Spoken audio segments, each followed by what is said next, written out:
everybody. Apologies for the delay. I'm still getting set up.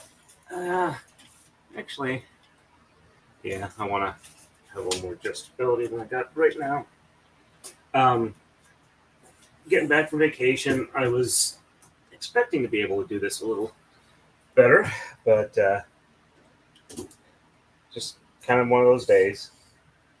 It was going along. Things were going fairly decent, and then I realized that, oh, hey, I haven't eaten anything. If I'm going to stream for more than an hour, I probably should do that. Otherwise, it could be fairly bad. Metaphorically speaking, of course. All right, so yeah, still getting the camera set up a little bit here. Actually, there we go. That way you can see what I'm doing. I'm still in the process of getting, there we go, set all the way back up. Got home yesterday morning sometime and just kind of crashed for most of the day.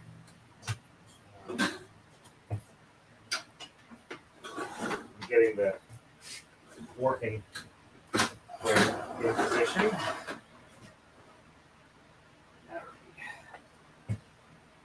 Let's see, do we need all the extra light? Let's see if I turn it off. Does it?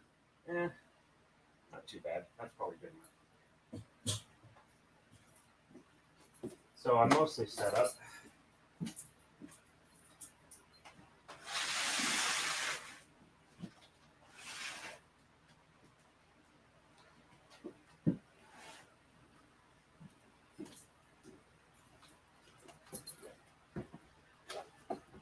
Just realized I should probably take off my shoes because I don't want to wake up my roommate.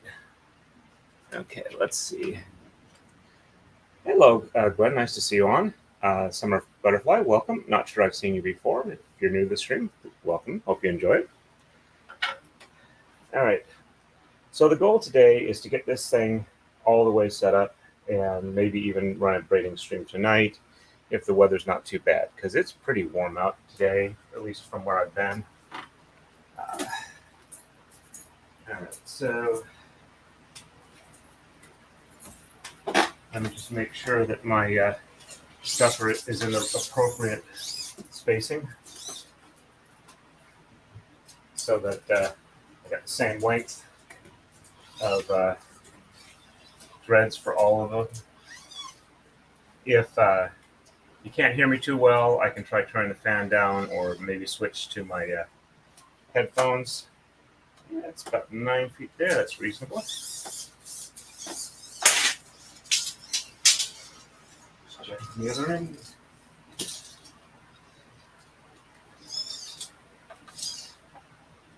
Yep. Looks like I remember roughly where to set things up. Okay. Summerfly, definitely welcome to the stream. This is going to be a lot more talking than the actual visuals, but I will be adding threads on here. So let's see, just to give a quick count. We got 1, 2, 3, 4, 5, 6, 7, 8. 1, 2, 3, 4. Okay, so I need to do gray next. Yep, that's right. So I got 30, and I'm going to do 84 eventually. So I've got 54 Tama to string up, which is going to be pushing it, but I think I can do it. But then again, I'm known for not handling time management as well as I would like, or estimating my times. All right. Let's position our Tama in place.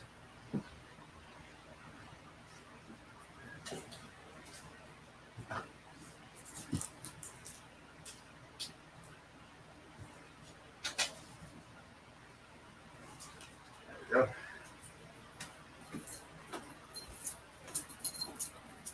But yeah, these are what if you haven't seen before, I'm going to hook the thread up to here.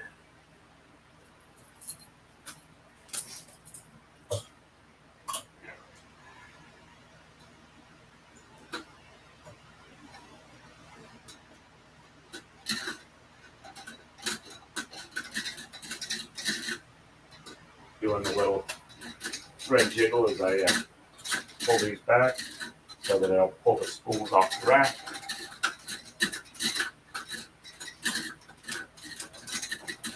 But I'm getting there. Whoops.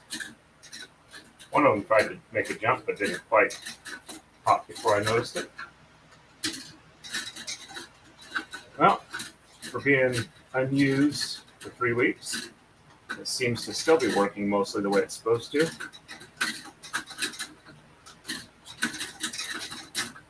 Fan's probably not helping, but all right.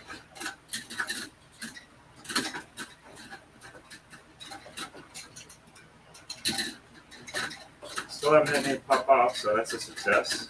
And I'm almost to where I can tie it off.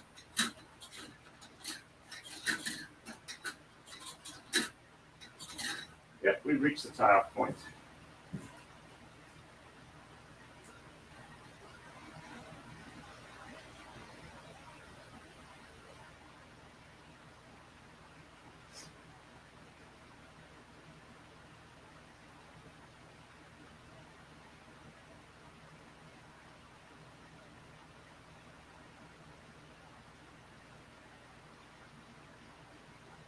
And one more, and we'll get to go there. Then we can work back.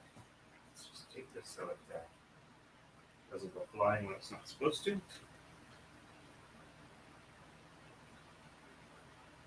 Didn't actually get to the point of like making up a little spray bottle with some water and some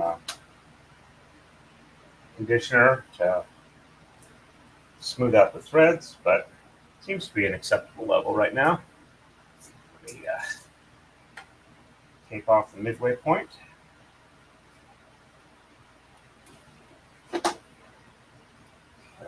Midway here.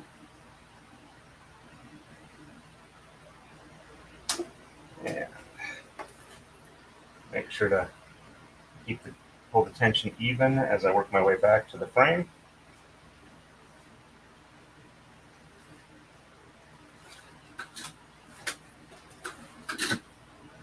I think they've got a pretty decent pull on this.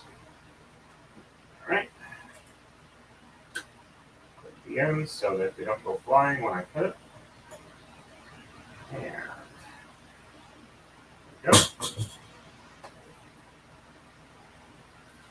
And bring the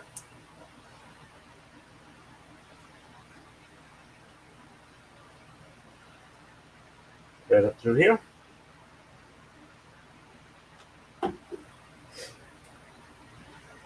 So I'm going to pull one a little differently.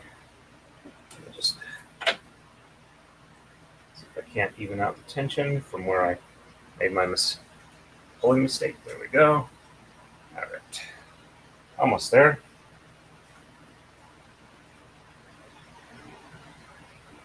I think that's close enough. Let's tie this one off. Let's make sure you folks can see what I'm doing. There we go. Oh, that was a weird echo.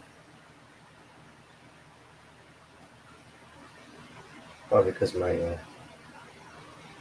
earpiece is out, but I don't actually have it feeding stream audio. I don't think so.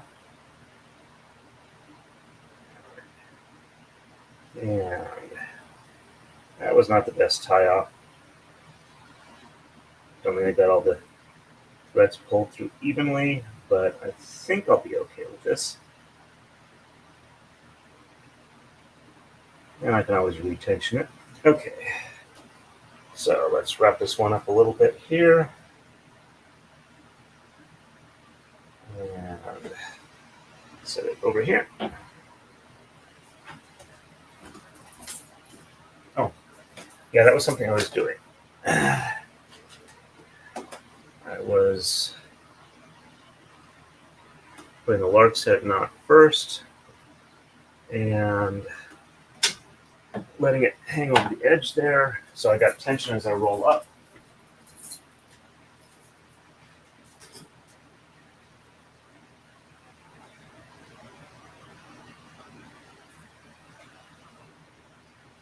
Sorry, I forgot to recenter it. Give me a second here.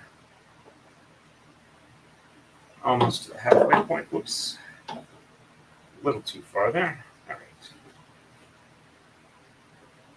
The Lord said here. Again, I haven't done anything on here for about 3 weeks, so I do apologize. All right, let's get that back there. Hey, we got 10 people on. That's pretty impressive for a Saturday afternoon.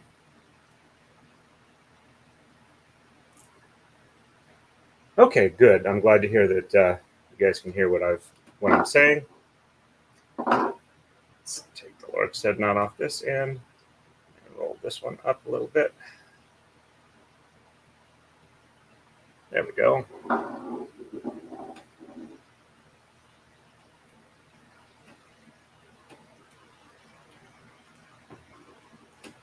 And that's about the right length there. All right, so, well, you folks may not need the light. I think I am going to need some extra light so I can see clear. Give me just a second to set up the next lamp.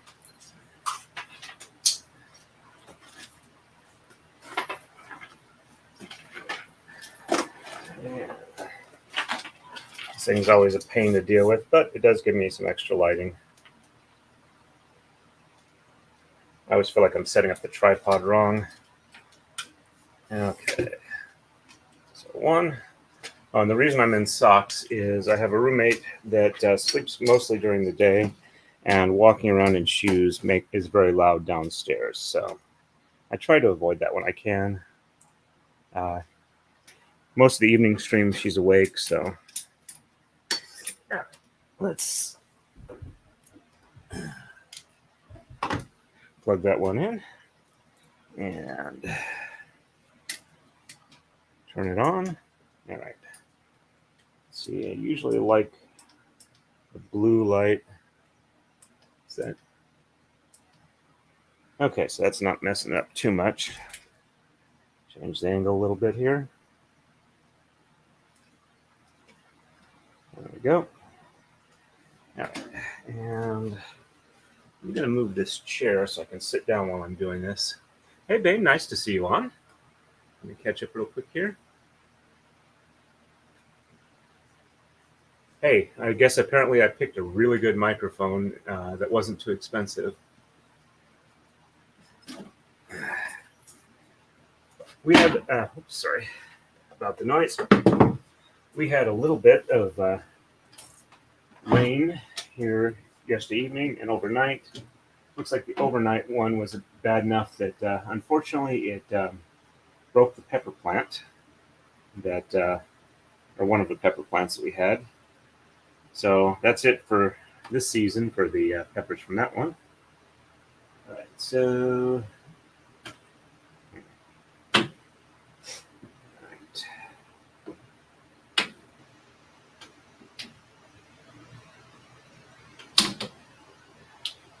trying to remember the way to loop this over.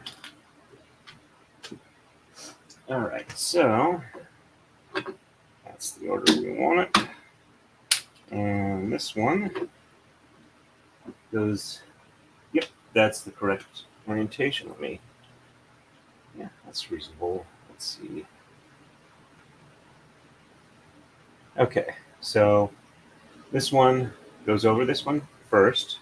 So then it's going to go under the next one.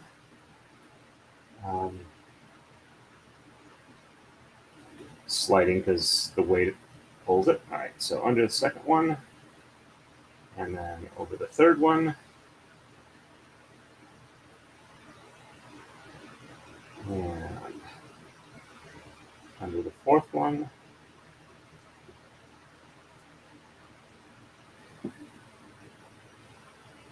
Over the fifth one. Let's see. So over, under, over, under, over, under, and then over and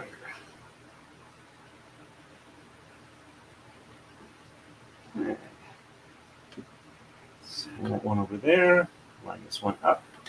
And because we don't want too many of the tape ones, let me pull the oldest tape off here. Should have more than enough tension from the other ones not to slide around easily.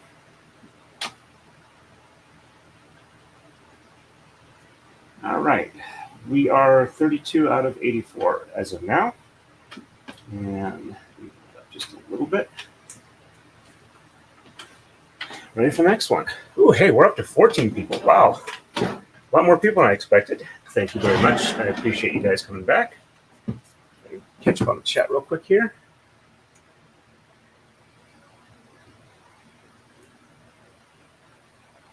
Well, the lattice was for the cucumbers to climb, but it fell over and broke the pepper. All right. So we are ready for red next. Let's prepare the tama.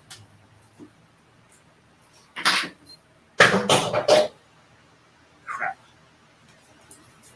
And of course I throw one down the stairwell. Give me a second here. My apologies. I was doing so good. That was the first one I threw down the stairwell.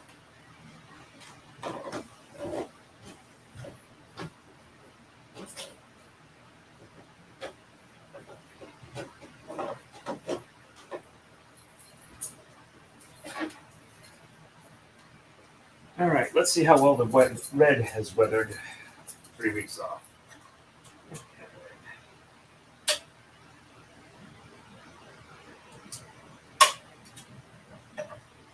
Off here, and remember to wrap around the finger so it doesn't pull one out of my hand when I'm backing it up.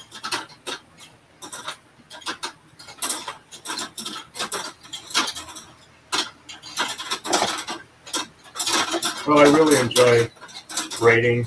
Sometimes the setup can get a little tedious, so I appreciate you folks keeping me company for this. This one's feeding a little bit better. Getting a little bit of snag. Let's see which one's. There we go.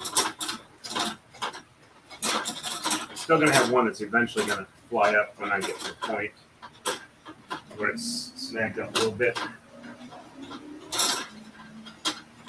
There we go. And then we are ready for tie-off.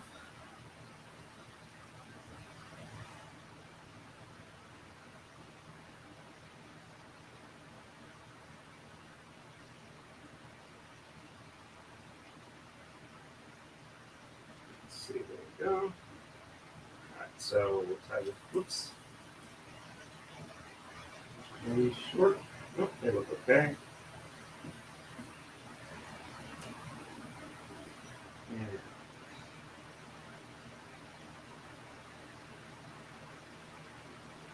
gotta get this first knot done, then it gets easier after that.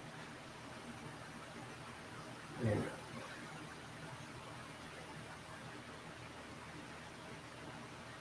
first knot tied. All right, let's look at these other two real quick. Where did one go? Look like a major problem. I'd still be able to tie it again.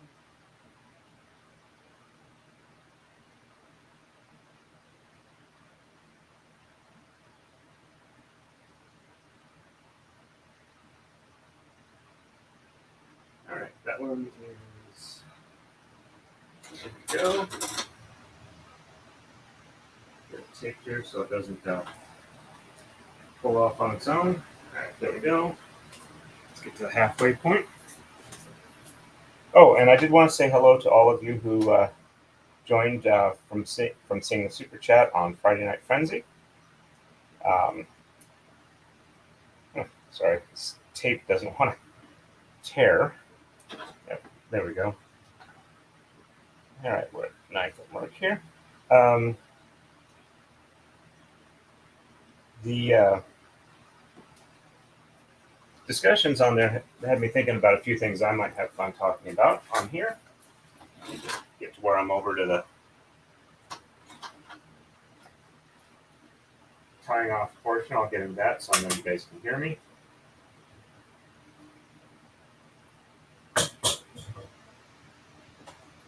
Okay. And this around here and up through here. Let's get this tied off. So they were discussing the sharpness of knives and good quality steel and how some steel has gone downhill. It really kind of depends. All right, let me give you a little bit of my background. I was a hobbyist blacksmith for a fair amount of time. I didn't actually do a whole lot of work, but I did enjoy research and study combined with some practical stuff. So it was more than just book learning. I've made like pattern welded Damascus steel and other bladesmithing, blacksmithing stuff. Studied what makes good knife steel good, and some of what makes it not so good. I also, my day job for a long time was as a machinist in a metal shop, where I would do sometimes quality control and certifications and things like that. All right, let me roll up on this end here.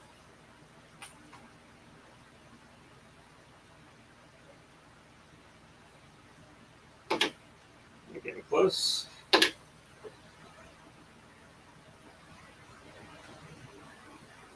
Great. One's about the halfway point. Your little arc's heading up.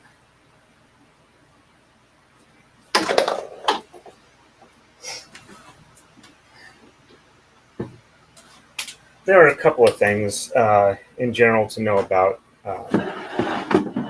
for quality and smelting and recycling. Basic steel is iron with a little bit of carbon in it. It's most basic. Carbon provides hardness and the ability to harden with heat treating to a certain maximum level. Other elements added into the steel can improve, interfere, just a whole lot of different effects you can get from having different elements in. Now, when you're first starting out and you're making pretty much all of your steel via, let's see, I want that one over the top, so let's make sure I can remember how to do that. All right, so that one is, okay, so that's over the top, and yep, that's good. Okay, so throughout history, when you start making steel, if you're doing from just, iron ore that is essentially iron combined with oxygen, essentially rust or magnetite, what you get out of that is fairly pure elemental iron, and depending on the process you use, usually some sort of ferrosilicate slags, but it's mainly iron and impurities that aren't really alloying agents that you can usually mechanically or process out different ways. But once we got to the Bessemer process, where you can basically deal with fully liquid smelting processes, I've helped out with year 1000 technology iron smelting, where it's essentially you make a cylinder furnace, fill it with charcoal, light it, you put your ore on the top. As it works its way down through the cylinder, it gets to a point where all the oxygen has been consumed by the charcoal that you're burning, and you've got a lot of carbon dioxide and carbon monoxide floating up through it. And the carbon monoxide at that temperature really, really wants to grab onto another oxygen, and it pulls it out of the iron oxide in your ore, and you wind up with not really molten iron. It's kind of like granules that are sticky that get together and they combine up, and you have like silica from your charcoal, the silica that was in the cellulose that kind of helps stick things together and is your impurity. That's where you get the ferrosilicate slag in wrought iron. So it never really gets fully liquid, but the modern processes, you have it liquid. So it's easy to take old alloyed steel and toss it in this big thing and remelt it. So when you do that and you've added other alloying agents like vanadium, molybdenum, stuff like that, it's harder to get those things out. So for a lot of steel grades, they don't really worry about small trace amounts. You just add more iron until you get it down below a level that's considered a problem. But it's hard to get really good, essentially virgin steel at that point. So, oops, I did that the wrong way. Let's see if I can't fix this. My apologies for going into lecture mode, but I was trying to make sure that you had enough background for what I was trying to express. Okay, so I did that the wrong way. This needs to be on this side. And this one needs to be the one up. Let's see if I can get that working right. Okay.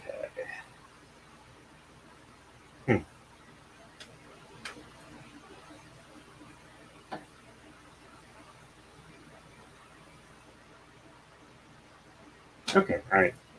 I just wasn't looking at it right. Let me get this through really quick so I can catch up with the chat. Okay, so under the first one, then, oh, I'm sorry. You're not seeing what I'm seeing. I apologize. Okay, so under the first, over the second, under the third, over the fourth, under the fifth, over the sixth, under the seventh.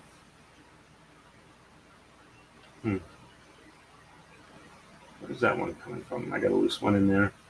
Let me back this out and fix this problem here. Does that.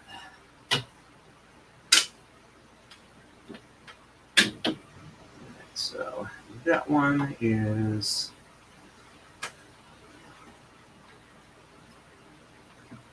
okay. I gotta unroll and re-roll this one just to make sure that I don't have that loose thread hanging. We've got a bunch of new people on. Let me get this one tied off, and I'll catch up with the chat and then continue on with where I was going as far as steel quality.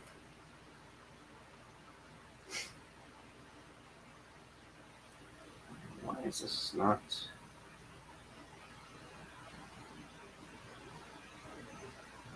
Okay.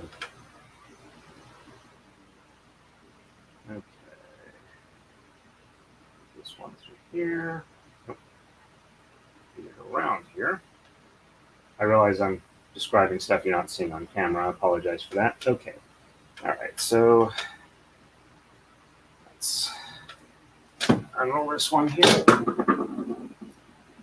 and pull it even so I don't have that loose thread that was hanging out, and making it easy to pass through it instead of treating it as a unified thread. It's weird. Okay. I seem to be having that issue on this end, so let's try this again. Hey, Texas Nana. And Rin Campbell, just catching up on my. I'm going to step back on this one because I seem to have started to give myself a twisted mess, which I do not want, because it's going to suck if I have to redo this. All right, so looks good. Let's try this again.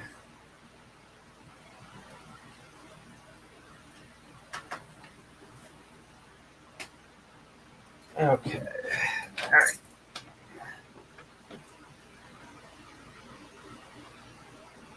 So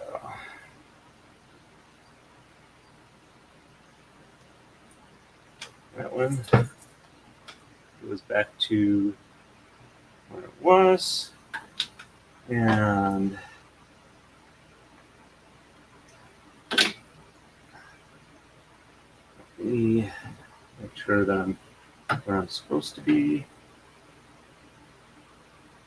Okay, so that one may have gone through. Let's just back this out. Okay. All right, everything looks okay there. So we are going under the first, over the second, under the third, make sure that's clear, over the fourth, yep, looks good, under the fifth, over the sixth, under the seventh, and over the eighth, and under the ninth. Okay, so that one looks like it's finally where it's supposed to be, now that I've finished messing up with it. And we'll take off the oldest blue tape here, which is apparently this one.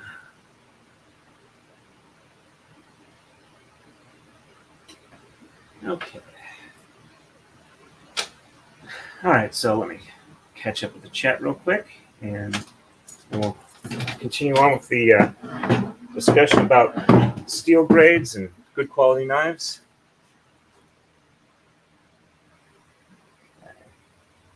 Oops. All right, there we go. Cucumbers flowering, that's good to hear. Yeah, steak would not have helped. It broke pretty cleanly.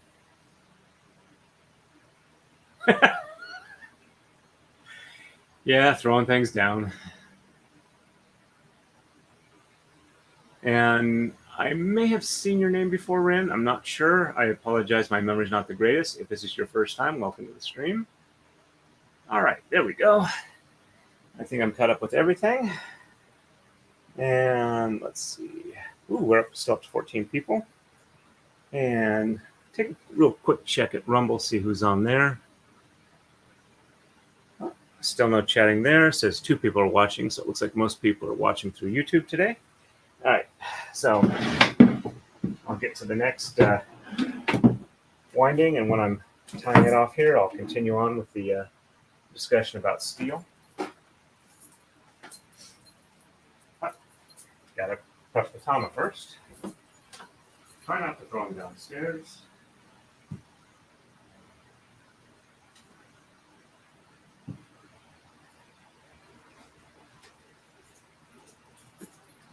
Okay, so we are ready for gray again.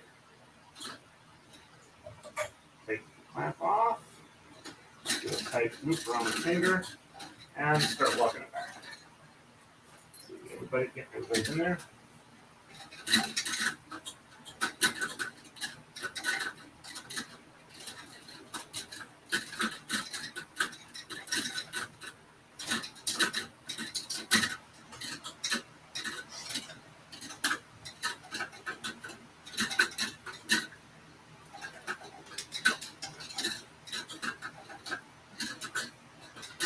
Getting there.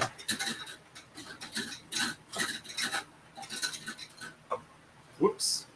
I accidentally pulled one off. I'll have to fix that in a bit. It's still working though, so I don't have to stop on this one just yet.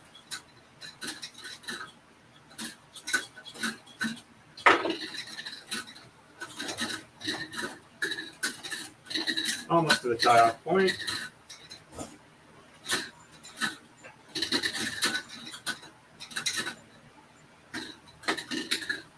All right. Let's tie this one off.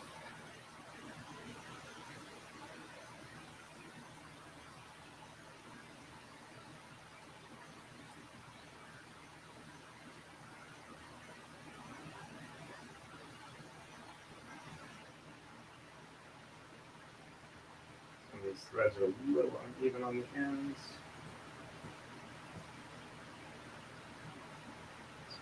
Formulate a little more even length.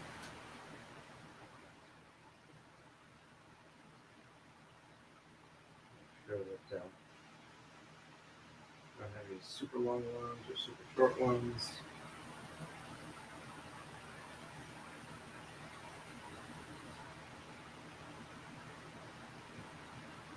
As long as every bit of long stuff is past the point, I should be okay. And then it's just a matter of walking it back for tension.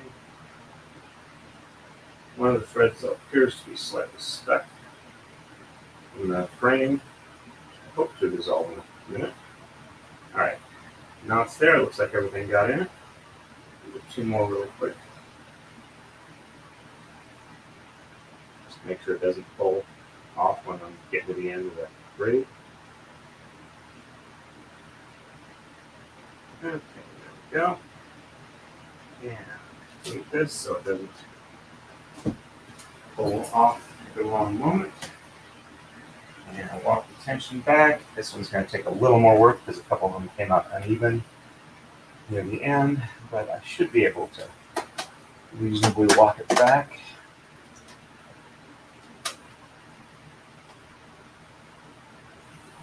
Depending on how things go, I might take a slight pause to make up a spray bottle with a little bit of conditioner in it, but if not, I think I'll be okay without it. All right. Still walking the thread back.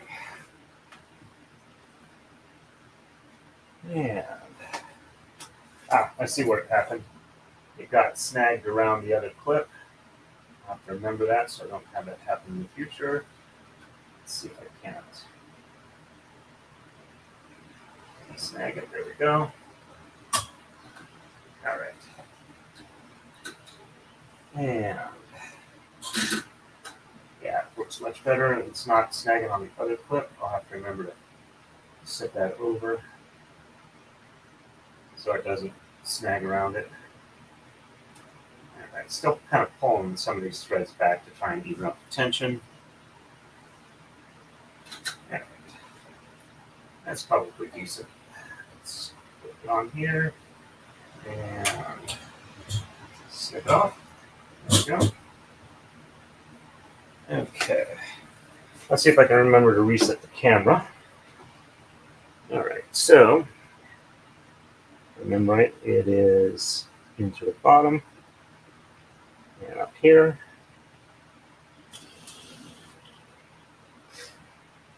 Okay.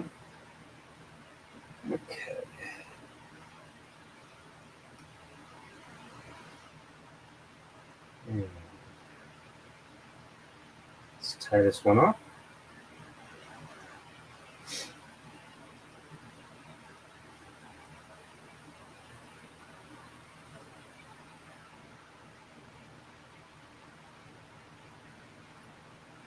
There we go. That one's fairly clean. 2 more real quick.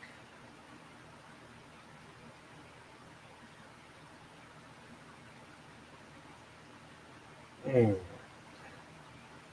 we go. Move that back. Hey, I remembered it. Okay. Roll this one up until I'm reasonably tensioned. And put lark's head. And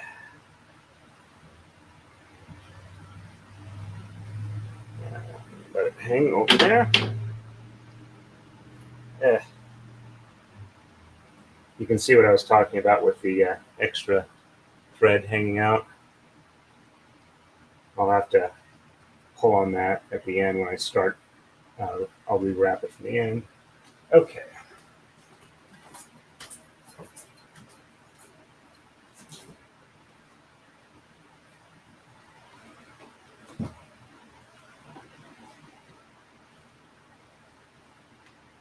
So it's good to know if I get it snagging like that, I need to fix the snag first before I finish pulling it all the way. All right, so I can do a large set on this one.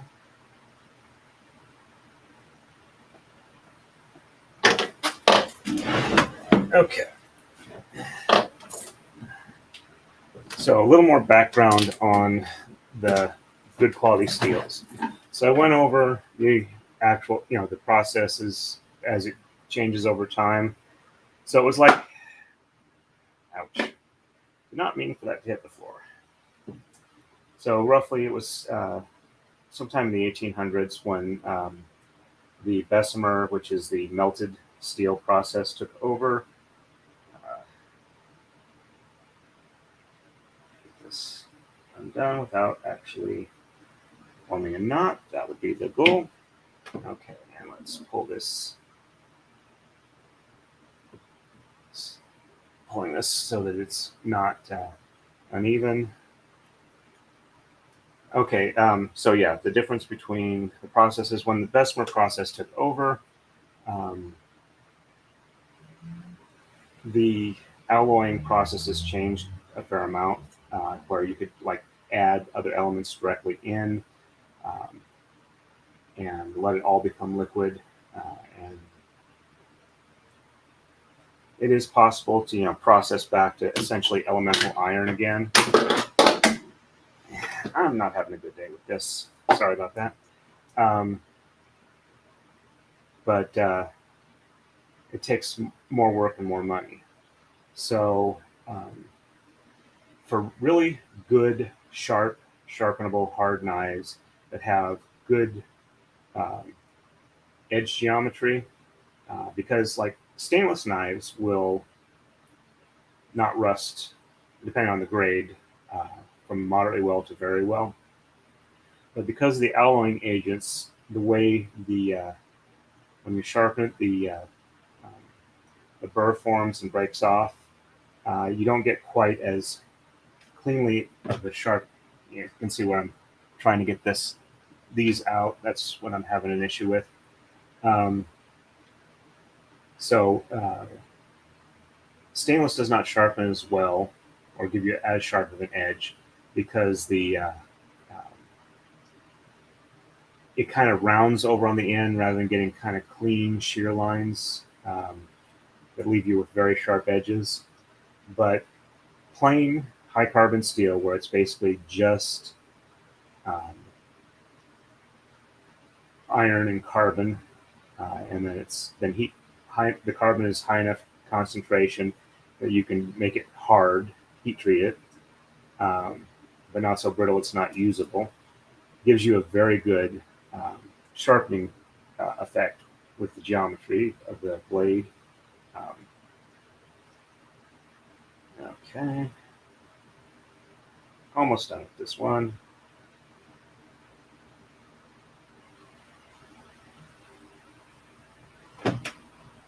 Sorry, concentrating here. And once it is sharp, it holds its edge for a very long time. But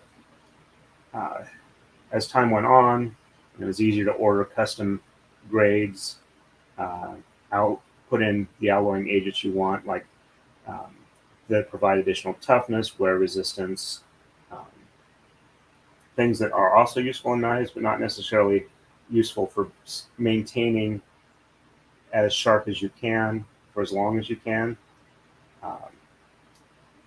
Resulted in harder to get steel that would perform the way you would want to for the things that Ian and Rob were talking about. So,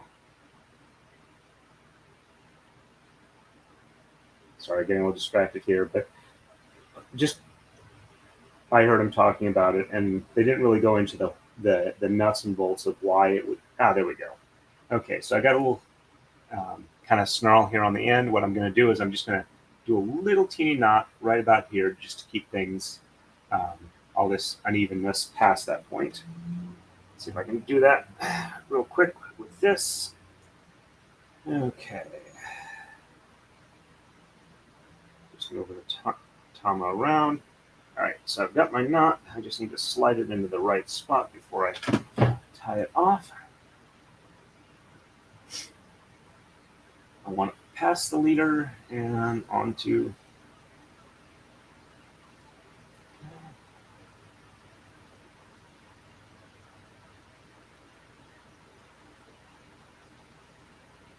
not always the easiest thing to slide a knot. Getting there. Okay. almost there. And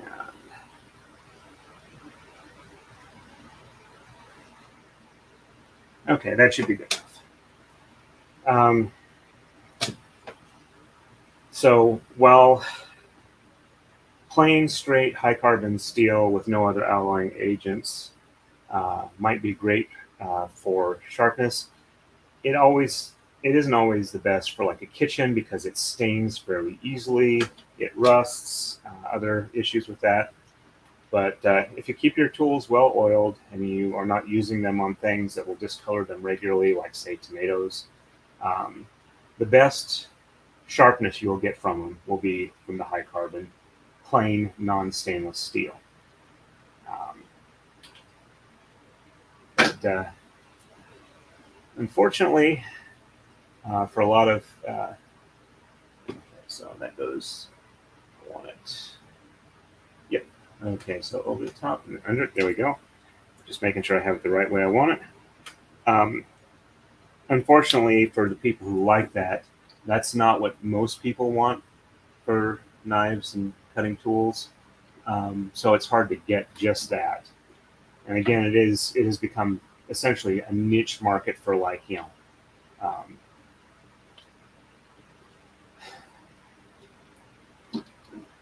straight razors for shaving and the like, where you have to as soon as you're done, you have to clean it off, you have to oil it, make sure that it doesn't rust, and you have to sharpen and strop it regularly. So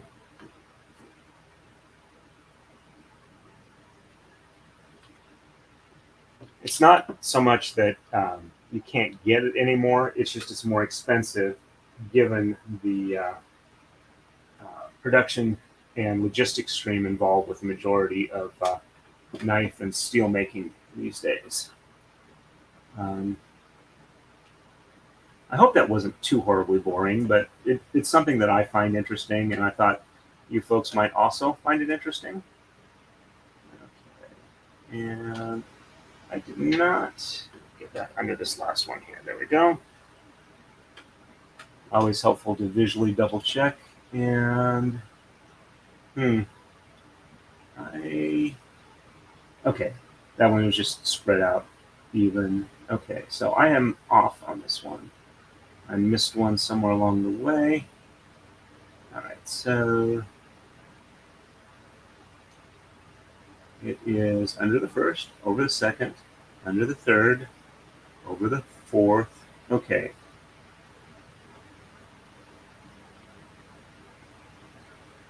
Yeah, it looks like I may have rushed on the last gray one before I left and didn't get it correct. Let's see.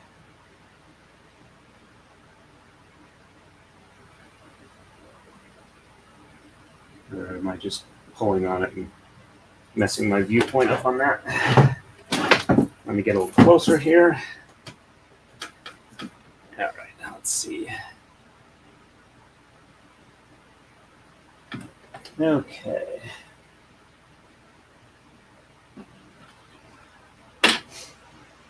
I'll move this one off here and this one off here. Okay, so it's under, over, under, over, under. Okay, so this one here needs to be under.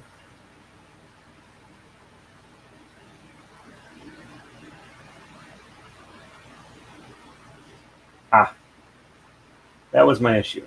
This one was twisted wrong. So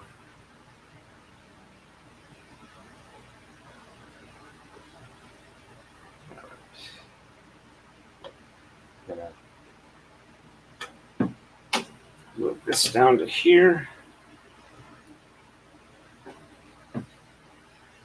So this one, let's untwist it here and fix that.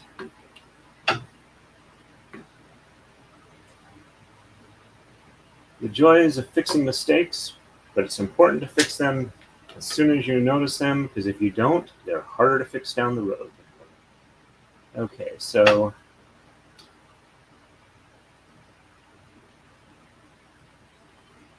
let's pull this one out here. Make sure this is not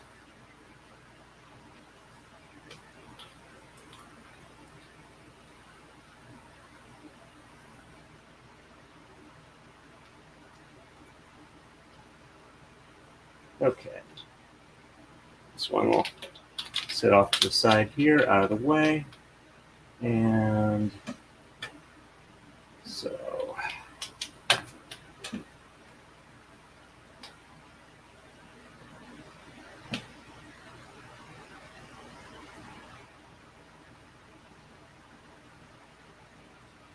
sorry, letting it untangle on its own due to gravity. It's easier than reaching down and trying to untangle it by hand.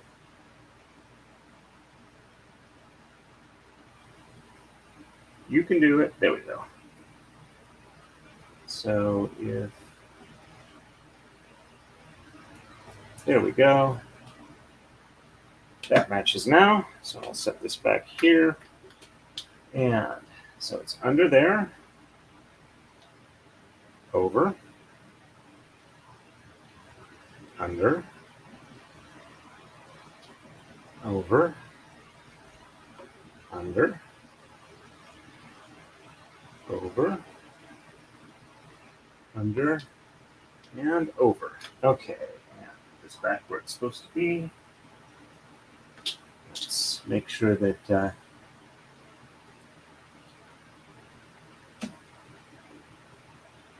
it's got a little bit of blue tape. It didn't cleanly tear off. All right, so that looks to be corrected. So let's make sure that this one here, let's untangle the ends as well on this. All right, so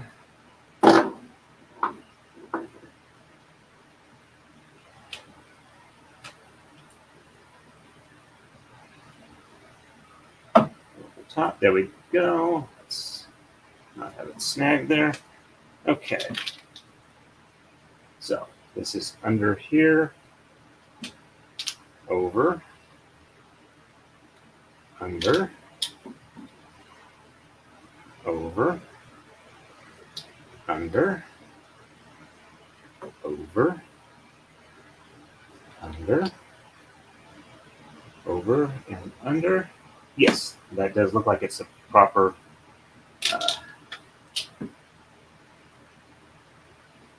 let's get this above the blue tape, or closer to the D-ring, so that it can lay properly.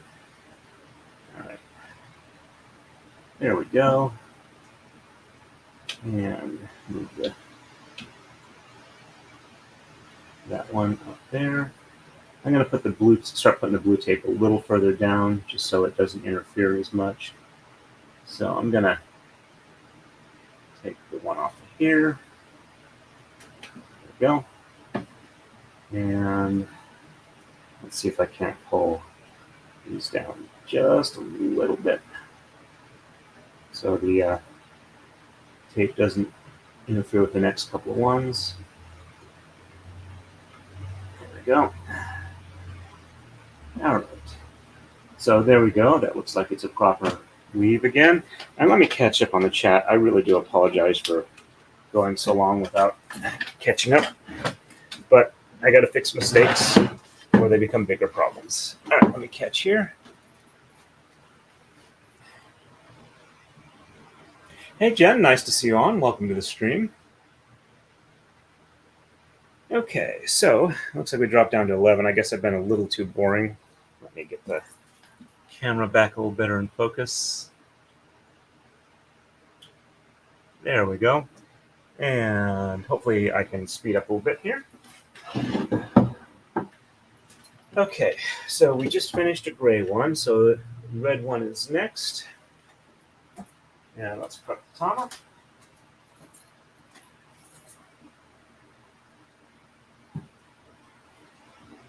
Yeah, avoided throwing it downstairs. Okay. And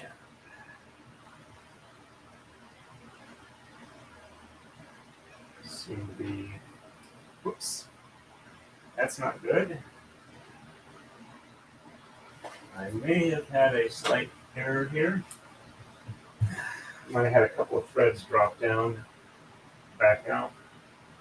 Okay, let's count the ones I've got. All right, so 1, 2, 3, 4, 5, 6, 7. Yeah, I had one fall down. All right, so that should be this one.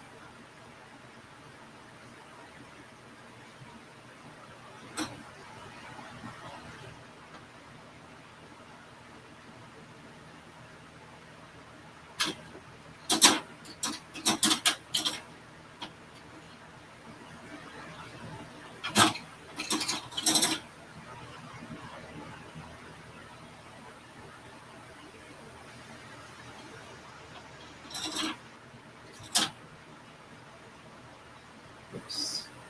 Let's make sure it goes to the proper pilot. Sorry, I seem to be having a few mistakes today. That's what I get for waiting so long for getting back in the saddle by taking vacation. The solution is obviously never take vacation again. Okay.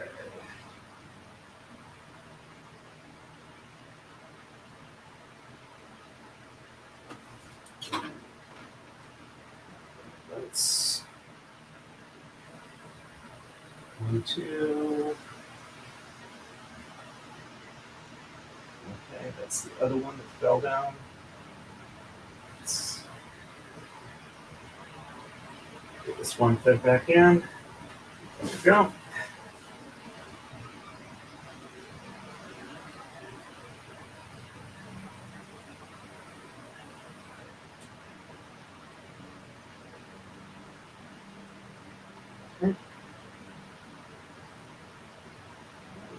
And both of those fell off.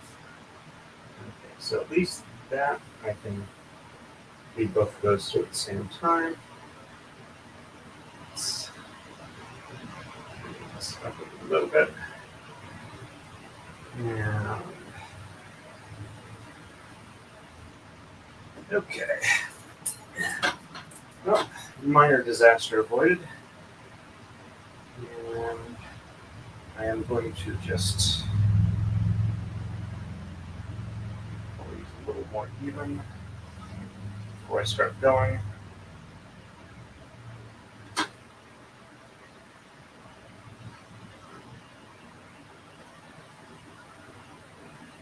Okay.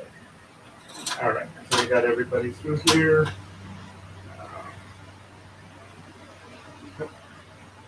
One of them pulled out. Let me get that in with the rest of them again.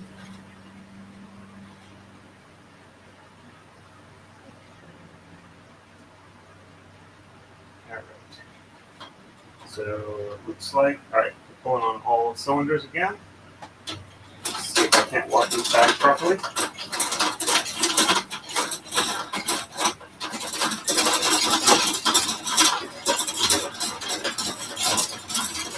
And we're getting there, not looking too bad.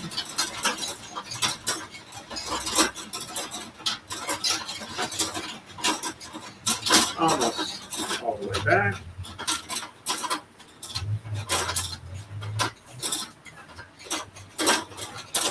And here we are.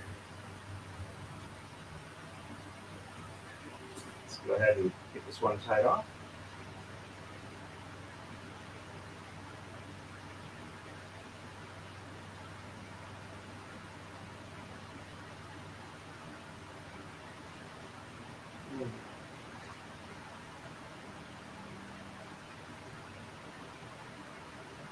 There we go, nice clean knot. A little bit of excess fuzz at the end, but those don't count. And final knot, and we'll be ready to start walking the thread back. Keep the tension even. There we go. Let's take this one in position. Okay. This one feels reasonably well tensioned. It's not feeling a lot of tangling. Let's Let's get this flag tape on it. And there we go.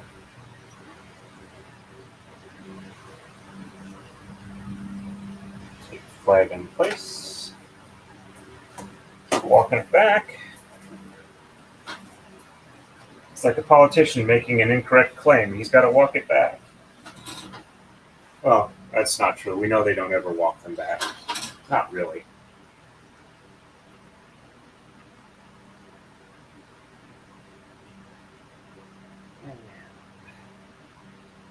Go. Got it clipped off. And a little bit of unevenness. Let's take care of that now. Okay. Put the clip back on. And zip. And so we don't have the problem we had before. I'm just going to get that stay over there. Got Tom over here. And let's feed this on through. Okay, we're back up to 16. I guess that was only a slight pause now that I'm actually doing stuff again and not trying to fix my mistakes.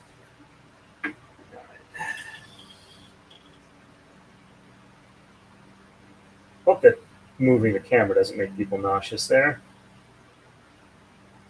Used to get really bad motion sickness as a kid. If I remember right, once I started learning how to drive, it wasn't so bad. If it was learning how to read or reading, I just remember that it's been long enough ago, I'm not 100% certain, but yeah, I think it was somebody else that told me when they learned to drive, they stopped getting motion sick. With me, it was when I got to be an avid reader. I could actually read while the car was going, and even though I wasn't seeing anything, being able to read kind of overrode the disconnect between what you see and what you feel with your inner ear.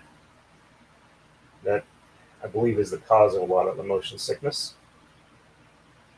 All right. Yep, this one winding up rather nicely, feels good. Let's put a lark set knot on this end. And walk it back from the other end. That'll work. All right, so there we go.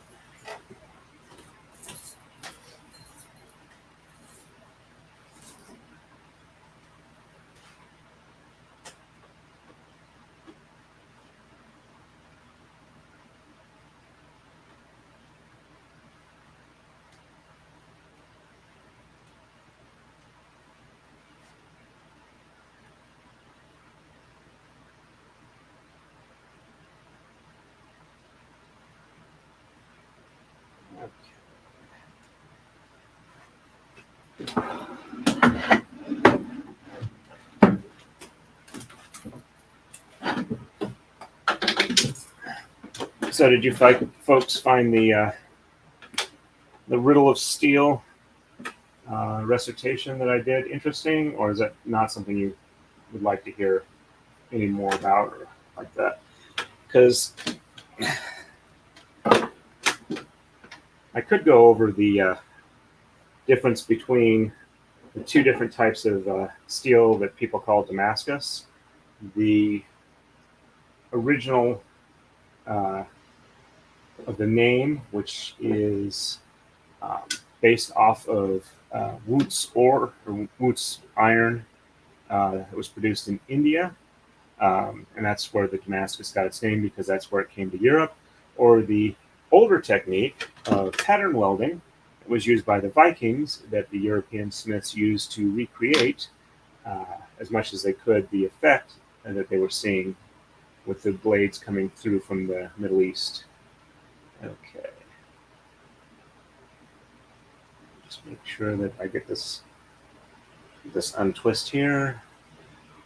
And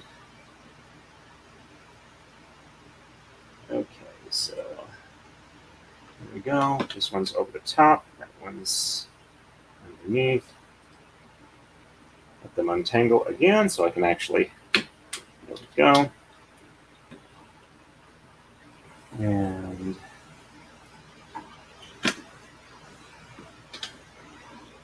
but there was a article that I ran across in Scientific American back in the, I think it was around 1984, that was going over some people who were trying to come up with a super plastic, basically injection moldable steel. And what they got was actually matched up a lot more with the original Damascus steel or roots-based steel that wasn't really being produced anymore. I could go into how that happened as well. All right, so under, okay, so over, under, over,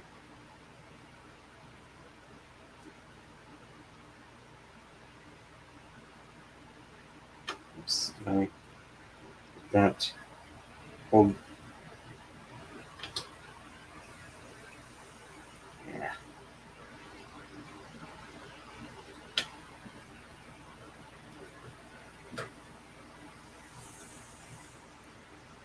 Have to be careful here. It's easy to pull from the strand since there's individual threads and get the wrong one.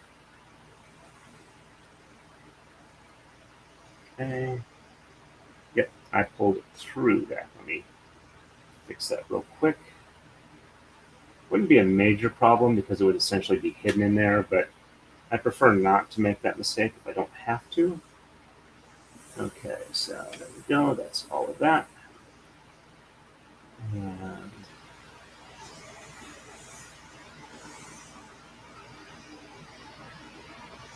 under,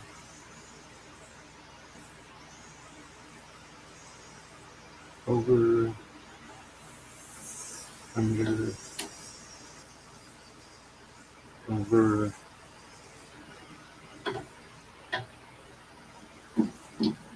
There we go. Oops. Come on.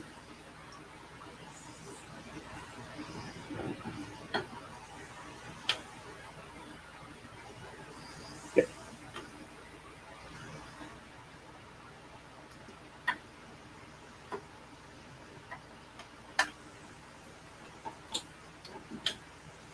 All right. There we go.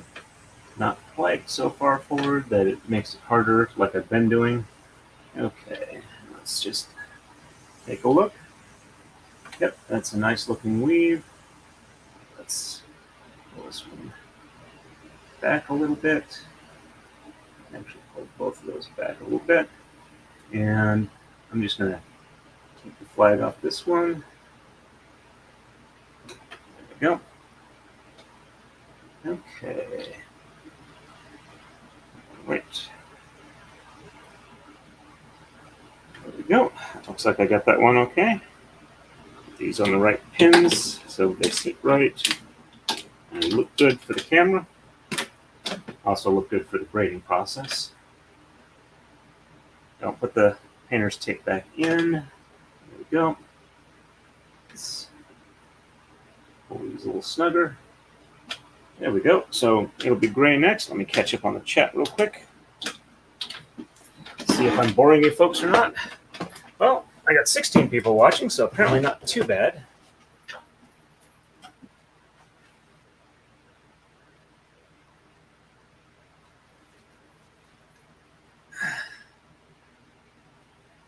Thank you. And thank you. That's always good to hear. Very nice. I appreciate that, Rind.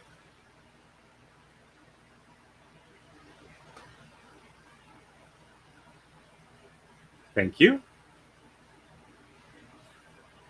Yeah, unfortunately, my paycheck will not allow that yet.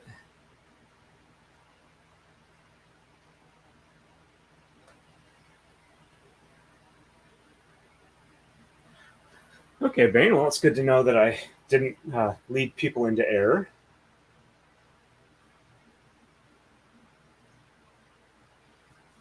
Actually, I will have to, thinking for a second here. Don't have an easy way to show it. Let's see. Okay, it was August 2019. So I can get it on my phone relatively easily, but I'll have to like email it to myself. I'll do it for a, maybe not. I think 2018 then. So just showing this to somebody. Yep. Okay, I found it. All right, let's see if I can. So I'm sure most of you have seen what's sold as Damascus these days. This is pictures I took of. Let's see. Can we get this without killing the white balance? This is pictures I took of a modern Woots-based blade where they took iron that had the right vanadium content in it and processed it correctly.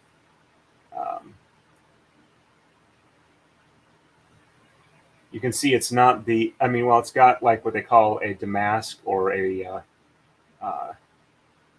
ant trail look. Let's get back to the other one. Let me blow this up a little bit. There we go. It's not really an effect from layers. What it is you've got little cementite nodules that formed as nodules rather than fracture planes on the edge of the iron crystals as they were growing when it's solidified from a crucible. And when it's forged, these nodules kind of spread out in not really lines, but layers, layered type effect. But it's actually, and you can manipulate the pattern somewhat through forging, like you could with the pattern welding method, but it's not anywhere near as precise. It's more of an organic effect. But yeah, this is based off the grain structure of the metal and how the cementite, which is basically really high carbon bits that would ordinarily make the material brittle, and not so much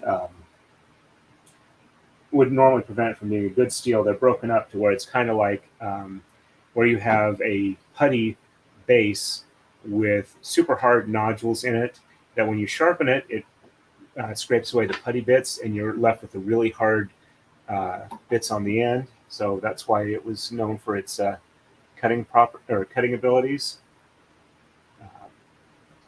But that's really strictly the chemistry of the steel as opposed to layering together different types of steels. Okay, so I just did red, so it's time for gray next. And I set it up so it shouldn't have a problem. Let me fix that spool that popped off that I was talking about. Okay, that's back in place. Let's pre-stage our Tama.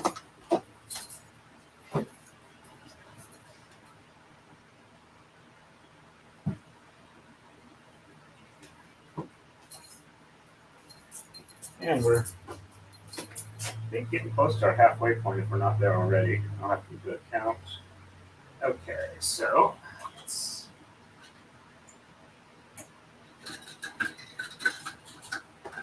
braid. A couple loops around the fingers so it doesn't come loose. And we'll feed this up to Let's see, that one looks like it's about where it shouldn't be. There we go. Scoot this out a little bit. Okay, now that it's not going across the other clip, It's doing much better.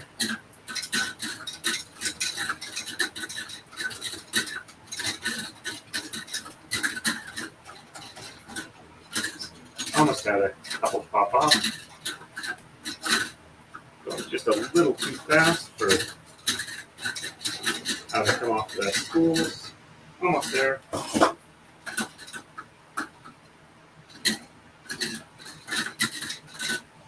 Here we go. Okay. Tie this one off and then walk it back.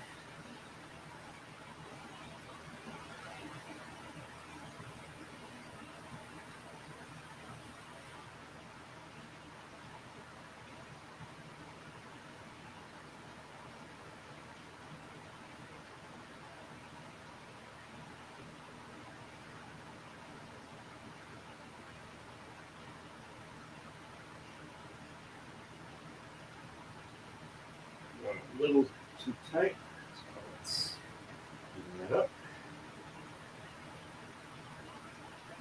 And get this knot tied off.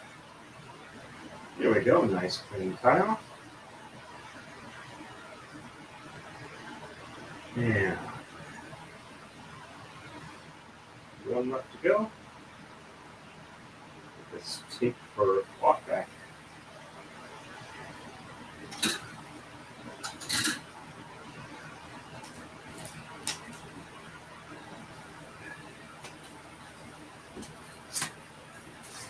Yeah, one of them's a bit looser than the others, but it's not too bad. I can pull these back individually before I get to there.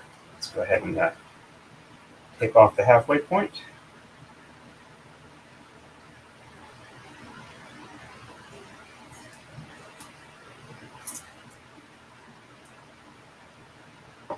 Though as fast as it's heating up here upstairs, when I get it, if I get it done today, I may wait until like Tuesday night to actually do the braiding. I don't want to interfere with Ian's stream on Mondays if I can avoid it. I realize I won't be always able to avoid it, but when I can, I will.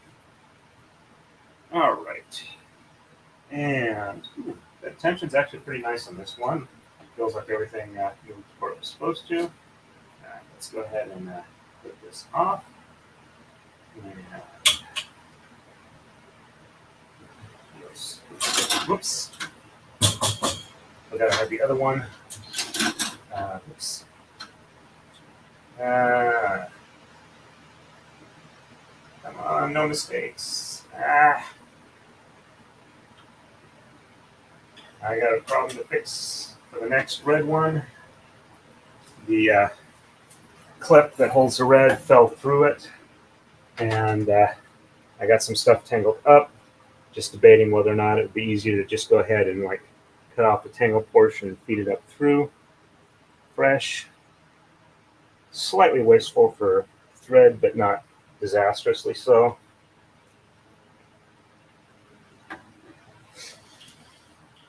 But I don't want to take too long. You folks are very patient while I go through this process here.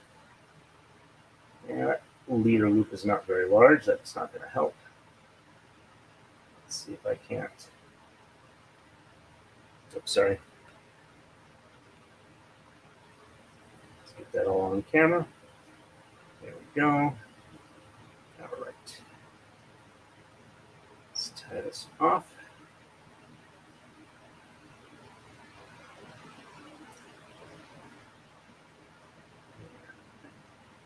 Second one last, just to be safe. And we can start rolling this up.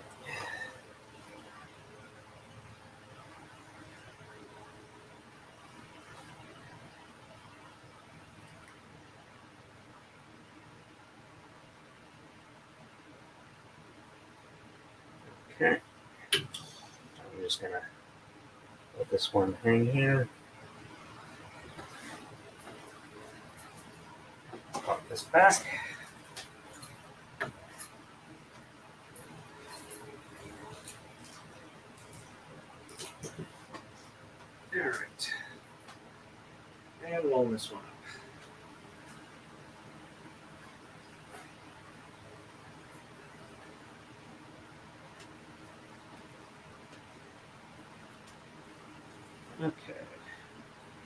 And do the lark's head knot on this one.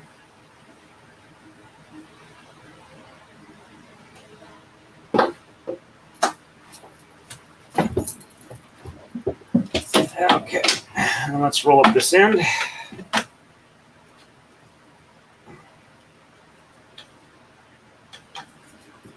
Undo my lark's head from this end. So anyway, the main thing with roots is that what made it unique is the mine in India that the steel was produced from, or the iron ore came from, and was produced into steel, had trace amounts of vanadium in the ore, which the cementite, which is basically like cast iron bits that are hard and brittle, would instead of forming essentially when the it was cooling down from liquid, since it was a crucible steel, it was mostly liquid. It was cooling down from that phase as the crystals of iron would form and grow. Normally, the cementite would form on the outer edges of the grains, and you would essentially have like brittle fracture planes form.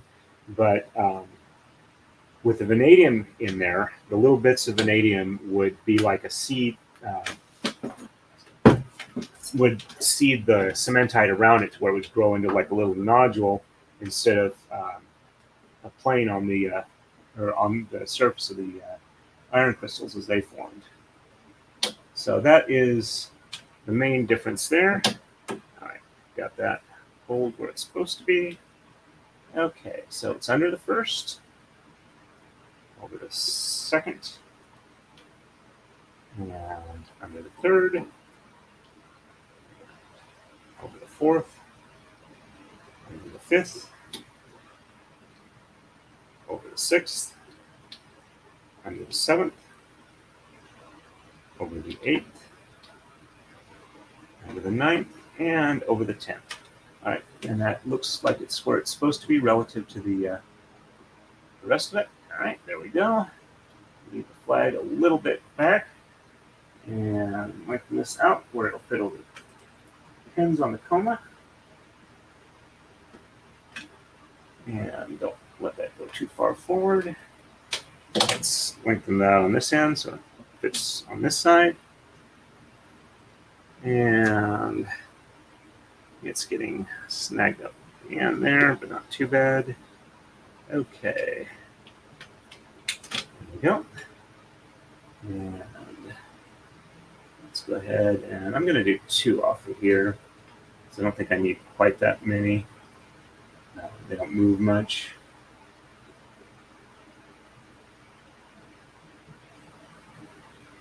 And they're a little bit annoying to work around, even though they are very useful to have. There we go. Okay. So we're ready for the red one next. I'm going to catch up on chat and then see how badly I screwed up. Let's see. 2, 4, 6, 8, 10. 2, 4, 6, 8, 10. So I'm at 40. I am one set of Tama away from being the halfway point. So it's been an hour and a half. That's pretty good.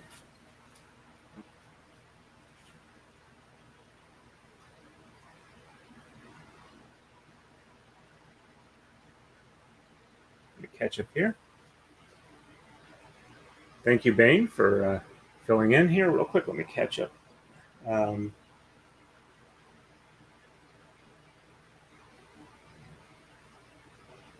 Let's see, I think I kind of covered this while I was talking.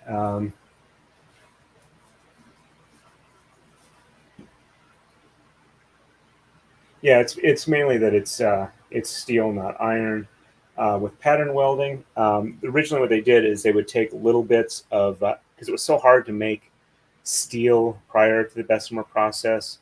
Essentially what you'd have to do is you'd take iron and you'd put carbon-rich material around it, and you'd kind of seal it off from air so it couldn't oxidize and turn into rust.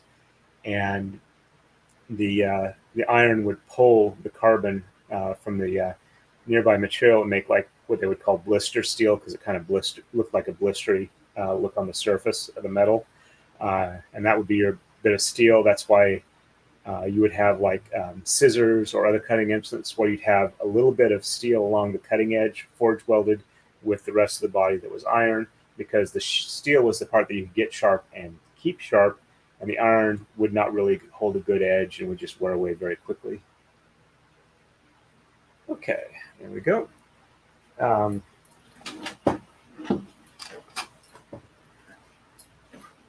right, so let's fix the problem with the red. Let's see if I can do this. I'm not holding on to Tama, and I think I can. Let's see. Not quite there. Let's see.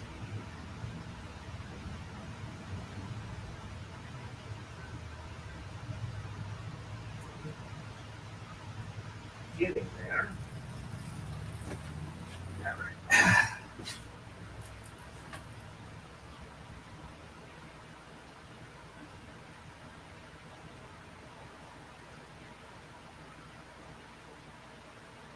Doing a little bit of untangling work here.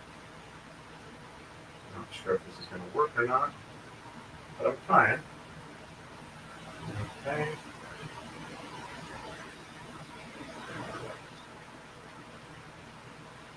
So if I'm reading this right, what I thought was two pieces is actually one. Woohoo! Fixed it. Okay. Now that I've fixed it, I need to prepare my Tama. Let's see if I...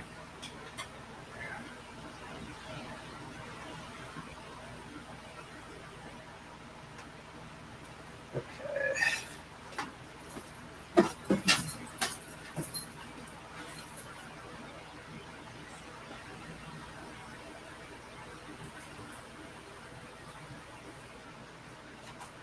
I'm a little confused because I thought I'd set out 50 Tama when I started on the edge of the stairwell where I was throwing stuff down.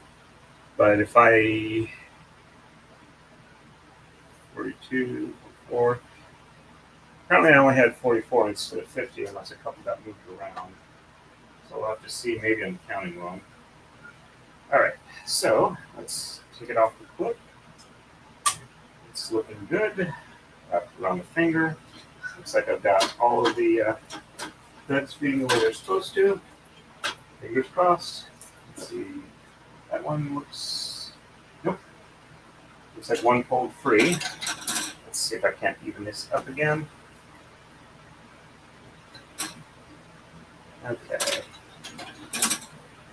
Two,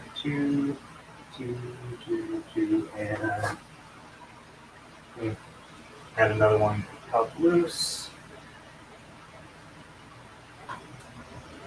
Let's feed this one through. Probably when it dropped, it popped off the clip. I got it in my hand. Fan's blowing, making it difficult. Okay. I think I can now. All right. Okay. It looks like they're all feeding through properly. Walking it back, or walking it through the point.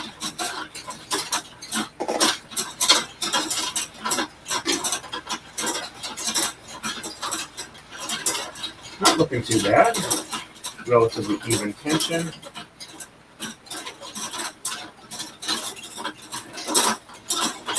Almost to the tie off point.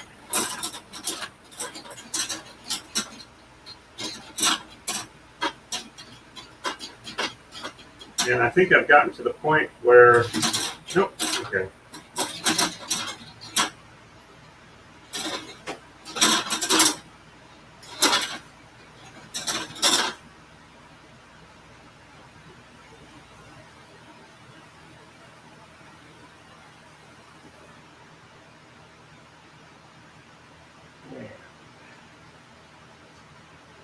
going to tie this off.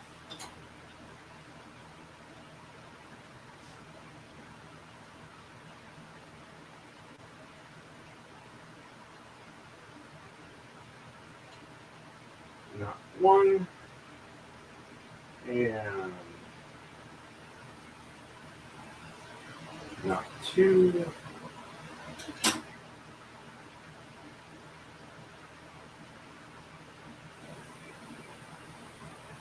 and not three. Let's take this one off. Though before I walk this, yeah, I can do that. I got the one where I said that I was going to eventually have to fix it. I think I've reached that spot. It looks like it actually cut off there, so I'll have to fix that. I'll do that now rather than wait till the next time I start this one up, but it should not take that long since it's only one. So that's the halfway mark there. Let's walk my way back here. Yeah. Actually, I can tie this one off. The hanging bit, we'll just, wait a minute. Oh, nope, I just need to untape that one is all. The tape portion came up. Okay. So, clip on here. Right there. And I'm going to sit down real quick here and fix this spool while it's in front of me. Okay. Right. So it's this one here. And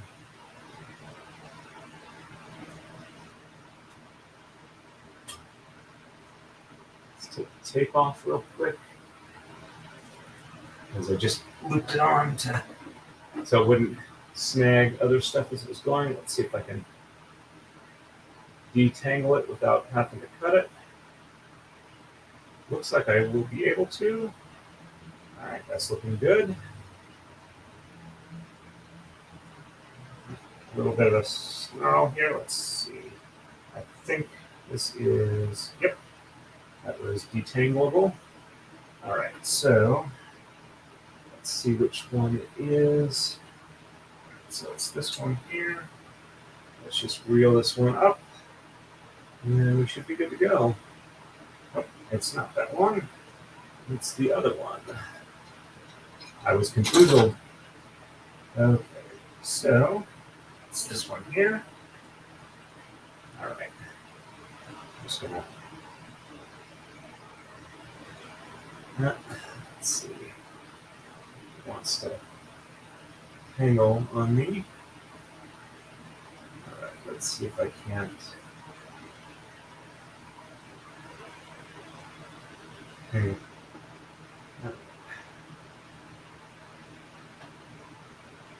Trying to detangle this as I go along. Okay, so I've got the two down here. All right.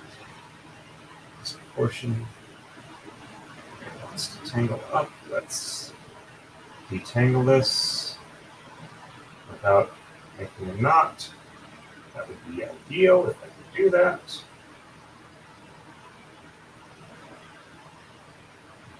Though I am close enough to the. All right. So let's casually ease this one back until I can roll it up on the spool. All right, there we go there. And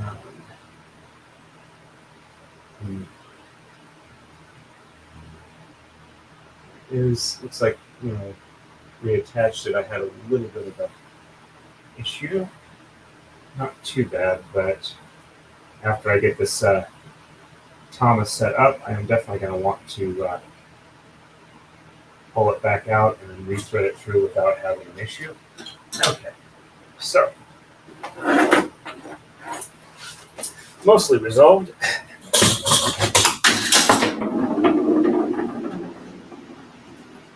Okay, I caught the 4-pin frame with my foam holster, but no harm, no foul. Okay, yeah. Let's snip it off here. Move that over here so it doesn't interfere with the next one. Go. Okay. I am really being fumble-fingered. I don't know if I had too much sugar or not enough protein or whatever with my breakfast today, but I'm being much noisier than I would like to be. There we go. Hey, we got 17 people on. Sorry if I'm focusing so much on that, but it really is affirming when people come and watch. Lets me know that I'm doing something that people enjoy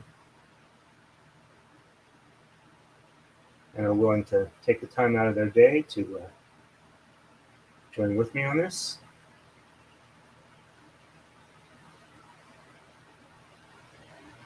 Some of you might be anticipating getting on braiding it almost as much as I am, or more than I am.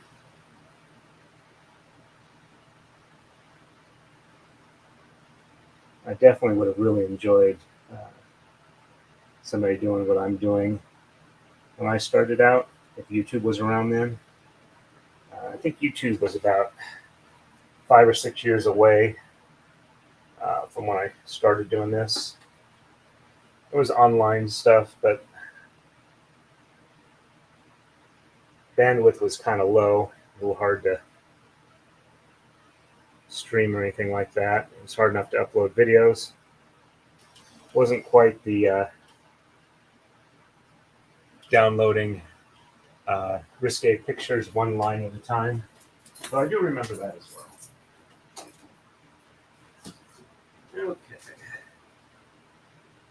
Okay. Oops.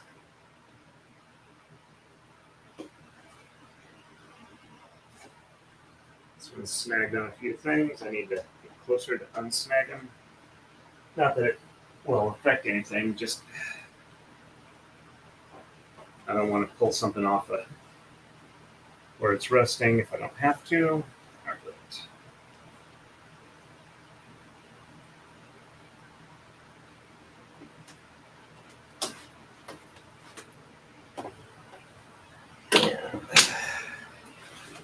Let's roll up the other end. And do the lark's head knot first.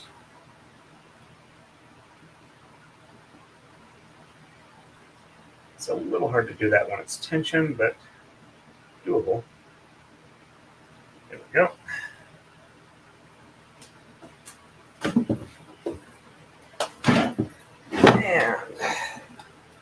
And looks like I did have an issue tying that off. I pulled one a little bit loose, so I'm going to unroll this one a little bit and put an extra knot on the end so that it's not a tensioning issue.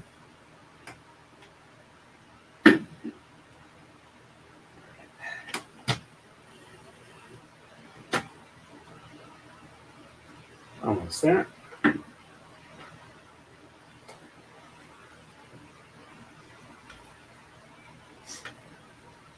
Starting to feel like if I had a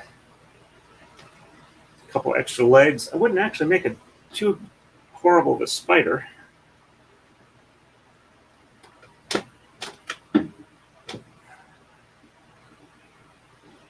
Okay, no, it's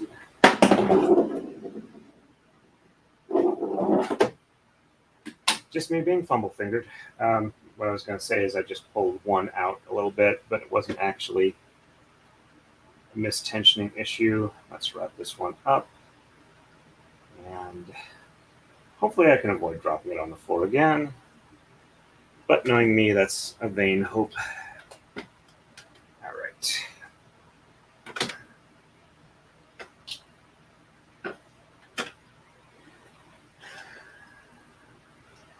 Shouldn't be too short or too long. Okay. All right.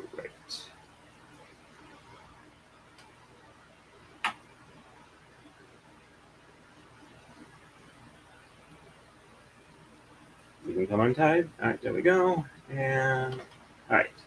So yes, that is where that should be. I'll leave the flag down there until I get it threaded through properly.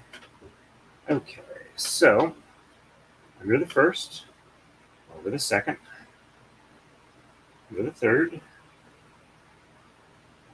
and over the fourth, under the fifth, over the sixth, under the seventh, over the eighth, under the ninth, over the 10th, and under the 11th. All right, let's just make sure that we're above the flags. And pull this one up a little bit to there. And I'll do a quick check to make sure it looks like it is correct. All right. Yep, it looks like the proper weave effect. All right, that took a little less time than I was afraid. Catch up on the chat real quick.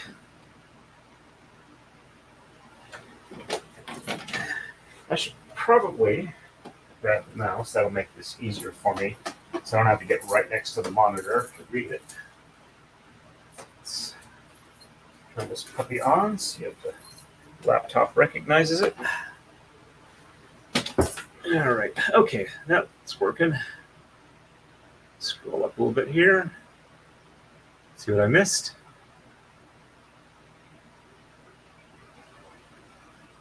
Looks like I missed a fair amount.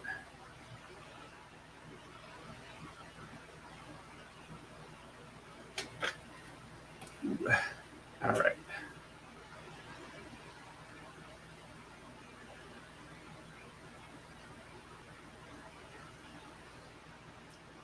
Yep, I understand that.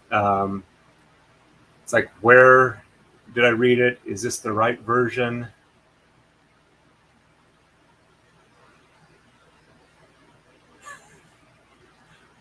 Someone's wrong on the internet.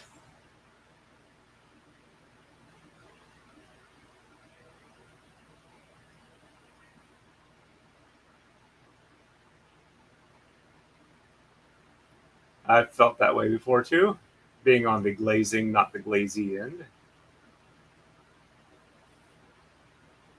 I really enjoyed when I was growing up listening to Dr. Dean Adele on the radio, and I try to pay attention to a lot of medical stuff. Um, so I'm not quite there, but I do have a passing experience with that.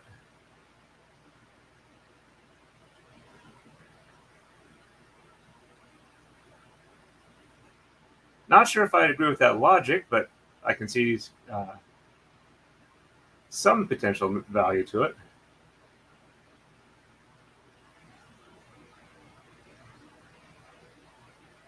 Sometime I'll have to post the recipe for what my mom calls butter fondant, which is nothing at all like cake fondant, and it's more like the centers of some dipped chocolates.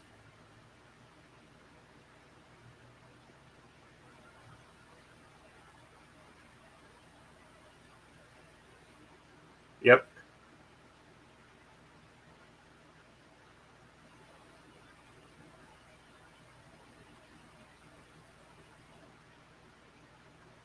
I don't know. I mean, I can go about recipes for the right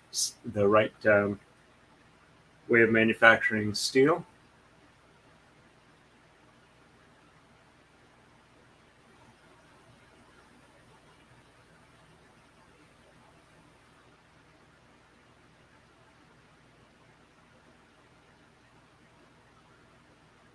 Oh, one of the nice things I had on vacation, it was not really barbecue. It was a sous vide tri-tip brisket. It was 72 hours at 135 degrees, and you did not need a knife or even a fork to eat it. It was excellent.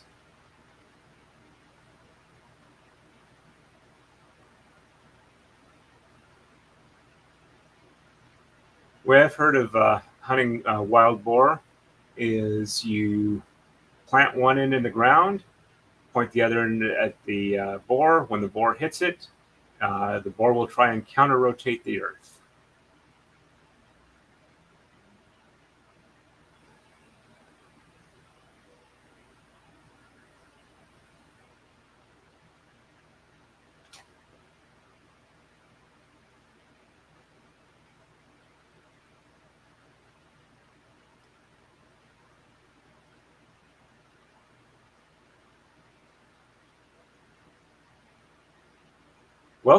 Welcome to the stream. I'm assuming NL is Netherlands. I could be wrong on that, but definitely welcome to the stream. I'm going to get back to getting this set up, but I'm about halfway through.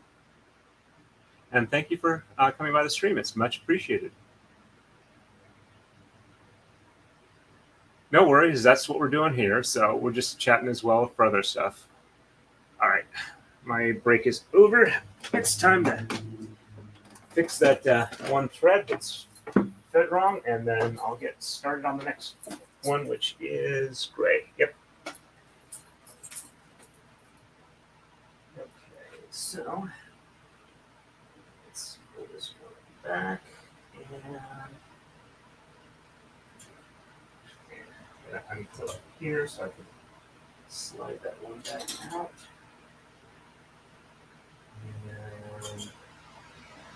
there we go.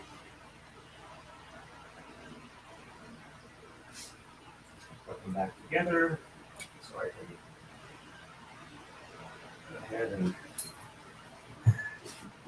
pull this one back up a little bit and refeed it through so that it doesn't tangle with the other one. And then I'll get started on the gray. Okay. And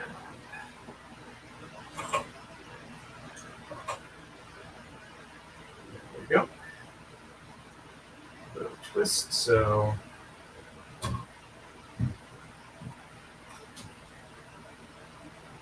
there we go. All right, time to prep the timer.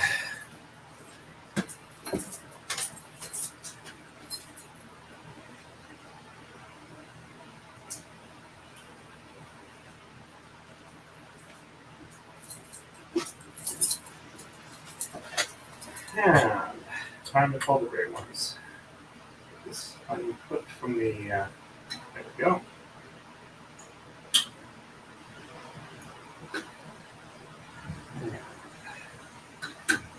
So we've got all pulled through. Wrap around the finger a couple times just so it doesn't pull one thread loose and make me super frustrated. Like when this one pops off, it's spindle holder. There we go. Back on. At least tapping closely. And sorry, I hit the camera boom with my back. And that one popped off as well. I don't know why the braid is suddenly having problems. Jiggle them a little bit more, see if that helps.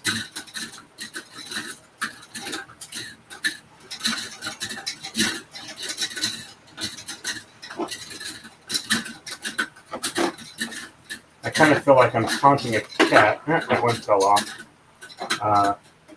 With a treat on a string. Just kind of pulling it real quick so that the cat doesn't quite catch it. And it moves just enough to be interesting. Almost there. Now whatever issue they seem to have, it's mostly resolved. Now I can tie this one off.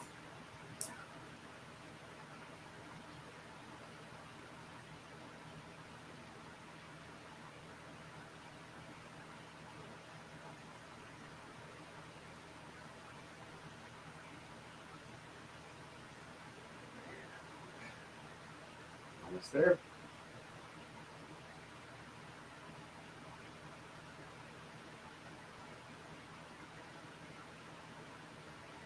Yeah. Mix that one up. It's tied off. That one is a little loose, but I can pull that back. Just prepping this with the tape so it doesn't pull off where it's supposed to be. There we go. Walk this back, not too bad. It doesn't feel like it's overly tangled, and it's tensioning right. Oh, I will probably have a hard end to this stream in about 2.5 hours if I'm not done, because I need to run to a store that closes in 3 hours that has something I need to pick up that I need before tomorrow morning. Since I running out of it as of today due to being on vacation and not being able to pick it up.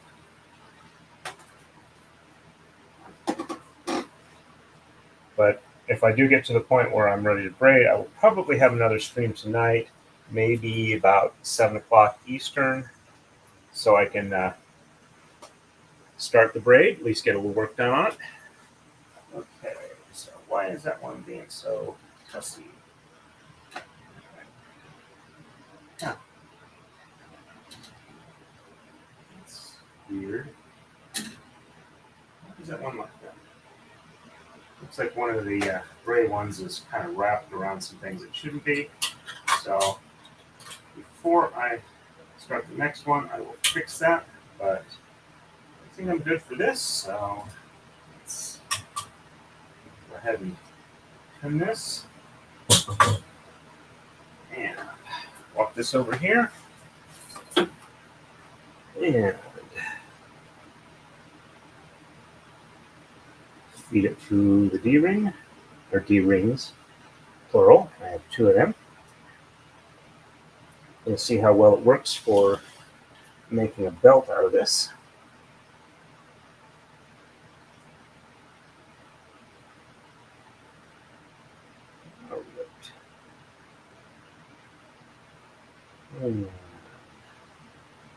Let's tie this one off. Let's keep those all even. There we go. That looks good. Cut line's good. And there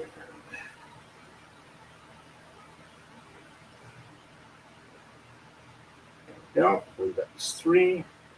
So let's go ahead and reposition that so you guys can see that. And roll up just enough until this tensions. Move the shoe and the dust bunny so it doesn't snag it. And rope's head not there. Just let it hang here and walk the other end back.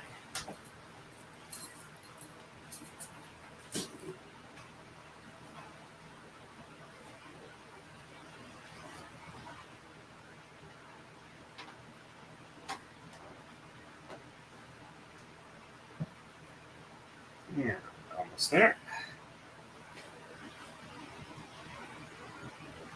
Okay. Works it on the other end, and just gonna reposition it real quick. Roll this one other end back up the rest of the way. Well, not back up. It hasn't actually been rolled up the first time. That's just the way my speech habits work.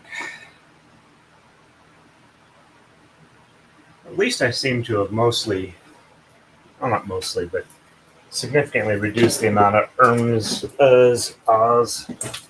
the type of verbal tics that get really annoying. You don't know what to say, and your brain feels obliged to stick in some sort of auditory filler. But with practice, like doing streams like this, I can get to the point where I don't have to do that. But I do use things like alrighty and the like. Okay, so all right, that's that. Yes, that is the correct orientation. This needs to be let out a little bit more.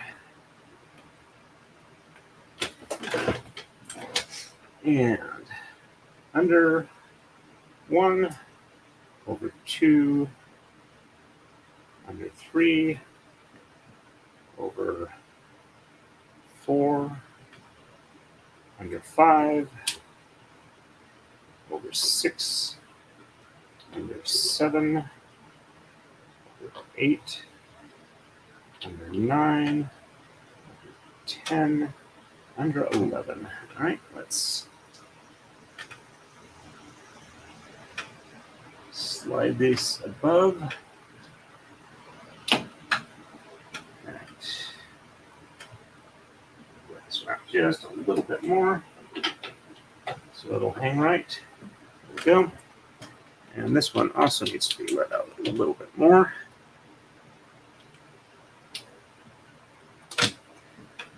And all right, flag looks good there.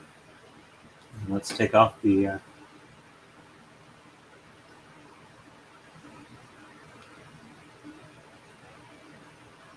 this one here. There we go. And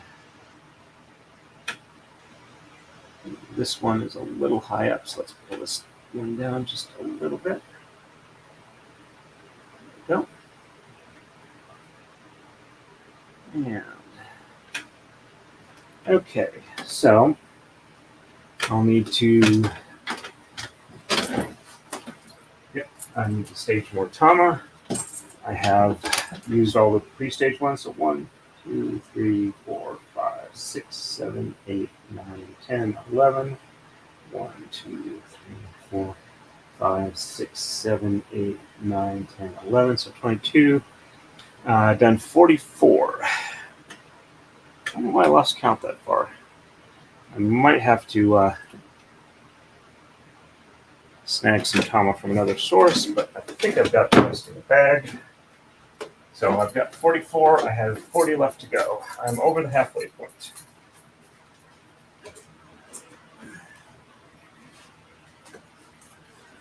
And there's the rest of the tama.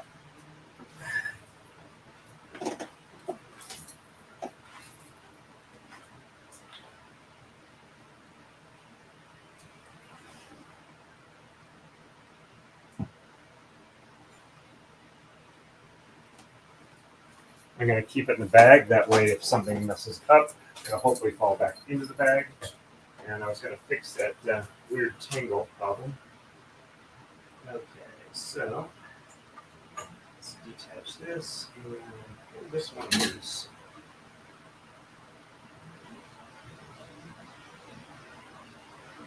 And let's reattach it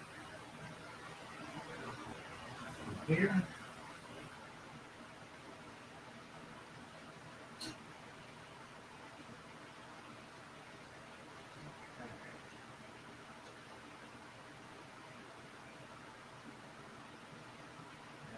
Just double checking that.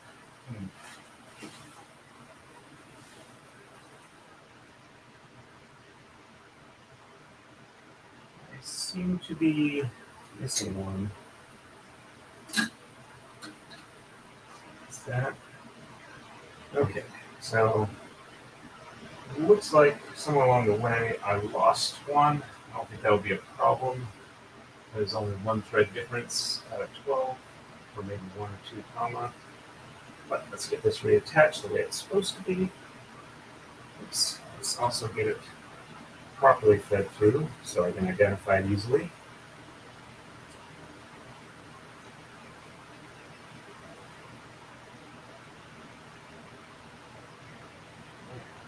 Okay. And I didn't feed it through both sides, but there we go. Okay, so that one can go back there. And this one goes back where it's supposed to be.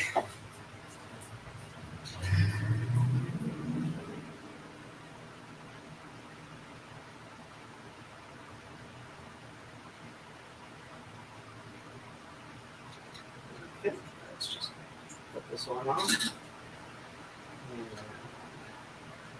And back on the magnet.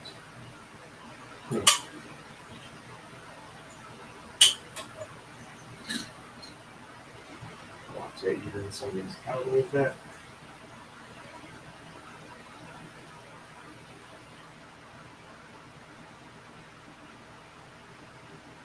Actually, Let's go ahead and trim the length rather than. Sorry, fixing issues kind of distracts me. All right. So,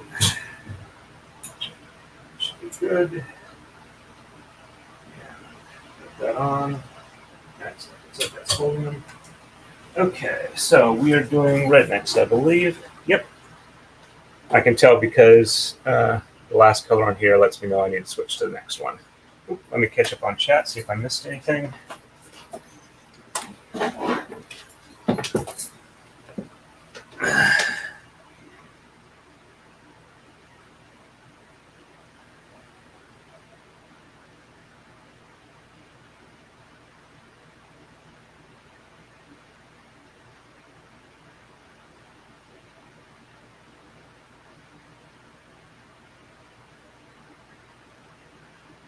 I am hoping that as well.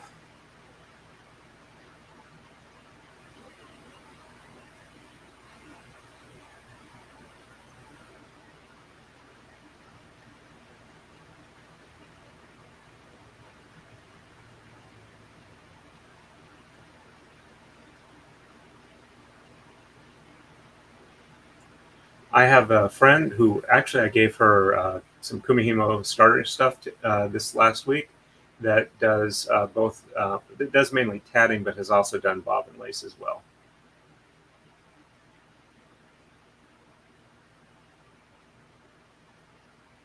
My suggestion, if you can get it, is a manual focus camera. That has helped me a lot when I got that, as opposed to the autofocus. Because otherwise, when you try and do this type of stuff with a manual focus, with an autofocus, things just switch. It goes in and out of focus all the time. It's just horrible.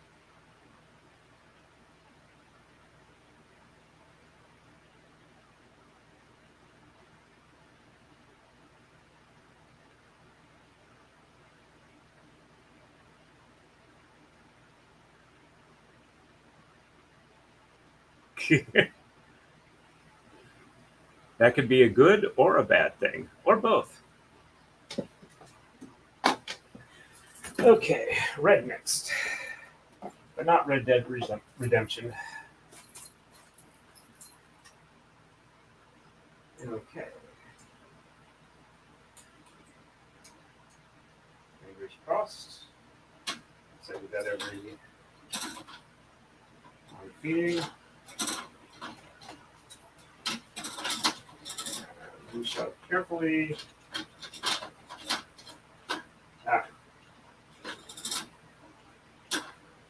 I'm going to have to pause real quick. I have another one where a tangle has come up off of it.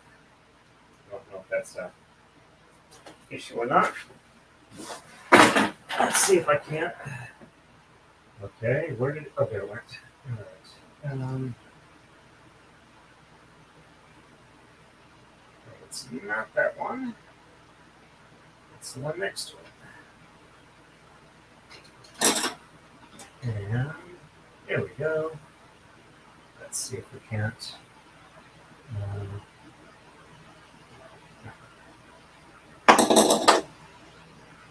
So we can't roll this back up nicely. Okay. This is one of the ones that had the issue with the drill press and looping around over the outside of the spool rather than through it or along it. Okay, let's see if I can't untangle this without having to cut it.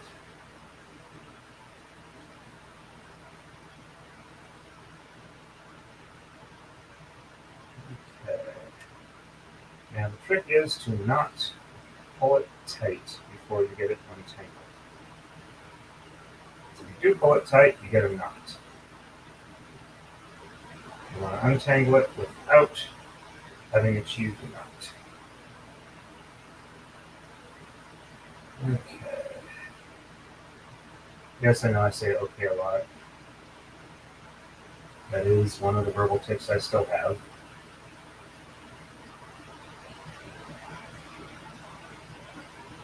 Shows up more when I'm distracted, apparently, from what I can tell. But I do seem to be getting this to unsnarl. Just have to do it carefully. so that it doesn't tie itself up in a knot. Got a good chunk of it loose. And we are almost there. Yay! Got it all evened up. Let's go ahead and roll this back up on the spool so that it doesn't retangle from the twisting that I get when I pull it off. All right. And there we go. That did not take very long, which is good. All right, time for the red.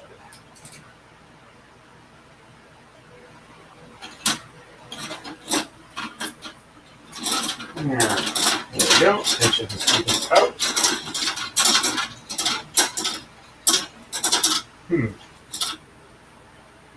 And one of them just fell off. So apparently I had a cut somewhere. So I'm going to have to very carefully find which one is not feeding through and pull that one up even with the rest of them and then go on. Okay. I did cut one off, so this was an expected occurrence. Let me set this out of the way where it doesn't get tangled up with anything else. Okay. All right, which one has not fed up through? All right, 1, 2, 3, 4, 5, 6. Okay. Yep, the one I was expecting to is the one that it happened on. So let's go ahead and, there we go. This should not take long to bring it back. And it's nice that it was pretty close to a breakover point so that I didn't have to lose a lot of material. Let's pull this even with the rest of them. Okay.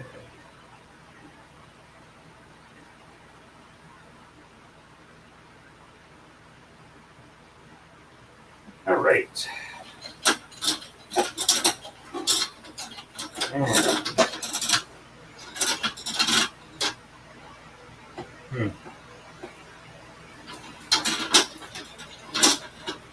One of them is hanging awful low.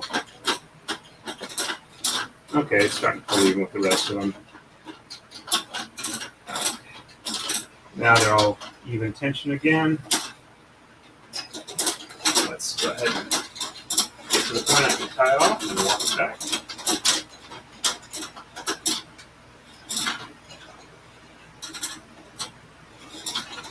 Yeah. There we go.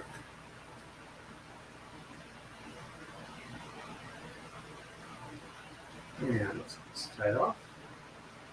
Nicely, quickly, and evenly. And there we go.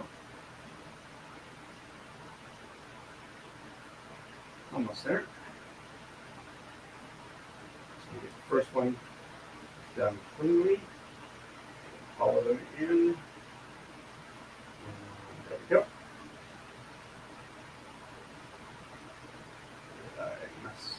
That one. Oh, okay, I just pulled one a little further than I needed to. But I can back that one out, no issues. Do the walk back. Yeah. Alright, let's take this one so it doesn't pull off. And I do the walk back. And here we go. We're at the halfway mark. Feels nice and even. A little piece of tape to mark a flag here. Let's actually tear a little strip off and then tear bits of that strip.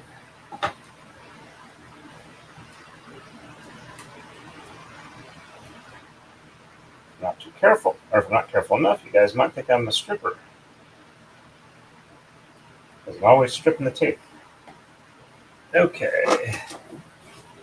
Which is different than stripping on tape. Which is not something I have done.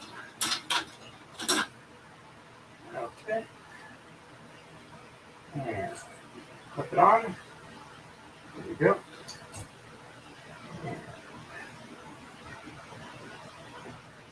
Make sure the tension's nice and even before I cut.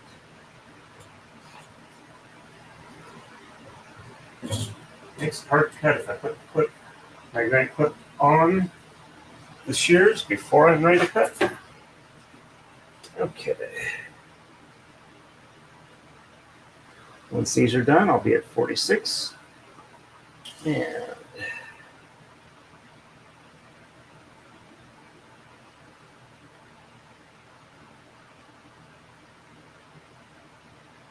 ooh, I'm actually into spicy time if I want to be. Not that I need to worry about it, because I'm not monetized, so I don't have to worry about losing monetization. And there we go.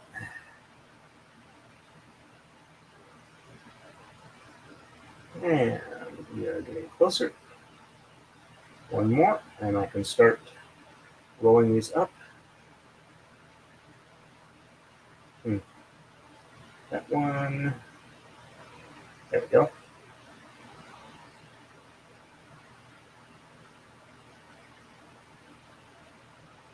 Sorry if I was off camera. And there we go. Go ahead and roll this one up. Move that back there.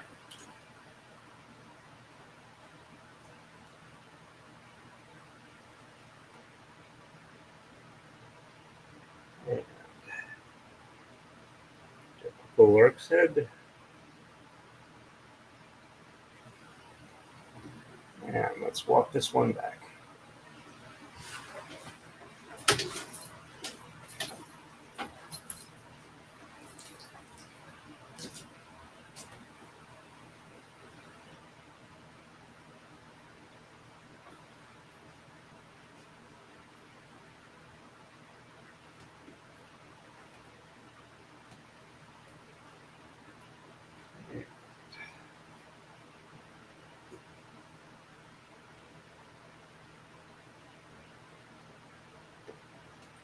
Go for this end.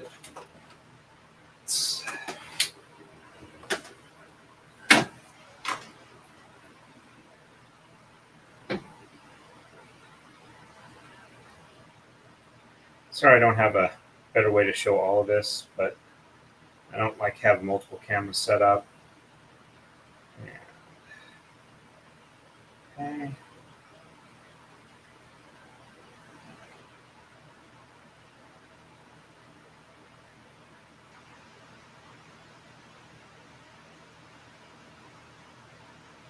There we go. And looks like I looped that around the wrong way, or did it not tie off? That could be embarrassing.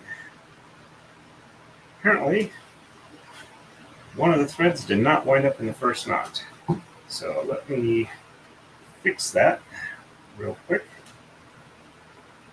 If I can, but it's going to be off camera.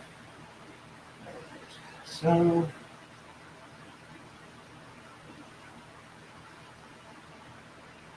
let's put this in here.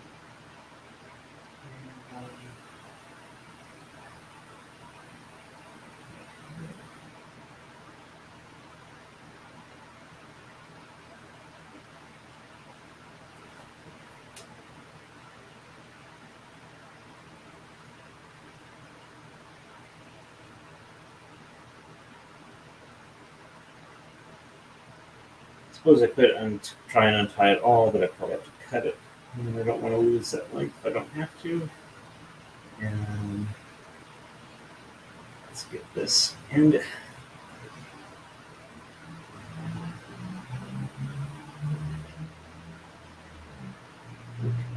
Let's try and make sure the tension is even. And try this again.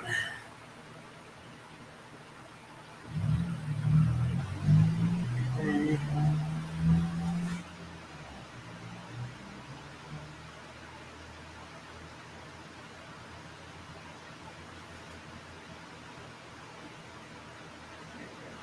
Even. See if I can get my finger out of this knot before cutting it off. All right. There we go. Looks like it's even.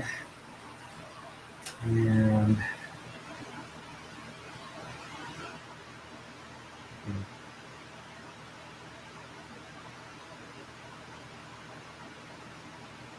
okay. I think I can tie this off the rest of the way. The rest of it.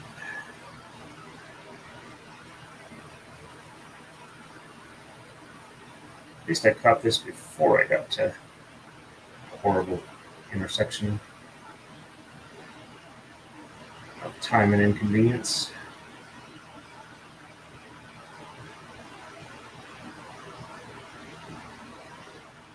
Actually, that's probably good enough. I can just roll it up.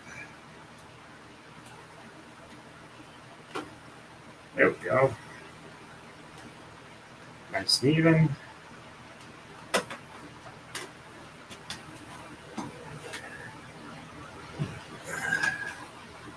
Feel really embarrassed I screwed that up that badly. Okay, it wasn't that badly, but let's milk a little sympathy if we can. Not really, just there we go. All right. So we want to there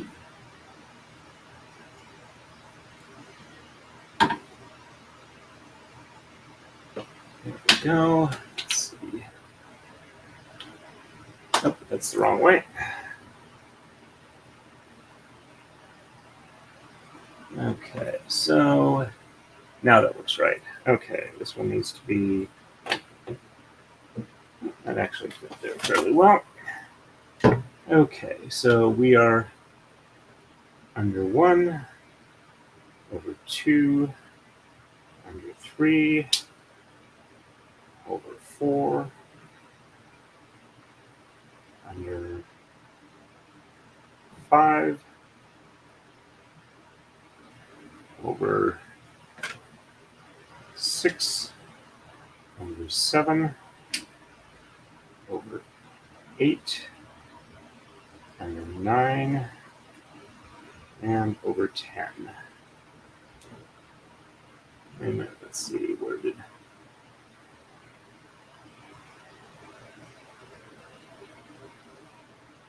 Over 10 and under 11. Okay. Let's just make sure that pass the flag here. And it looks right.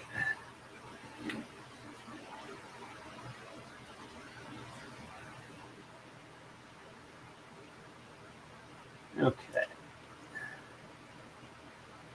Let's see. Under, over, under. Let's see.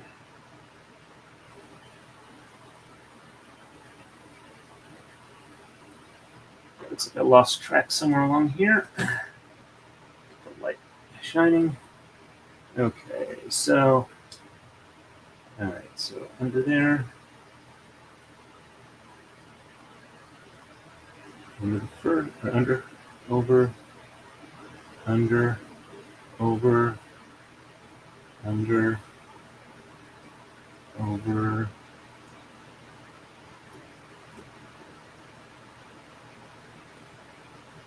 under, over. Ah. Looks like messing over there somewhere. Okay.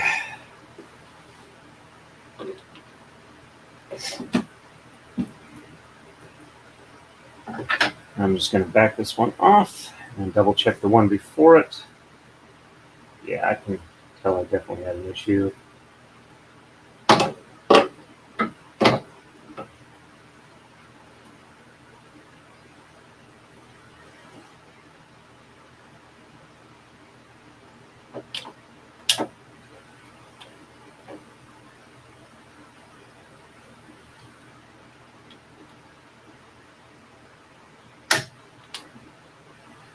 Okay. So I'm just going to set this up out of the way, make sure the previous one is in the right order. So we are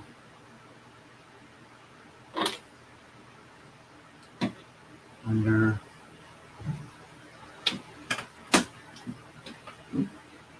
over, under, over, under, over, under, over, under, over, and under. Okay. So the previous one is good. All right. So we are under and over, under, over,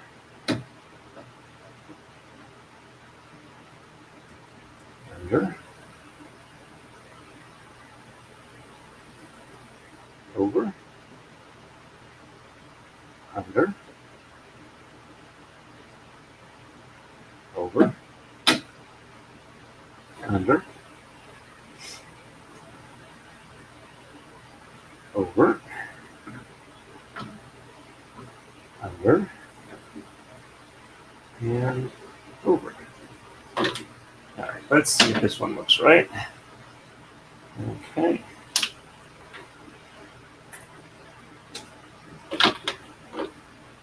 All right.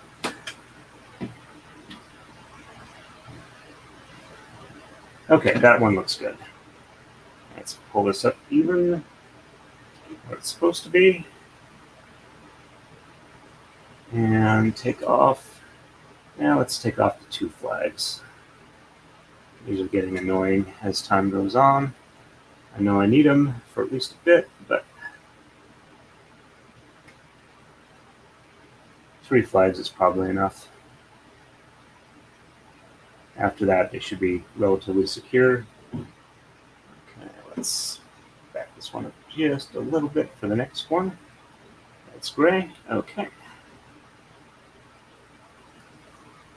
And so we're ready for a gray one next. I'm going to catch up on chat real quick.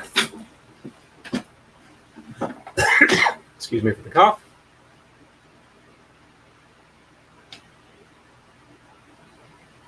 Looks like I've been falling behind on the chat.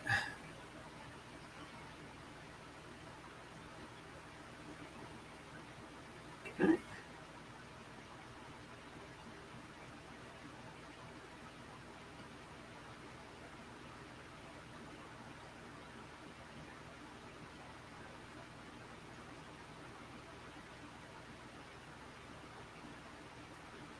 Knowing some people who make leather work for the other type of stuff that causes problems with Google searches, yeah, I can see why that would be an issue.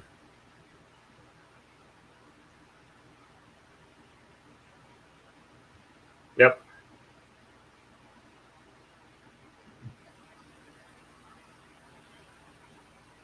My wife mentions that there used to be a college, or there's a college in Pennsylvania that used to be called Beaver College.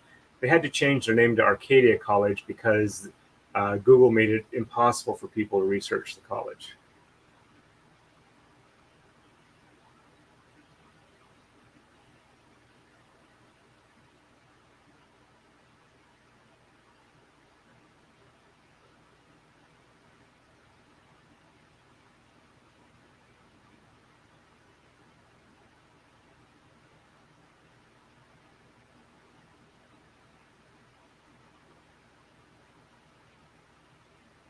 Welcome, Sin. Nice to see you on. Thank you for joining the stream, and welcome as a new person here. I'm about 2.5 hours in. I got about an hour and a half left before I can probably go like 2 hours before I have a hard finish. I'm going to try really hard to get this all set up and going, and maybe a stream later tonight actually braiding it.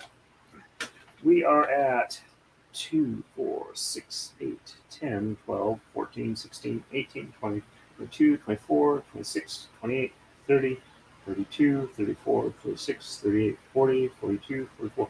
We're at 46 out of 84.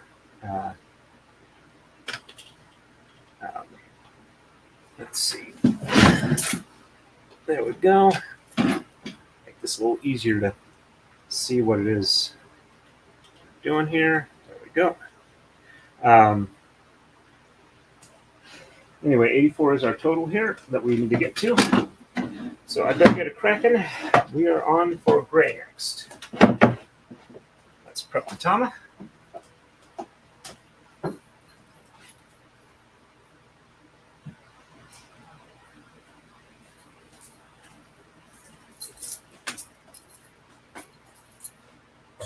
Actually, I will be right back. I'm going to grab something to drink because I've been sweating a lot up here.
Okay, I am back up. Had a nice quick chat with Mrs. Torren.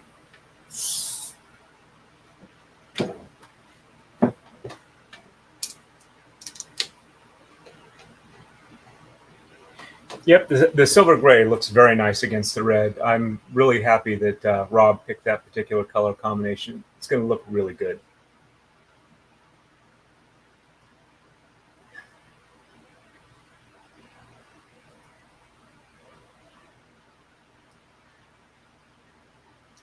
Well, I'm glad you were able to catch it live, Sin. Thank you for dropping in. I appreciate it. And in just a couple seconds, I'm going to get back to work.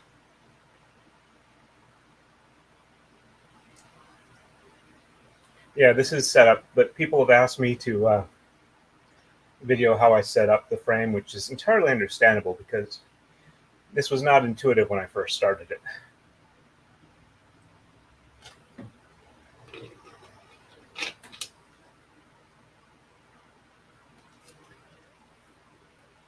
Oh, Sin, the tape is, so I know where the halfway point is, because what I do is I'm pulling out, you can see this on like streams 1 through 3 on the setup, or maybe 4.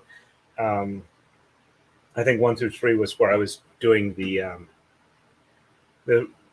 spooling it up on the spools. So what I do is I've got a warping frame, and as I pull it 12 threads together as a single group long enough, I tie it off on one tama, and then I walk back at the halfway point. I put a little flag, and I walk all the way to the other end, and I cut it, and then I put it through the D-ring, and then I tie it off onto the second tama. So I now have a halfway point, so I know where to set it here. So I have an equal amount of thread in this direction as I do in this direction. So it's for maximizing my thread usage. Okay, so we're doing gray next. I have the tama prepped. Let's get it moving.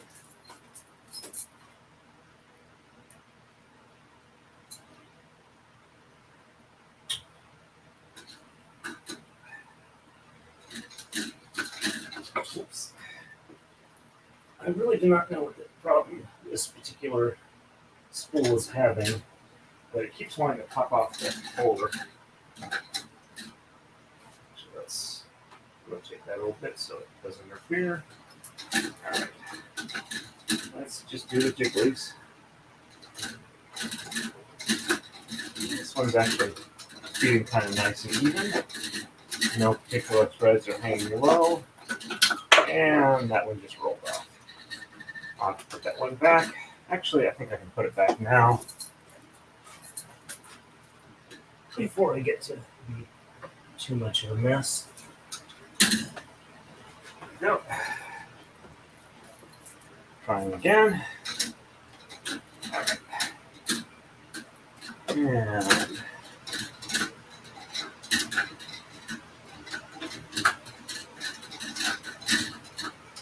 almost to where I need to be. So I do have one that's very tight and some that are loose. I should be able to even those out.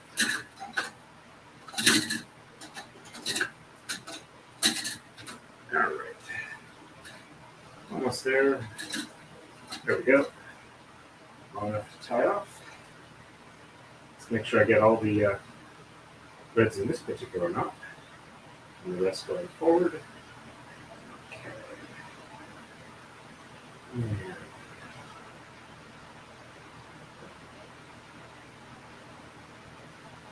Go. That's a nice even knot. Nothing loose. Nothing not in it. Yeah. Top again. That one and this one. Let's see.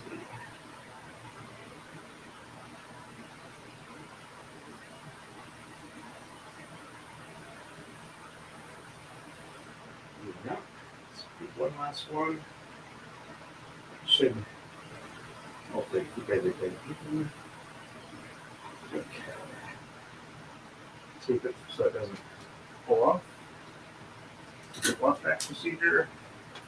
And we are walking back. I've reached the halfway point, so I'm going to put a little painter's tape flag on it. And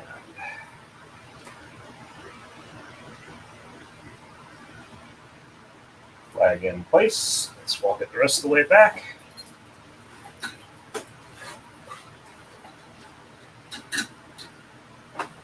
Okay. Looks like I got even tension. Let's go ahead and flip it off.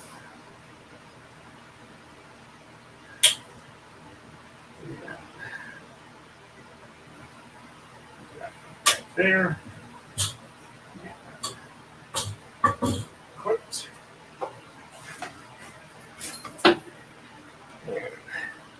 Anyway, the reason I use painter's tape is because it's a very low residue tape, so I don't get a lot of gunk in the threads as I'm working on them.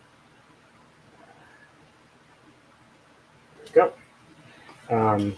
And it comes off relatively easily, and I have it on hand because I have a fair amount of it for the CNC routers I do and for constable work, surprisingly enough. When I have to post landlord-tenant notices, they don't have to actually be home for that, and I can post them on the door or the entryway. And that's considered sufficient notice for those types of actions. Go. Let's see.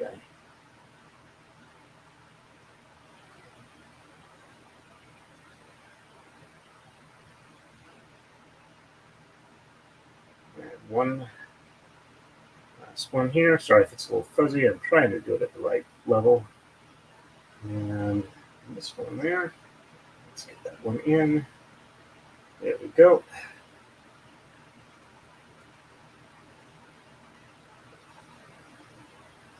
Make sure I got that one exactly right. There we go.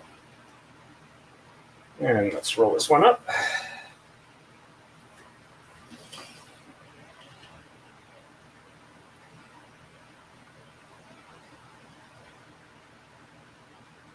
All right. We are just about taking up the slack here. And just let that hang. And walk this back and roll it up together.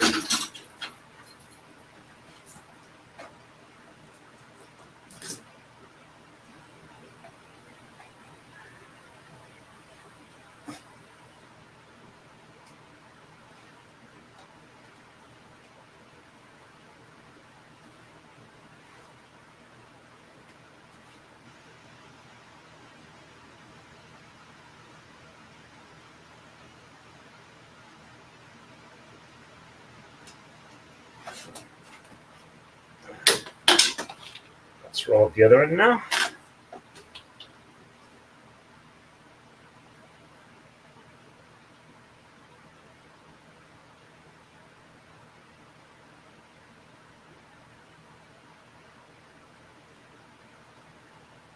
There we go. And I'm almost close enough to my soda to drink it again.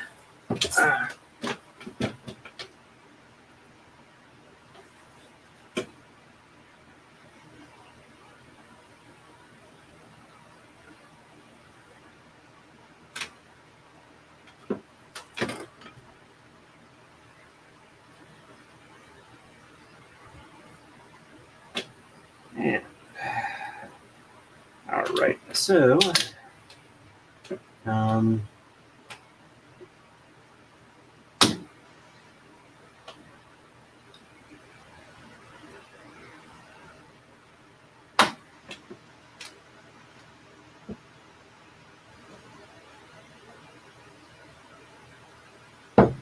okay, that was the wrong direction.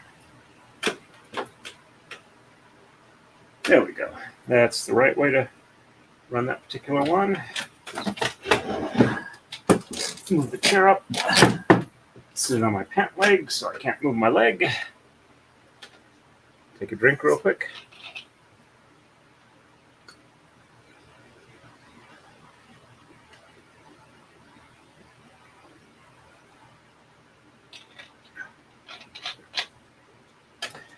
Alrighty.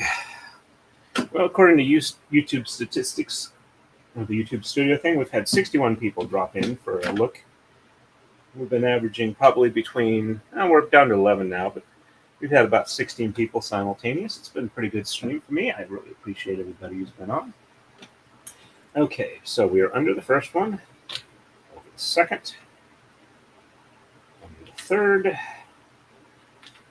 over the fourth, under the fifth,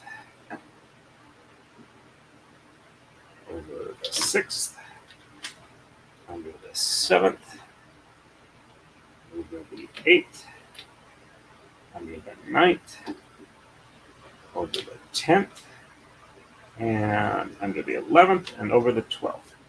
And when I'm doing the under-over, since I start always with it under one, or under the first one, because that's how this setup is working, I should always be under odd numbers and over even numbers. Okay. All right, let's take off the oldest piece of painter's tape. There we go. And it looks like a little bit got left on. Let's peel that off, because we do not need painter's tape in the finished product. This is just a temporary marker. And there we go. Looks like it's coming free. There we go. Okay, so back to red. I'm going to take another swig, see if there's anything that needs to be answered.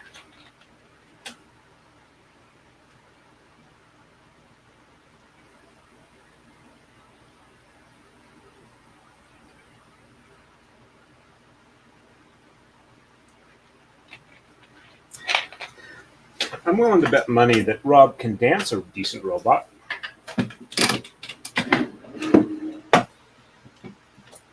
And you could say that his CNC router is a robot he uses.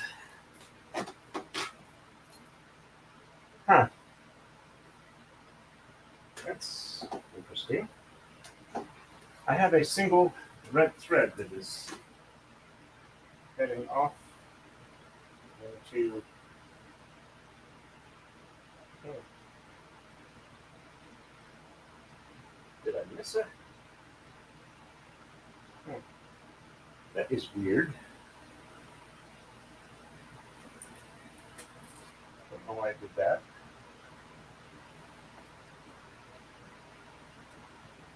I think it must have gotten caught with the rest of them and then pulled along. So I'm going to just attach this to the end of it with the rest of them. And I realized I forgot to stage the Tama. Oops. It should also... Okay, so this already does feed through. We feed that through. So I'm going to have to remember to grab a Tama as I pass the basket, since I forgot to stage.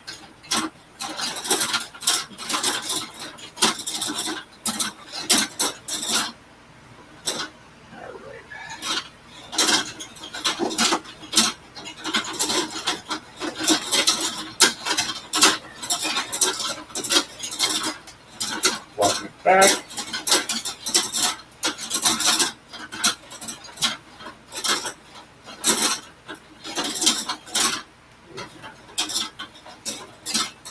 That one is just about even. Something else to remember. And I need to tie off with. Okay. Yep. Figure it must actually snagged one of the red ones and pulled it individually with all the gray. Fortunately, with such contrasting colors, if I'd accidentally gotten one mixed in, it would have been very obvious.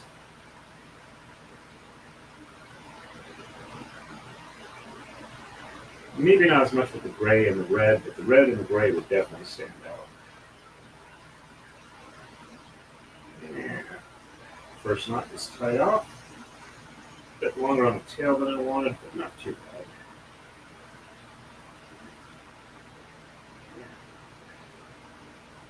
Go, one more tie off, and then position for walk back.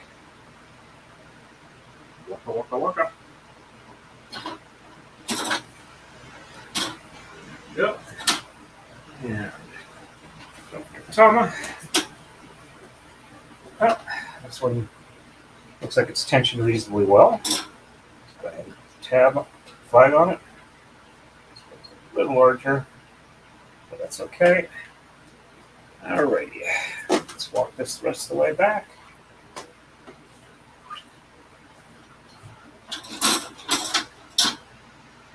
It's a little twisted, but not too bad.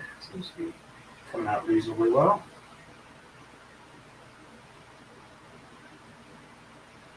Okay. A little bit, and let's get a clip on it. Looks like some of these are like twisting together before it gets to point.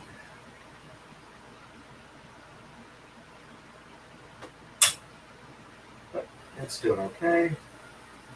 All right. And the end. And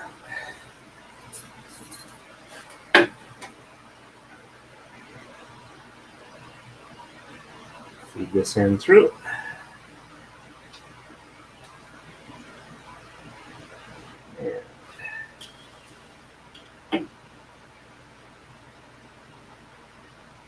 caught in the edge of that sword stop.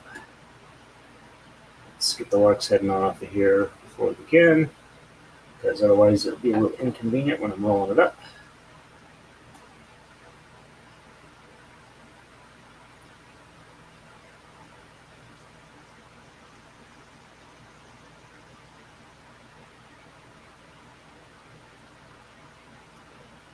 Well, like I said, I might have to end the stream because I've got a hard stop at 4:30 my time. I will definitely get this finished one way or the other today, and at least get a little bit of braiding done on it. I'm close enough. I think I can do that even if I can't get it done on this stream right now. All right, let's roll this up and put that back so you can see when I'm ready to do that. All right. And this is a good point to put the lark's head on. And there we go. Fingers were not wanting to cooperate. Okay.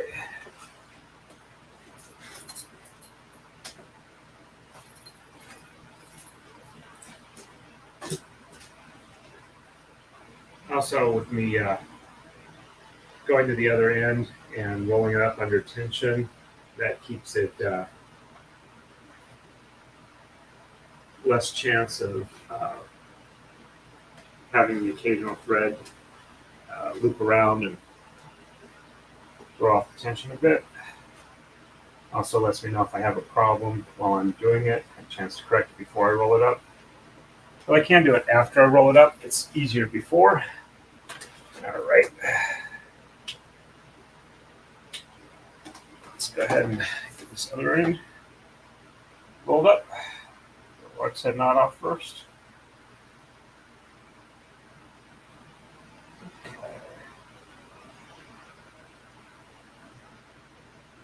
Go. I got the fan on maximum. It is getting very toasty up here. Might have to hide in the garage that has working AC to cool down. Okay.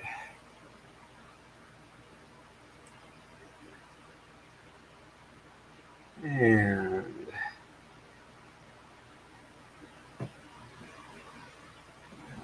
let's see.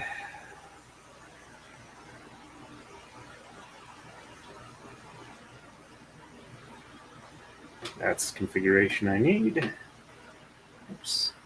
That's fine. Get the other ones back where they're supposed to be before I start the next one.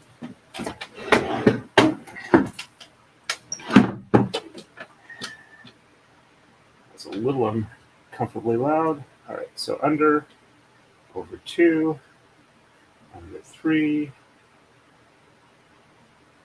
over 4, under 5,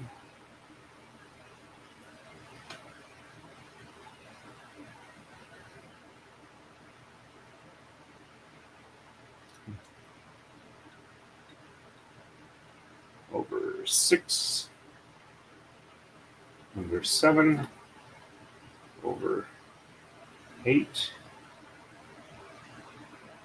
under 9, over 10, under 11,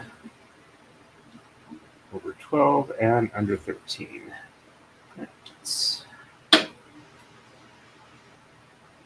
double check that looks right. Yep, it appears to be. Even this up. And take the oldest off. I think I have one too many on the red. Nope. The other flag just confused me. I got 3. Okay, that looks good. All right, so 2, 4, 6, 8, 10, 12, 13. Okay, I am at the 50. 34 left to go.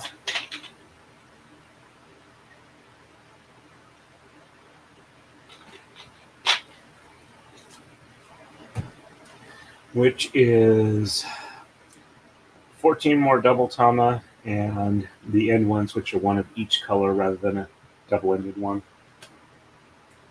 All right, so gray is next. All right, so as you can see, I've got about 2/3 to 3/4 taken up, so it should comfortably fit from here to here. A little bit of compression, but it should look pretty nice. As you can see, that's getting to be like a nice weave, nice even look on it. All right. Hey, Kathleen, nice to see you on. Let me just check right here.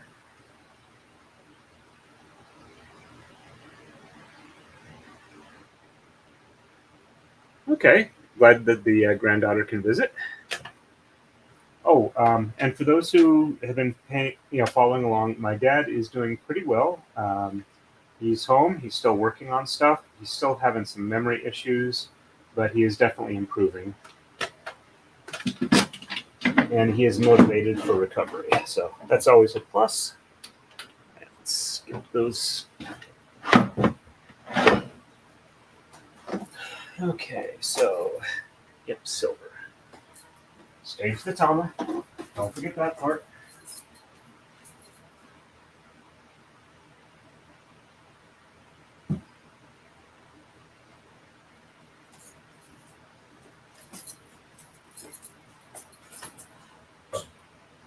Okay, so I'll move this out of the way. Let's see. Let's go ahead and move this out so it's not so twisted. And then re-equip it.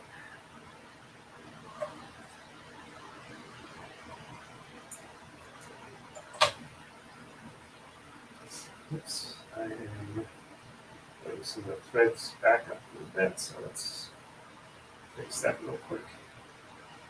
Because I do not want to be losing threads. That would be bad. Not horrible, just bad. Okay. That one's sliding back again. There we go.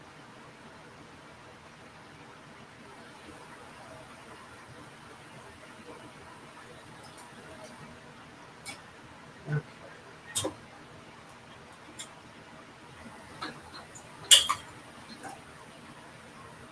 All right, let's do a finger wrap. See if I can get these fed out without having one of them yank off the holder like they have been.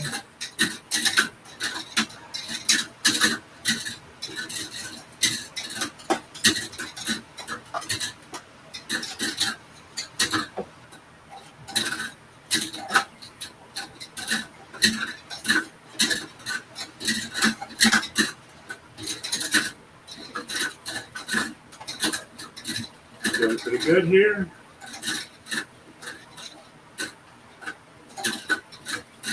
Almost the tile distance.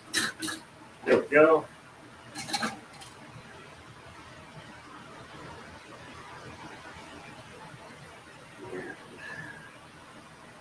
Doing the tile.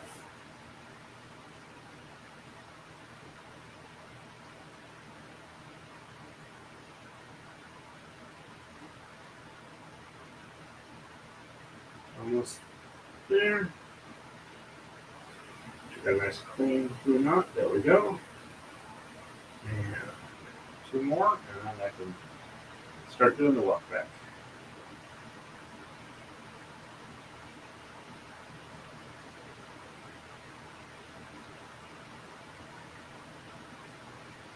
Let's see, did I use some threads on that? Maybe one more tile, and we're ready to roll.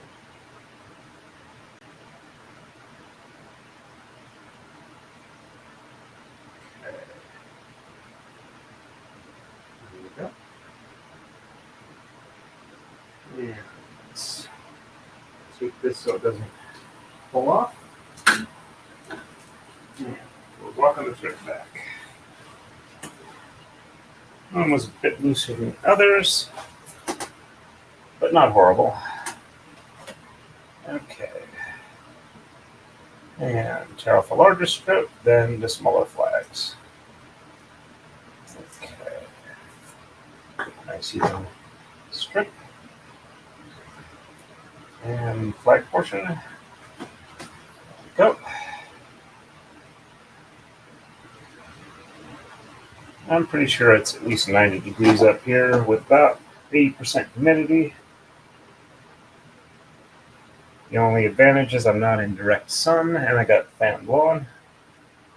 A little bit of unevenness here, tension. Let's go ahead and walk it back. There we go. Okay, that's the one that has the issue.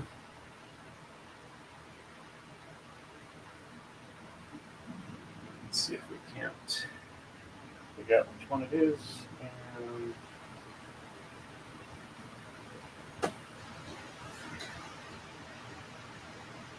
back.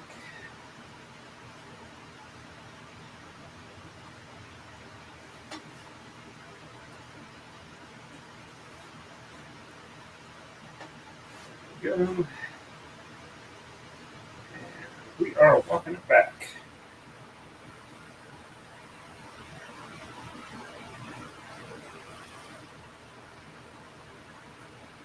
And just about there.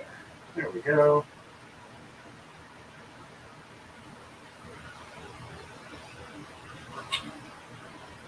Clip on.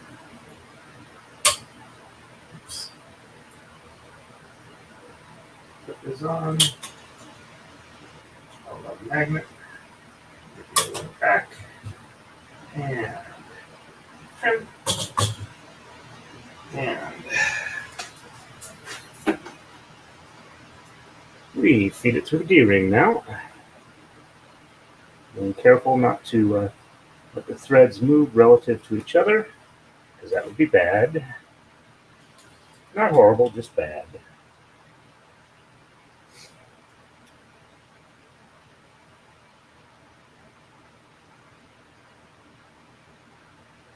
Trying to keep that Bob Ross energy going. Just happy little mistakes.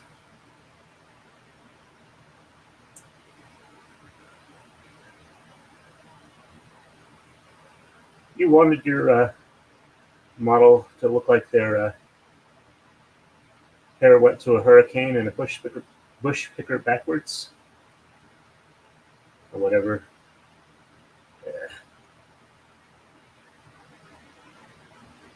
The comment was in the Star Trek.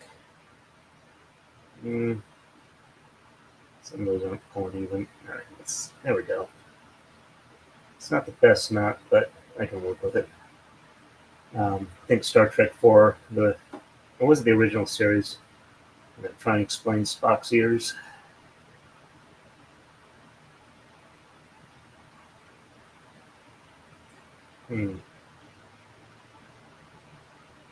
That's a weird.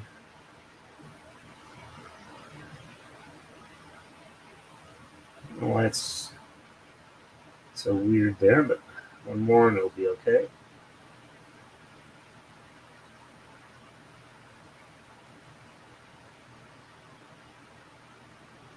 Let's get a good knot here. I want a good knot, decent knot. There we go.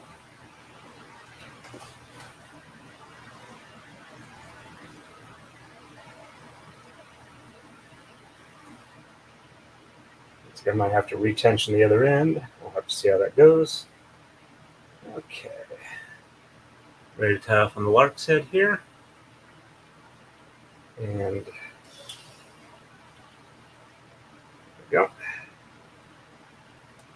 Helps when I look over at StreamYard and see whether or not what the camera's focused on is actually something worth focusing on.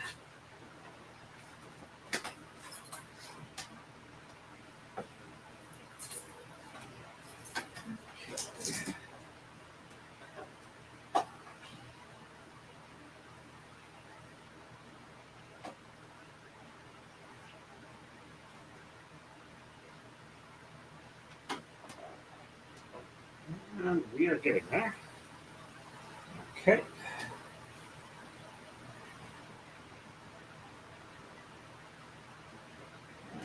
We have right side. There we go. Let's go ahead and get this other end rolled up. I can do it without making a knot. That would be a bonus. There we go. Sorry to complain about the heat so much. I don't deal with it well. At least I don't live in Texas. I have friends in Texas. Just don't think I do well without without a lot of AC.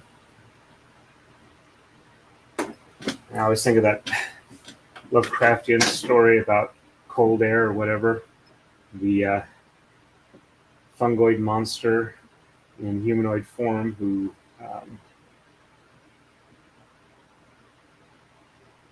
let's see.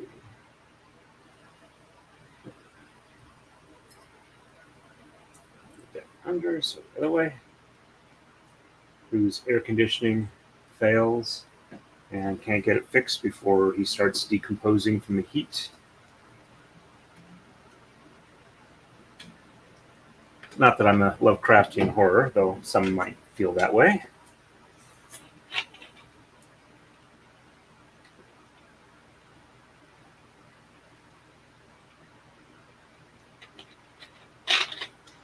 Looks like I'm a little bit behind on the chat. I'm going to catch up real quick after I get this one settled.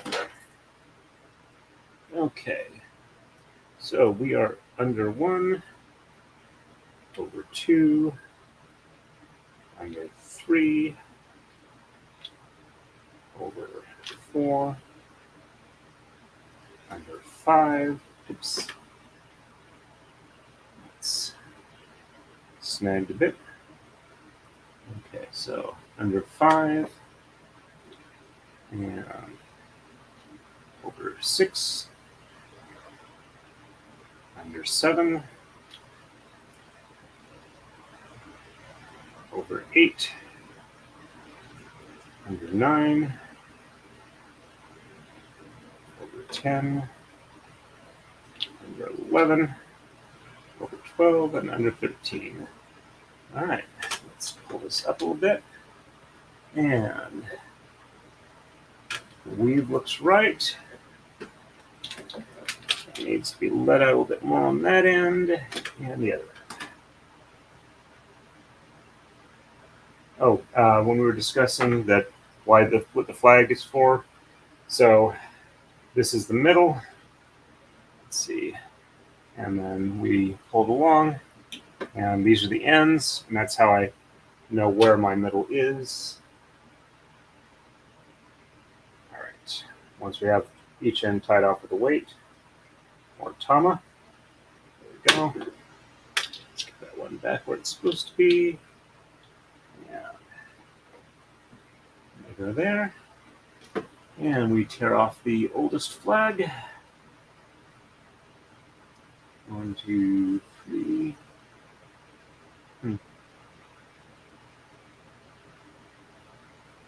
No, 3 is good enough. All right, so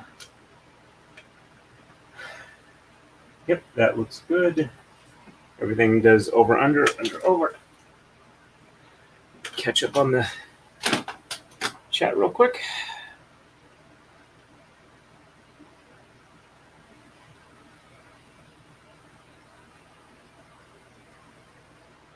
Thank you very much, Gwen.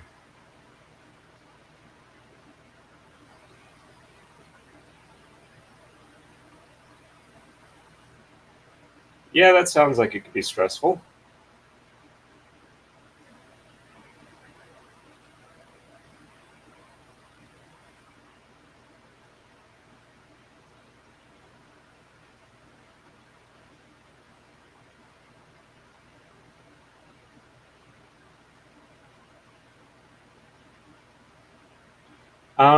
It was either an episode on Night Shift or Night Gallery, I mean. I think it is a Night Gallery episode. I don't think it was on the original Twilight Zone, but it was like mid to late 60s era episode. in color.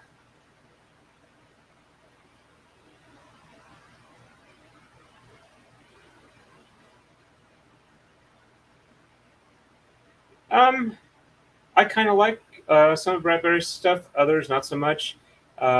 He did a lot of Mars stories that wound up being put in a miniseries. Yeah, I'm pretty sure it was a Night Gallery episode. All right, back to work. We are at 52. 32 left to go. All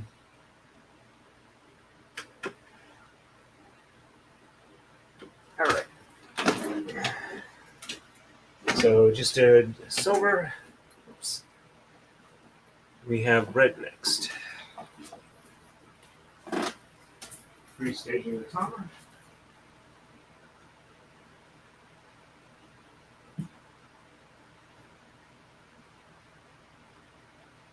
I'm just going to do a quick count here real quick. So we have 52, 46, 58, 60, 62, 64.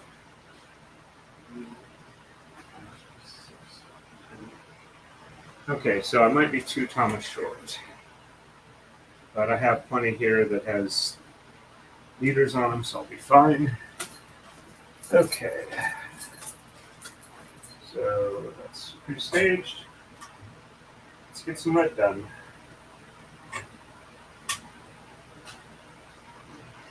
All right.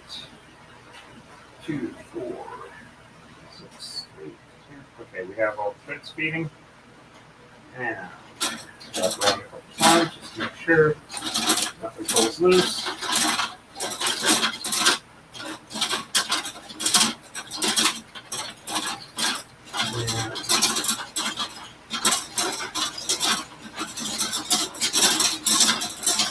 Walk it back at a nice smooth pace. Do the jiggly.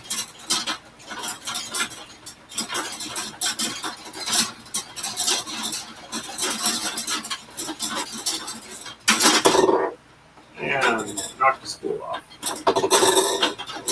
I'll fix it when I get back over there. There we go.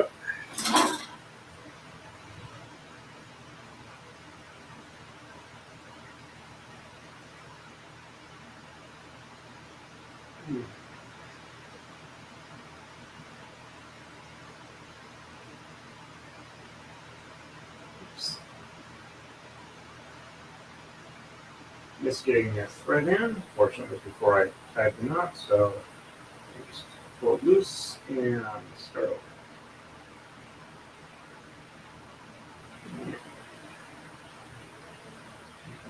Get it all through. Yeah, there we go. Pull it tight. It's not a knot until you pull it tight. Yep.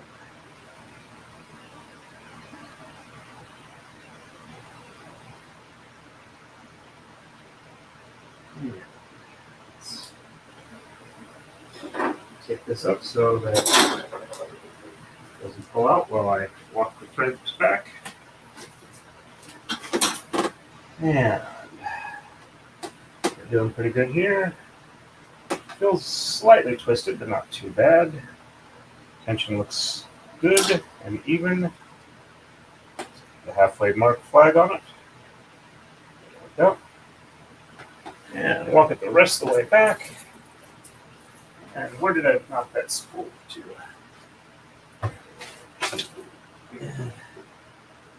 Okay.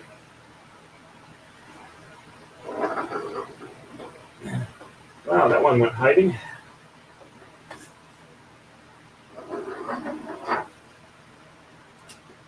Let's go ahead and rolling back up a little bit, so I'm not quite so far out of evenness with the rest of them.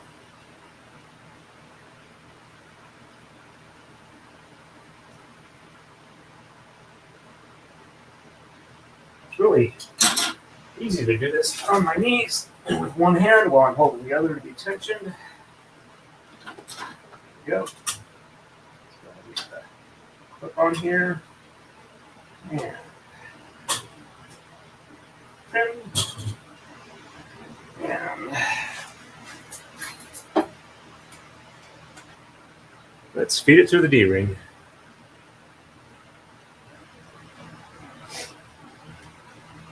There we go.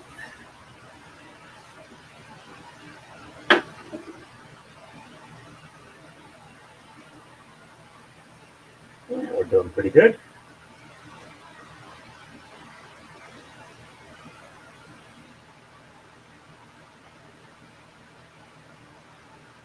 And, oops. So you can see the tie off. So this isn't quite so boring and dead camera-ish. What's that? Part of the loop or part of this?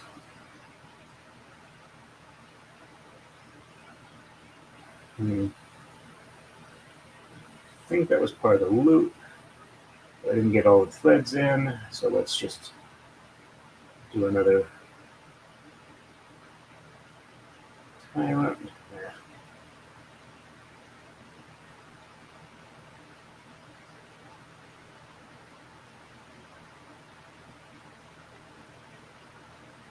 All right, let's try this again. There we go. One last one, and we're ready to roll it up. There we go. Reposition that back.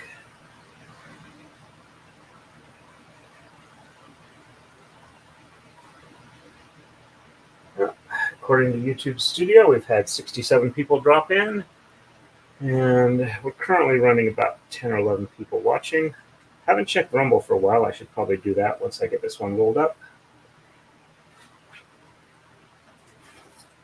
I do not want to get people on Rumble, even if they don't want to chat with me. Which is what I find mildly disconcerting. It's not horribly so.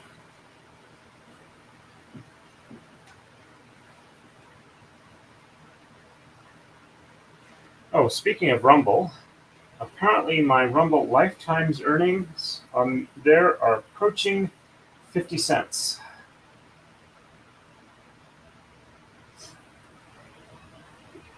It was like 43. I'd say it's more than YouTube gave me, but I was originally monetized on YouTube a long time ago. I never actually withdrew the money, but I think I had like about $30 there. I hadn't really gotten into my head that, hey, there's something I can do online regularly that people would like to watch. All right, there we go. Let's roll this in.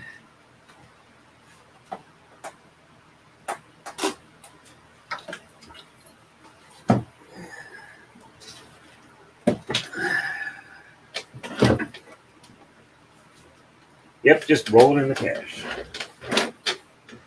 The monthly fee to StreamYard for being able to use this streaming system is $50 a month. So the rate I'm going, I'll never make it up in volume. Though I know things should improve once I actually hit the threshold that some money is flowing my way. Okay. All right. Let's see. Okay, that's the correct flip. I just need the flag on that side. There we go. And let's unroll this a little bit more. Okay, so under 1, over 2, under 3, over 4, under 5, over 6, under 7,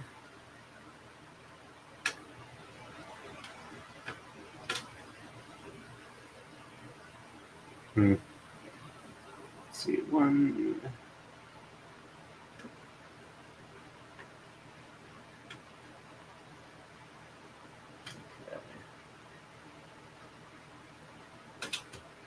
Yeah, I got to be careful. Some of the okay, so under 1, over 2, under 3, over 4, under 5, over 6, under 7, over 8. Okay, so that one's just a little tied up on the other end. Under 8 and under 9, over 10, under 11, over 12, under 13, and over 14.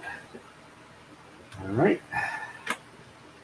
Flag up there a little bit and check to make sure that the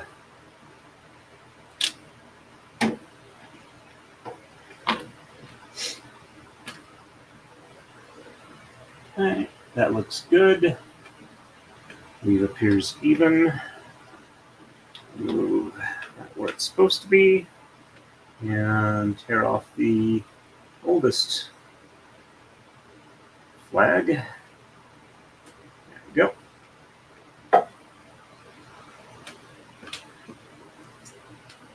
Okay. Oops. All right. Let me see what I missed with chat. Yep, the Martian Chronicles is what it was.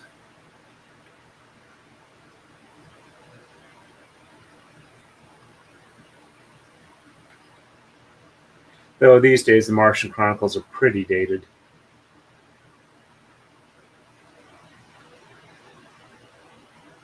That was what I was responding to. Yeah, agreement there.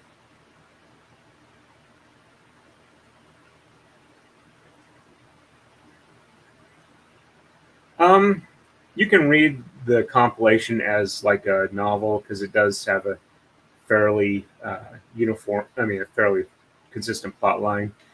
Fahrenheit 451 is his most famous novel.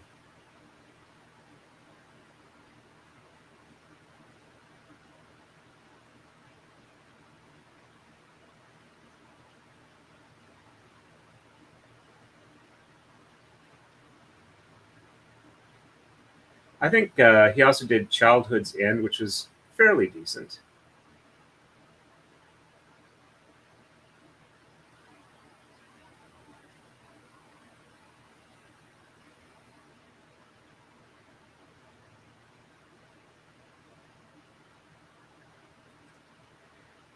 Because it gets harder to take them off, and as I'm going further along, they'll become woven in because as I go along, it moves like this, and eventually I'll start crossing over them.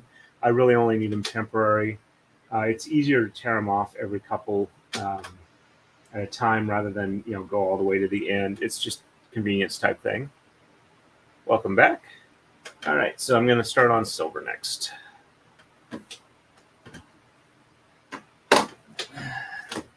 After I take a swig.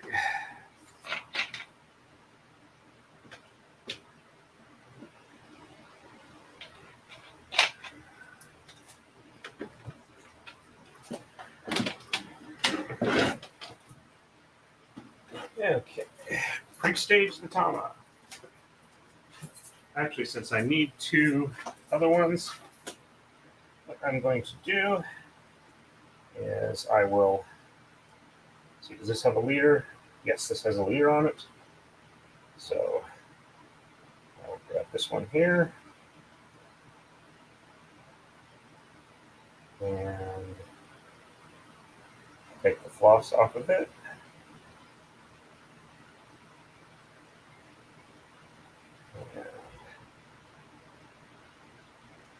Just need to cut it off. Crap. I keep doing that. That is very annoying and probably not just to me.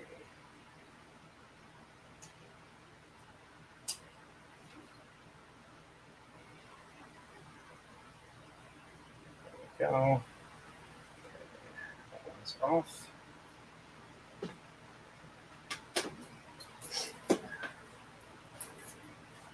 right, so this one's pre-staged. Just need to get another one. There we go.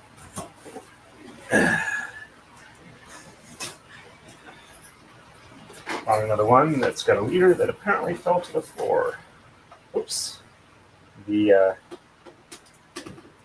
loop on on this one was cut through, so I will quickly cut this off a little bit and redo the leader knot. And then I will be good to go. Let's make sure it's a comfortable loop on here so I can do the other knots I want to reasonably well.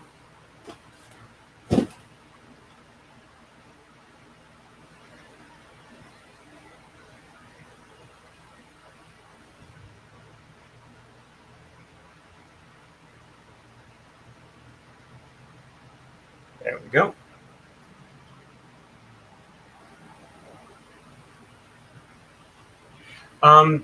The reason I don't take them all off but the one is it takes like one or two others on it to keep it from as easily sliding, so it's just kind of a backup. So if something happens, I accidentally trip and pull some or something like that, I can put them back fairly easily. Once 3 more or so have been put on after it, it's pretty well secure without a lot of effort. But the outermost one moves fairly easily. Okay, so I am doing silver. It's easy to forget what you're doing. It's only one or the other. Okay.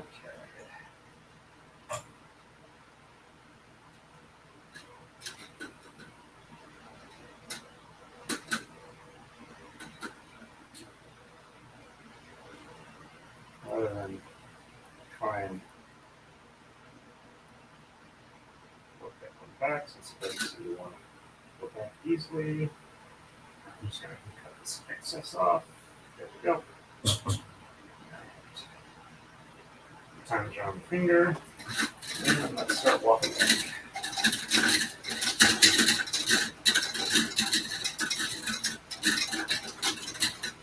And we again, that's going pretty easy this time.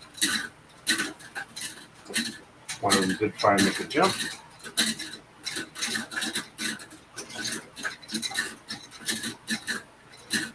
It's going to get a little bit of unevenness, but not too bad. And almost back to the tile point. There we go.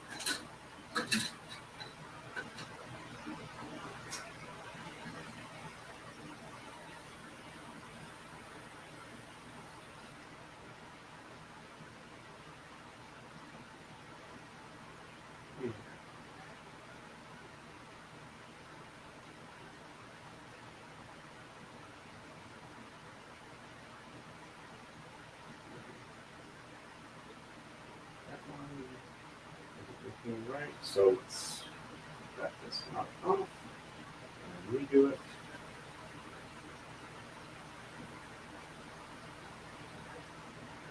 Let's go get one of them in. Go. Make sure I have them all together. None of them hanging loose. There we go. Let's try this again.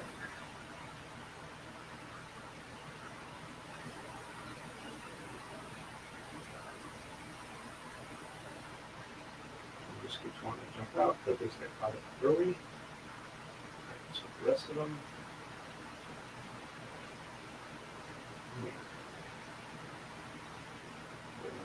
Through. There we go. Actually lock them in. Second one.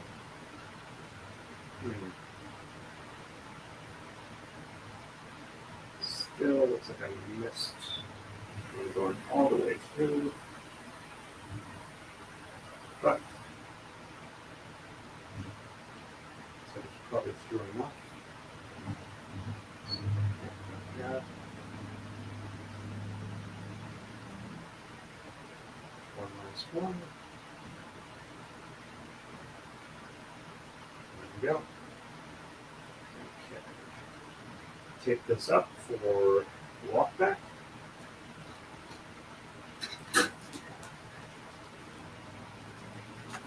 Okay, not too bad.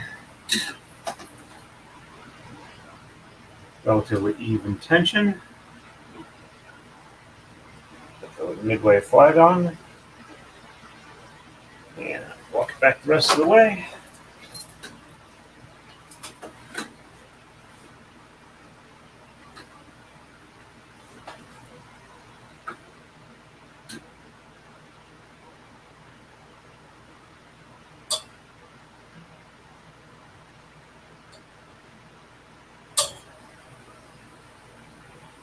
All right, here we go. Clip on. Put on magnet. And trim.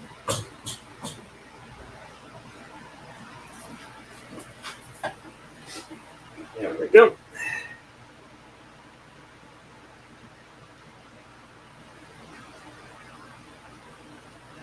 Let's keep those even. There we go. And make sure that all of them passing through. There we go.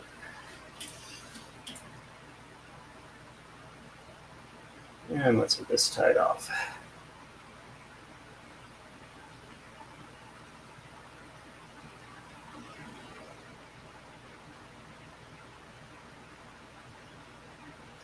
The way they kind of spread apart with static electricity let you know why I was thinking that a little spray bottle with some water and maybe a little bit of conditioner so that they don't force themselves apart, and keeps it,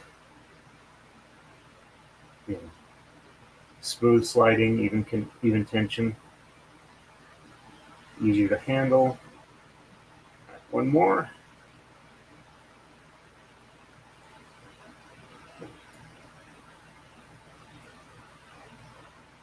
Sorry, I can't really look at the camera or look at the screen while I'm doing this, so I apologize for not always getting it on camera. There we go. It's cut on the focusing stud. Focus ring stud. Okay.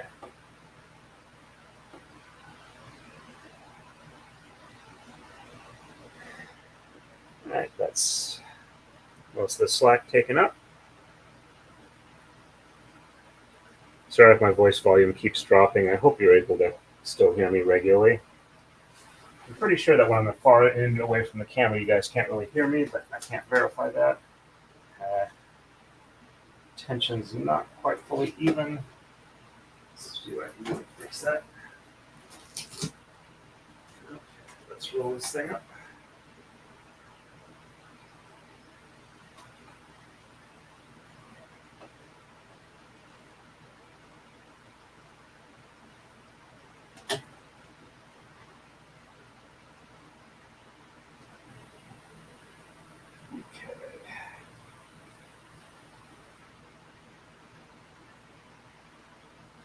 And there we go on that end. Let's grab the other end and see if I can't even up the tension just a little bit. I'll unroll it all the way back to the knot. See if I can't get it evened up a little bit, whether it's actual tension issue or if it's just one of the threads got pulled a little snug relative to the others, and it just needs to be stretched out with the rest of them, and then I'll even out, which is what it looks like the case was with this. And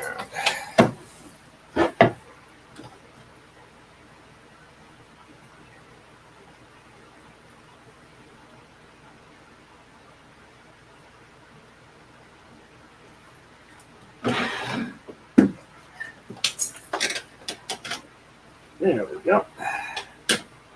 Okay, so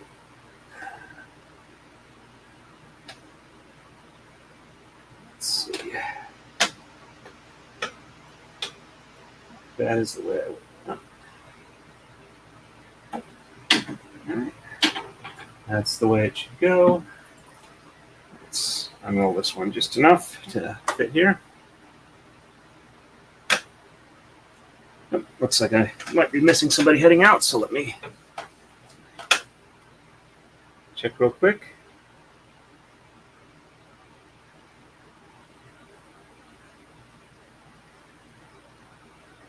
Okay, have fun in Minecraft, and we'll see if you chat on here, and if not, we'll still welcome you around whenever.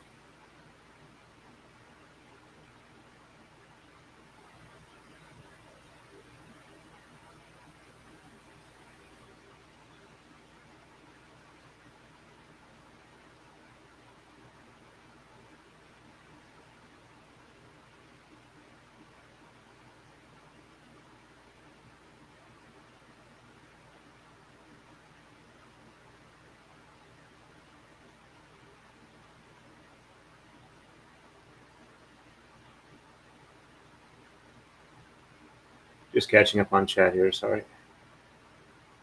That's good to hear. Okay, let's get this woven through.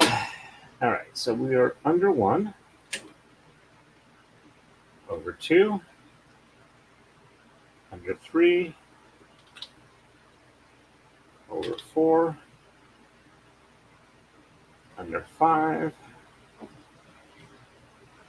over 6,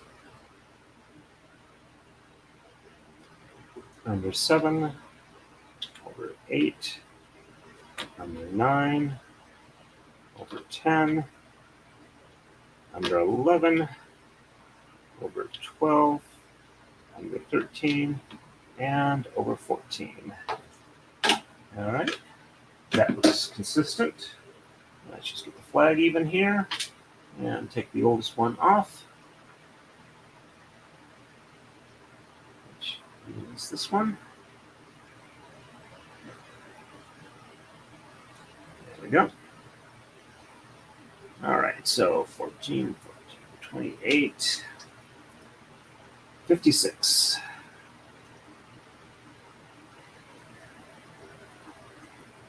Getting closer. Yeah. All right, so got about just under an hour left. I'll see how close I can get. Oops, let me move the mouse so I can actually see chat.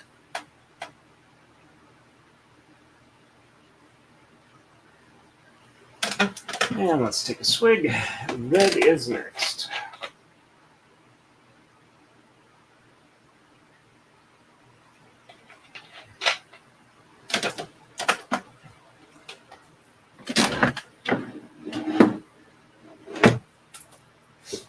Okay. Almost forgot. 3-stage Maritama.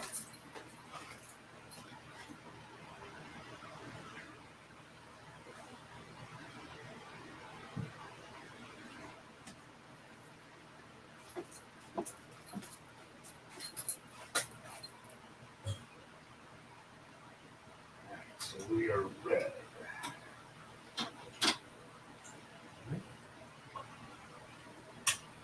There. Times around the finger. Make sure they're all feeding. 2, 4, 6, 8, 10, 12. Let's jiggle, jiggle, jiggle.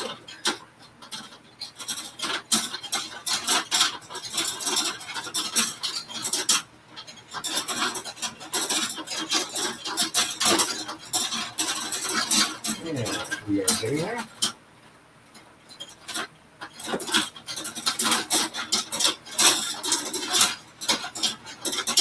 About 80% of the way over.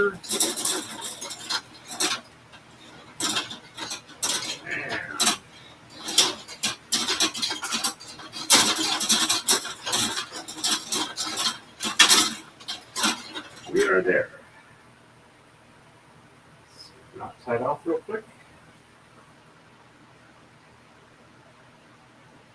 Pass that through.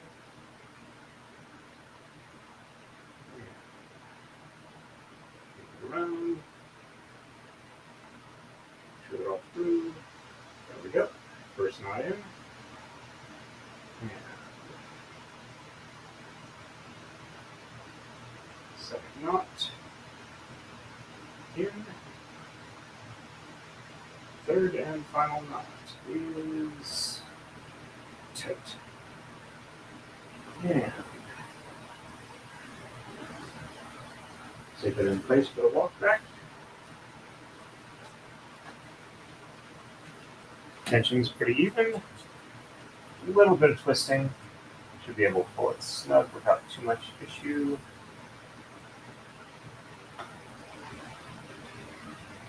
I wonder if a comb might be a good idea. Just so that they don't twist around each other. Of course, getting that to work might be more trouble than it's worth.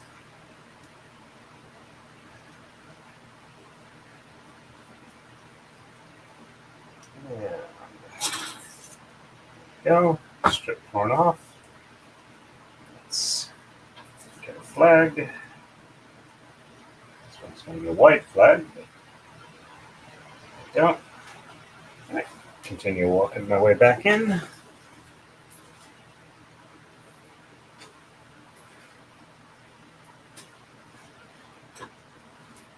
think another thing that helps as far as getting rid of the verbal tics is just comfort level.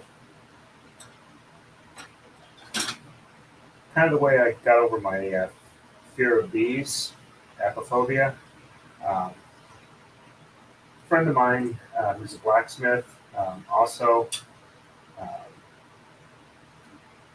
was an amateur beekeeper, and he rescued a hive that landed at the school he worked at. So he found the queen, put her in a transport box, got the rest of the hive in a large box or whatever, took them home, put them in his yard, set up he had like a beehive that he had in storage. So he set the queen up in and set it up in one part of his yard. Then I needed to borrow his welder for a project, so I was going to use it at his place. That way, I brought over my supplies and set up there. But like 2 days before I was scheduled to come over, he moved the hive to the other side of his yard. So all the bees that were used to the old hive location when they went on their foraging expeditions would come back to the old location, buzz around for a while, then buzz over to the other side of the yard where the hive had been set up in its new location. So essentially, there was a constant stream of bees moving back and forth from one side of his yard to the other. They weren't really, agitated or angry or anything like that. They just, wrong spot. Okay, there's the right place. But I had to walk back and forth through that like probably 50 times doing various different parts of the project. And I was fairly apophobic at the time. So found out there's apparently only so long your body can be convinced that it's going to die before it suddenly goes, oh, wait a minute. Maybe I'm not going to die. Maybe this isn't a life or death thing here. And you start losing the phobia. I still don't like being around bees all that much, but I no longer freak out.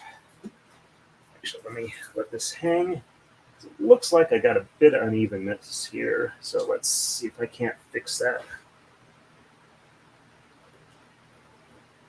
I think I forgot to move the camera over for... Yeah, I think I'm going to have to fix it on the other end. Okay.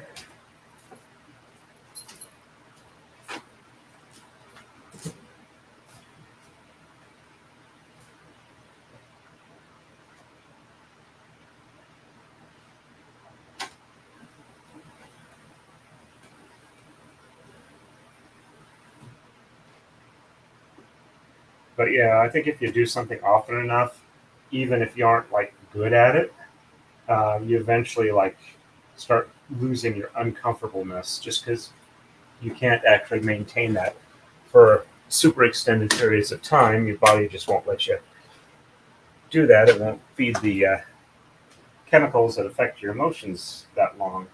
It's like, we got a limited supply of this stuff. You can't have this all the time.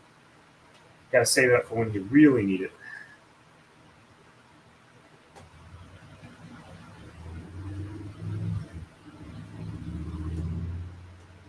Okay.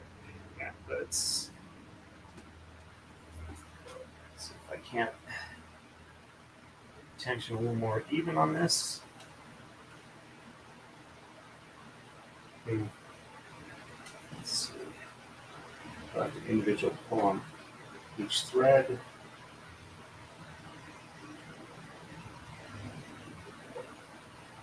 No. Guess that'll have to do. Let's roll this puppy up. Yeah, I don't think I'm going to get to the last one by the end of this stream, but I'm going to do as much as I can to get there and hopefully get this finished off. Like I said, I will probably start streaming again about 7 p.m.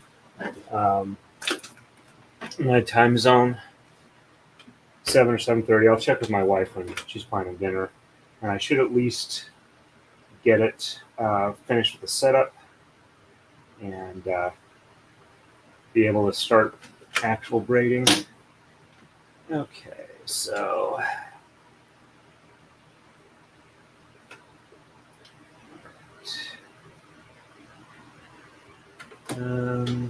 other way. Yep, there we go.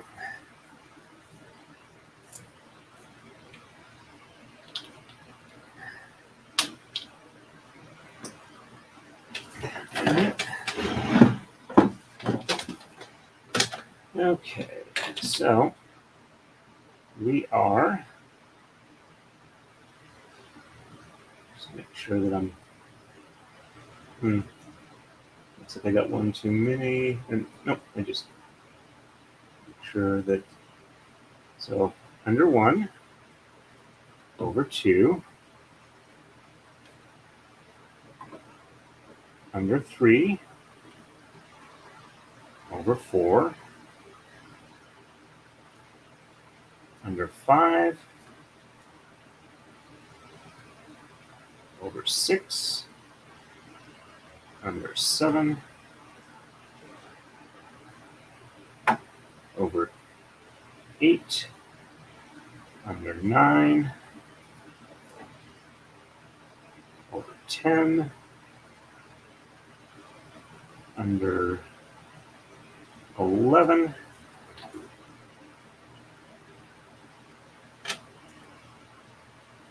over 12, under 13,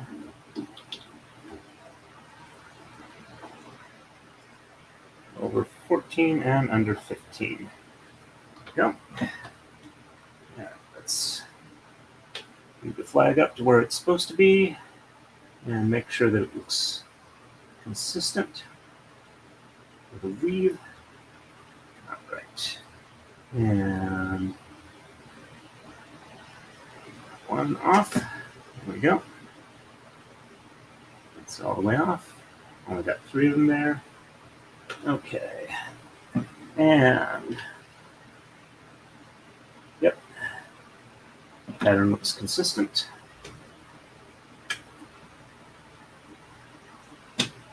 Okay. Alrighty. Catch up on chat real quick.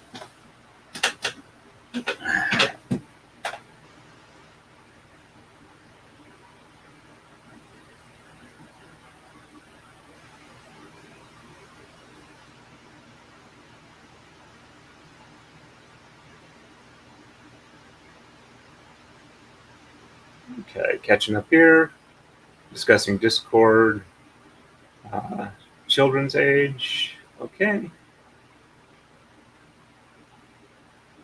Youngest is 2 weeks away from starting 2nd year. Thank you very much.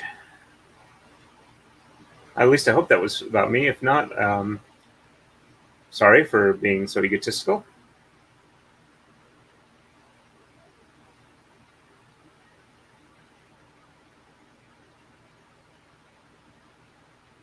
definitely.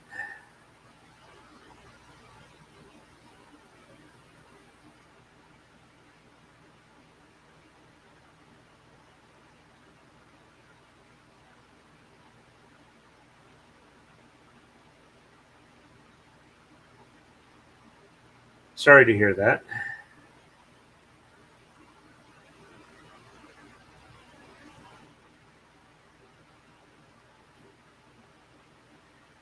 My understanding is that fear of heights has more to do with the connection to the ground. So, like, some people are okay with like hot air balloons once they're above a certain height. But if they can see something that connects with them to see how high they actually are above the ground, that's when it kicks in.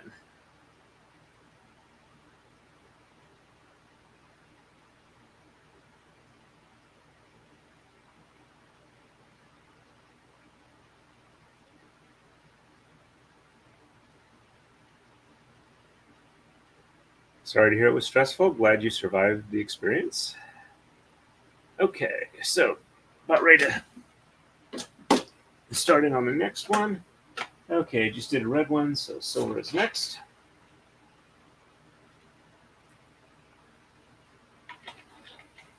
Actually, my soda's just about done. Might as well finish it off. Okay, silver.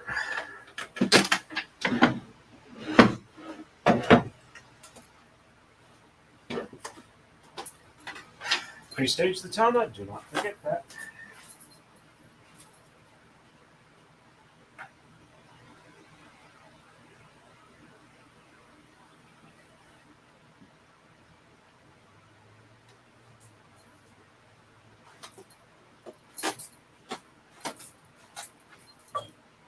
Okay. Right over here. Okay. Silver. Make sure we got all the threads together. Got one finger a couple of times. And start walking back. Doing the jiggle jiggle. Put the one back, keeps falling off. What's that wrong?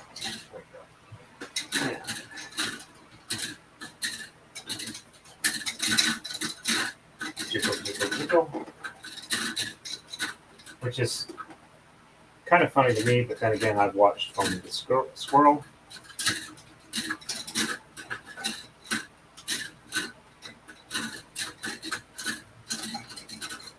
Oops. And gotta fix that one real quick. Walk back here. Put that one in its proper spot. There we go. Let's walk back, see if I can avoid tangling anything. Here we go. That looks reasonably good. Just a little bit more, almost there.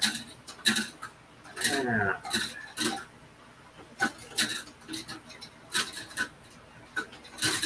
there we go.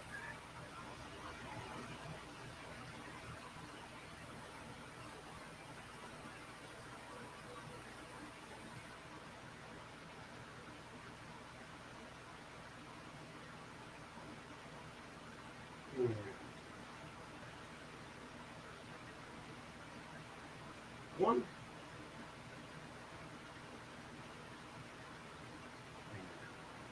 Two.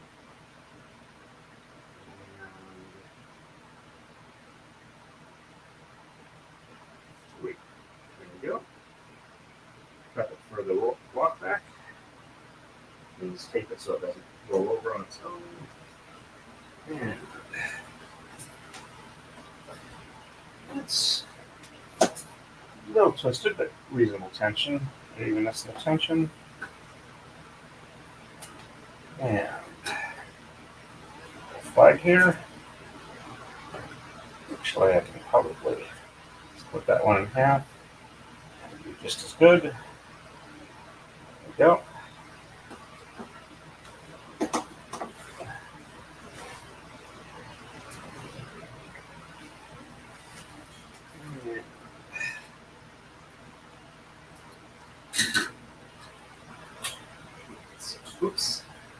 Almost knocked over my frame. That would be bad. Okay. Clip on there. And that over there. And sit. Go.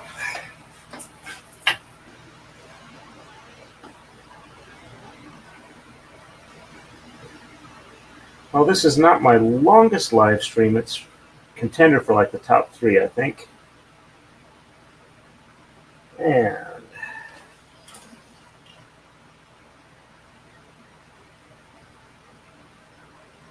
let's get this tied off. Okay. Wrapped around. And maintaining even position. There we go. And round 2. There we go. One last one. I can start wrapping this up.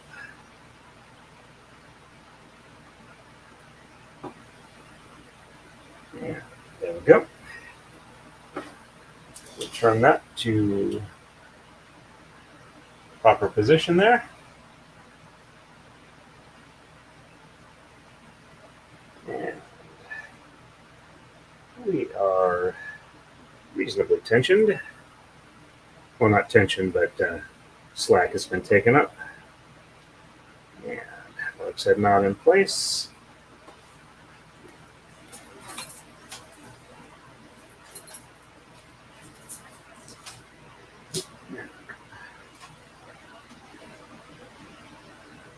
Rolling, rolling, rolling, keep those trauma rolling. I can't make a rhyme for the next one. Yeah.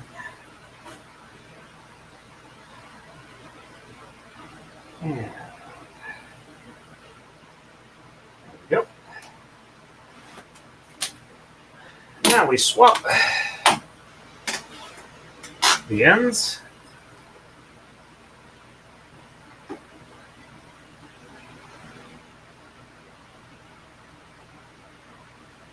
Yep. Okay, a little bit of unevenness. Let's go ahead and put this back. There we go.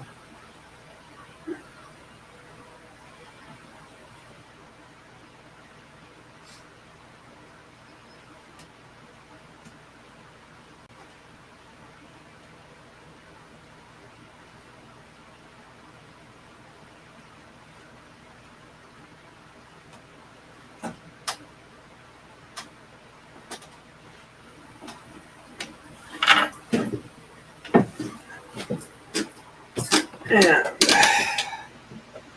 sit down here.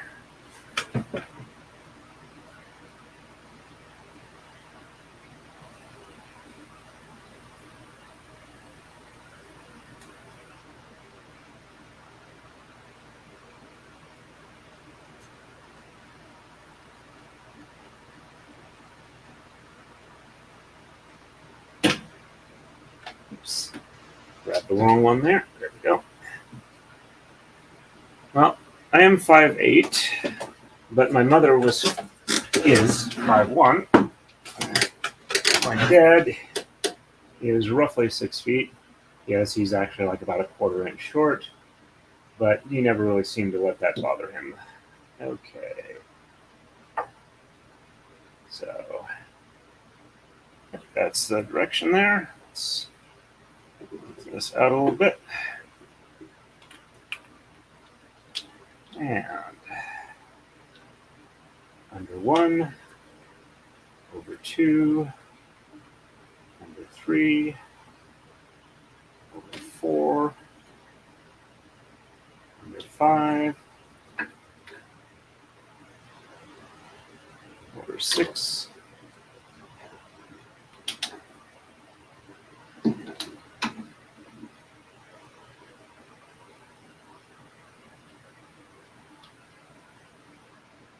7, over 8. Oops.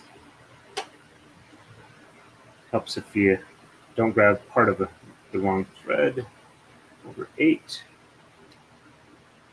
under 9, over 10, under 11,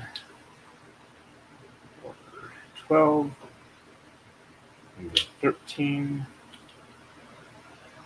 over 14, and under 15.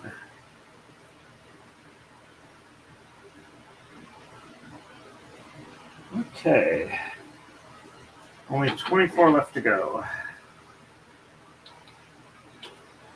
All right, let's just pull this up even and take off the oldest flag.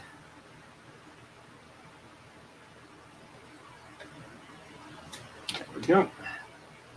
Let's missed a little bit. There we go. All right, so starting to get to the point where I'm going to need to like pinch it together. So I'll move that one more to that side. Okay, so next one will be red. Is there anything on chat I got to respond to real quick?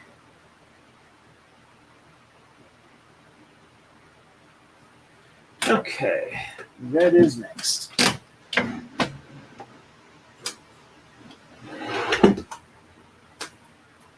Pre-stage my tongue.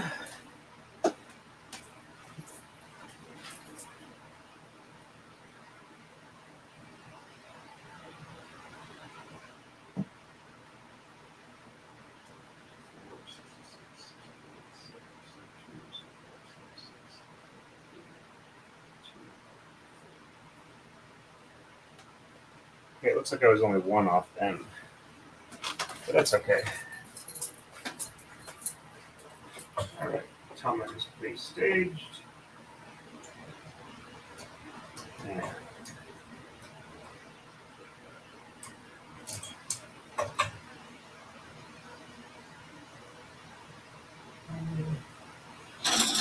oops. There we go. A couple times around the finger. Make sure they're all feeding. 2, 4, 6, 8, 10. Yep. Oops. One of them popped off. There we go. Huh. That one. Okay. Just had the wrong side up. Alright, they all look like they're feeding.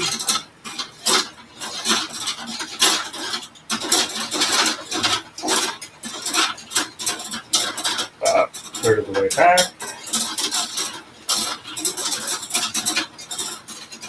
Just past the halfway point.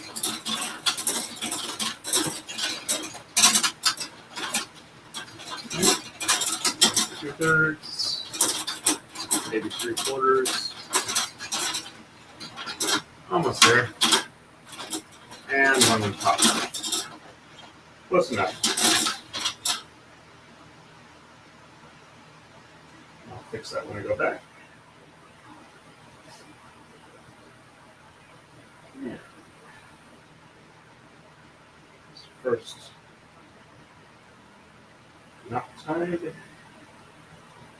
Yep. Second knot tied. And third knot tied. That's actually fairly quick. Take this so it doesn't yank off the box. And let's even up tension. A little bit of twisted, a little bit of unevenness. Comb is sounding more attractive. Okay, that feels reasonably good now. All right. Yeah. Let's walk it back the rest of the way and fix that popped off spool before I forget about it. There we go. It needs to go the other way because if I don't, the painter's tape sticking over part of it will make it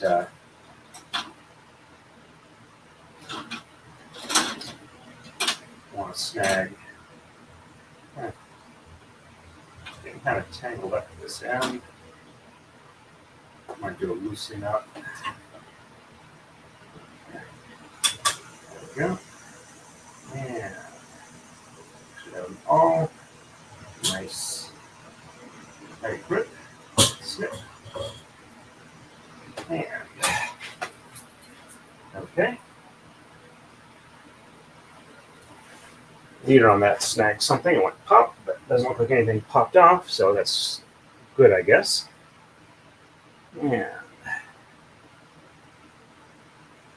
we go.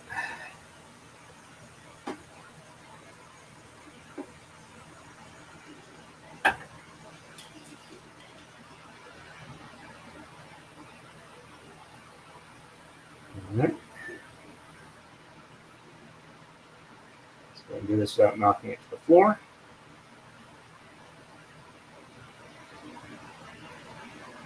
All right, got about half an hour left.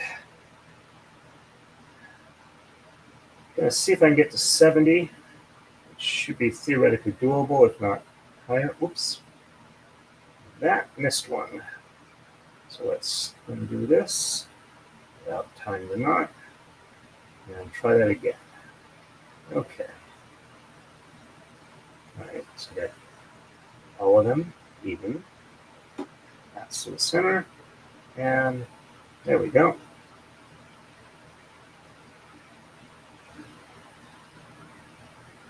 And 2. One more to go. And we can start rolling up. There we go.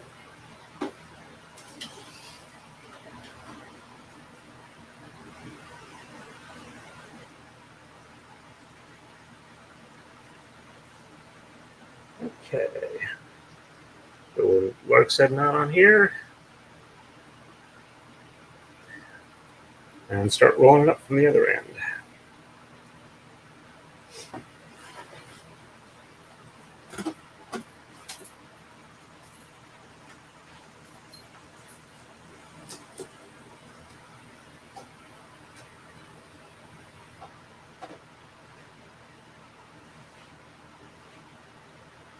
I will be very happy when this is done because while this is better than the previous way I've been doing it, it's still kind of tiring.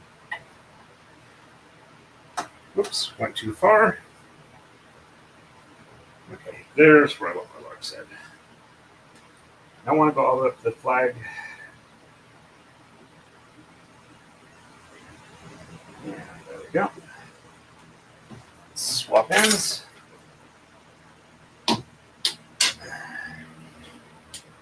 Wrap up this one. And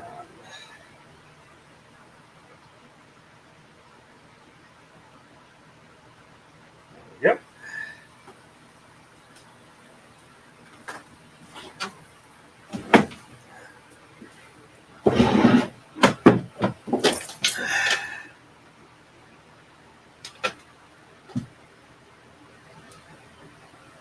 I want to thank everybody for the likes. Looks like we've got about twice as many likes as active viewers on the stream. This lark's head one done, and let's see.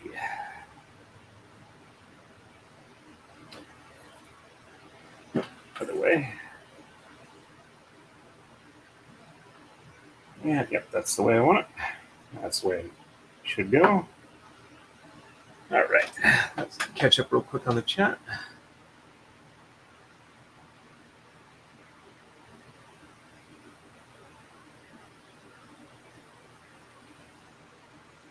Okay.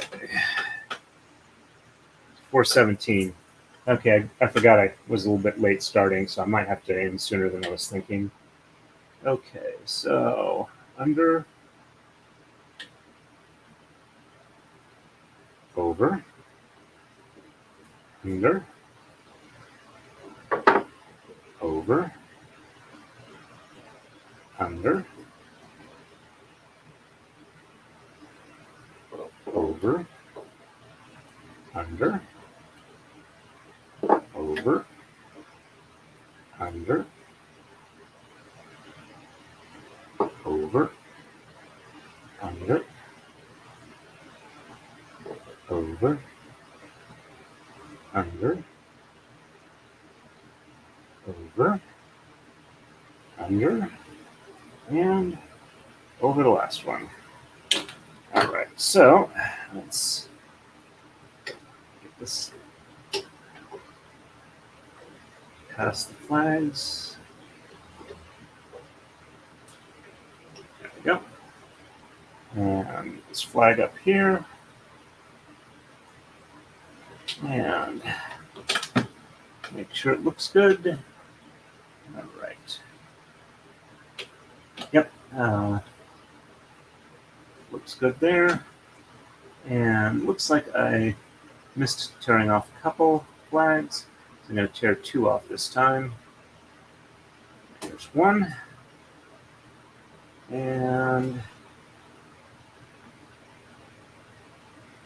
2.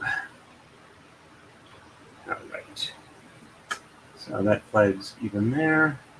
I guess I did 1 too many. All right, I'll leave 1 on the next time.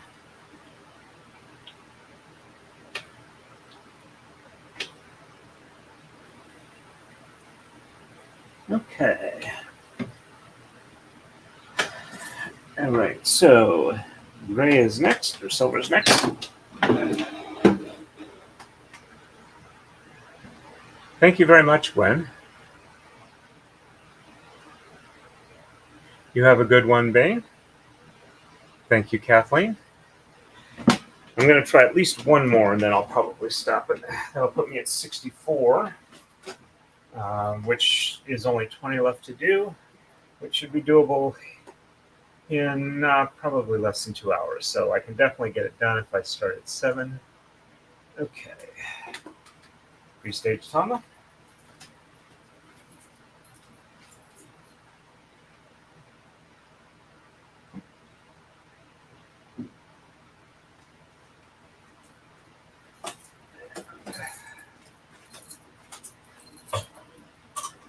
Get it to the side so it doesn't get scattered up.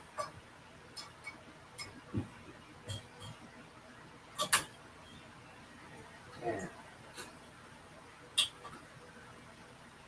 time around the finger just to be on the safe side. And we do the jiggle walk. Jiggle, jiggle, jiggle. And about a third of the way there. Whoops. Let's see if I can put this one back without dropping it to the ground. There we go. And it flips it off again.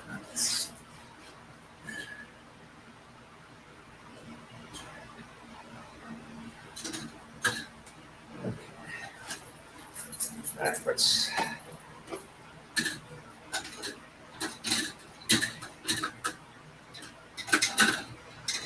There we go. Seems to resolve whatever its issue was. About 2/3. And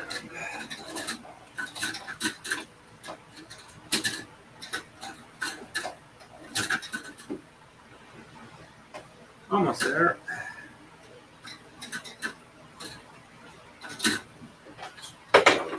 And it fell off again. Oh well. I'm where I need to be.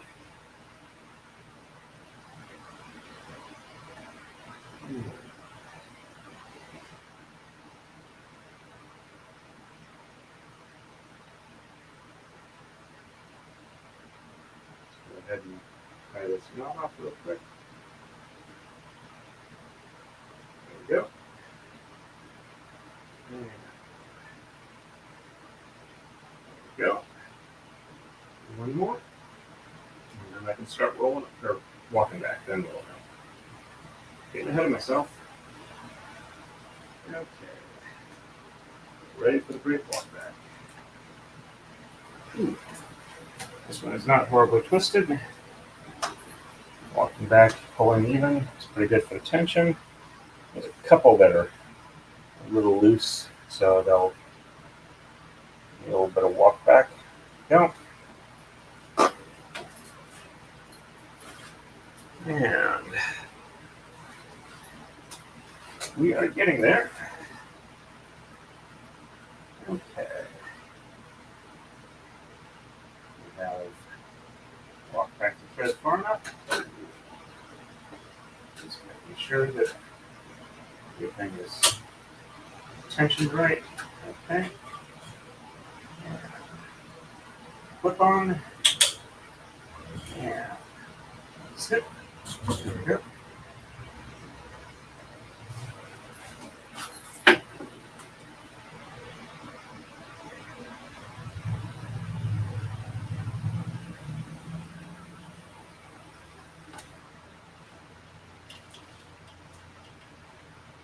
We're getting close.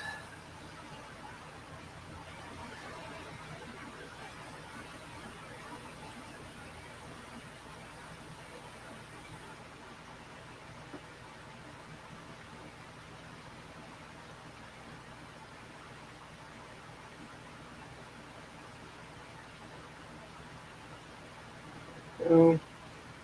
Let's pull through. And there we go. It's all even. Probably should have redone that one, but like I said, I'm trying to hurry. And 2.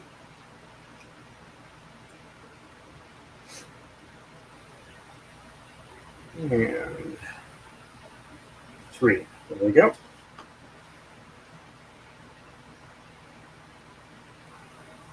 And I think I've mentioned before, I've been told that this is one of the harder ways to start this particular braid, but it seems to me to be the logical method for a nice end. So I'm willing to do it. There we go. And walk this back here. Looks like I got a bit of unevenness. Not horrible, but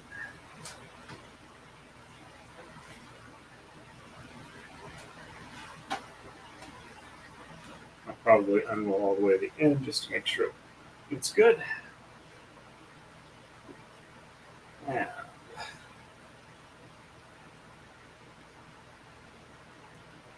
go. Just do a quick little exchange. Yeah, oops, sorry. I just wasn't seeing that. You can see the loose one on there. I'm going to have to make sure that it's pulled back all the way. I don't know if I missed a loop around or something.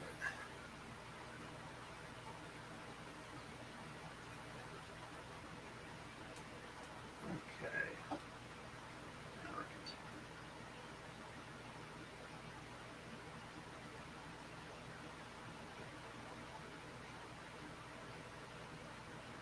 Oop.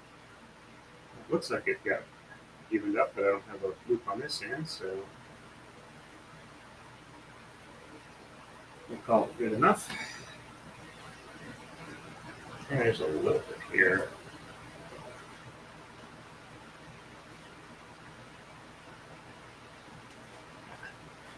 Nope, it did not pull all the way back. That was why I wasn't seeing it. All right, let's see if I can't.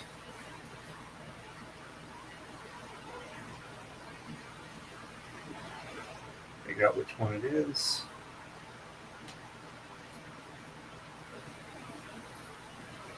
I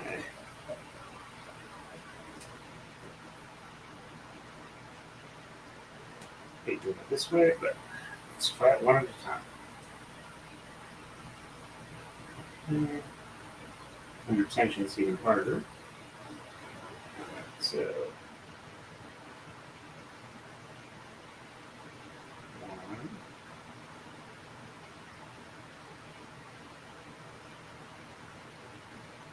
2, 3, 4, 5,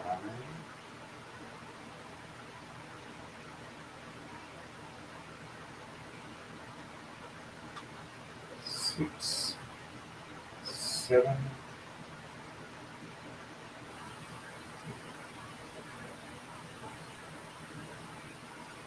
8, 9, 10, 11, and 12. Okay. All right, that's just not working. Okay, so I'll have to walk it back manually like this. I know you can't see it, but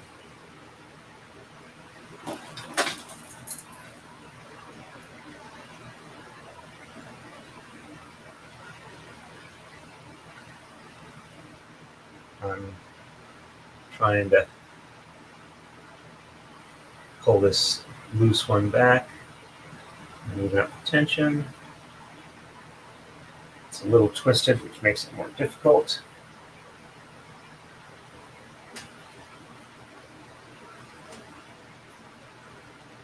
All right. Walked it most of the way back. Getting there.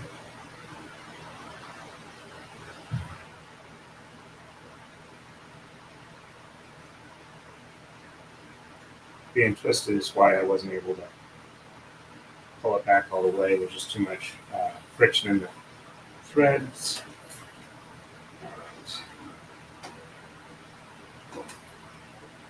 Let's see.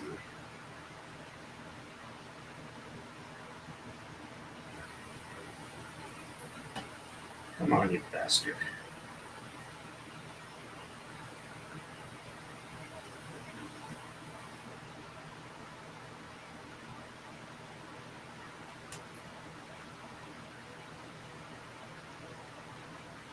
I'm not kidding you, Thread. Your parents were never married.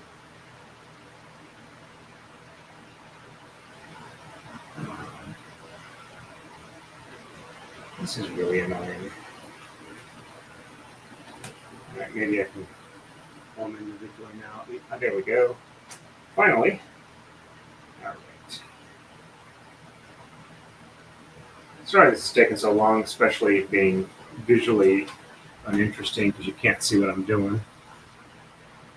Okay, well, this will be it for this stream. I appreciate everybody who's been staying on. Okay.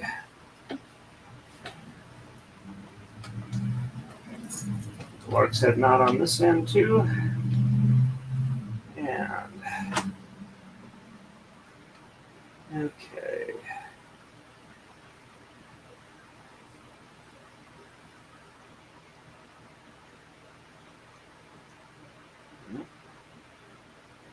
Did the wrong way again. All right. So, nope, that's still the wrong way.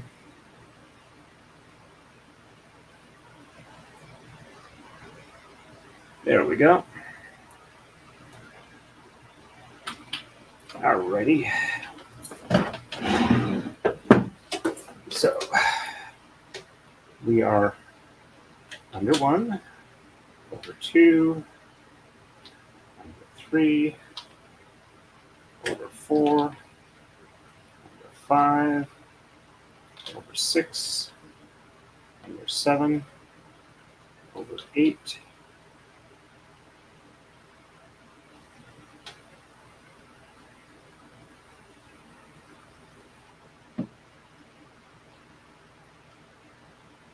under 9,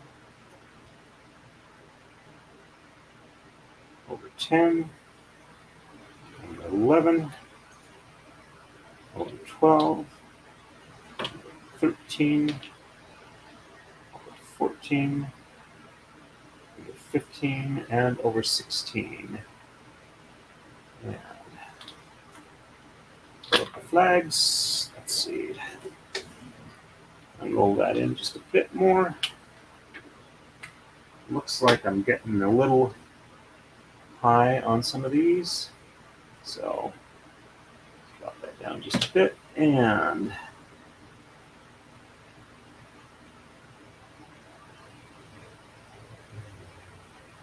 tear that one off.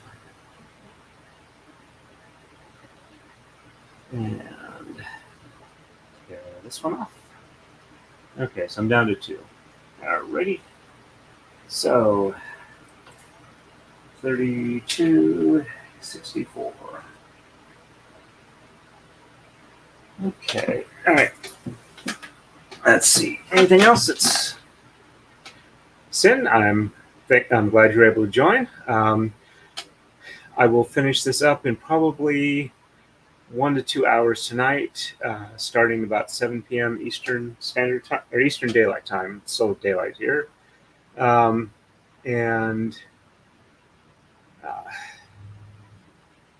should definitely get it done. Probably won't get much actual braiding done tonight, and then I'll do a Tuesday night stream,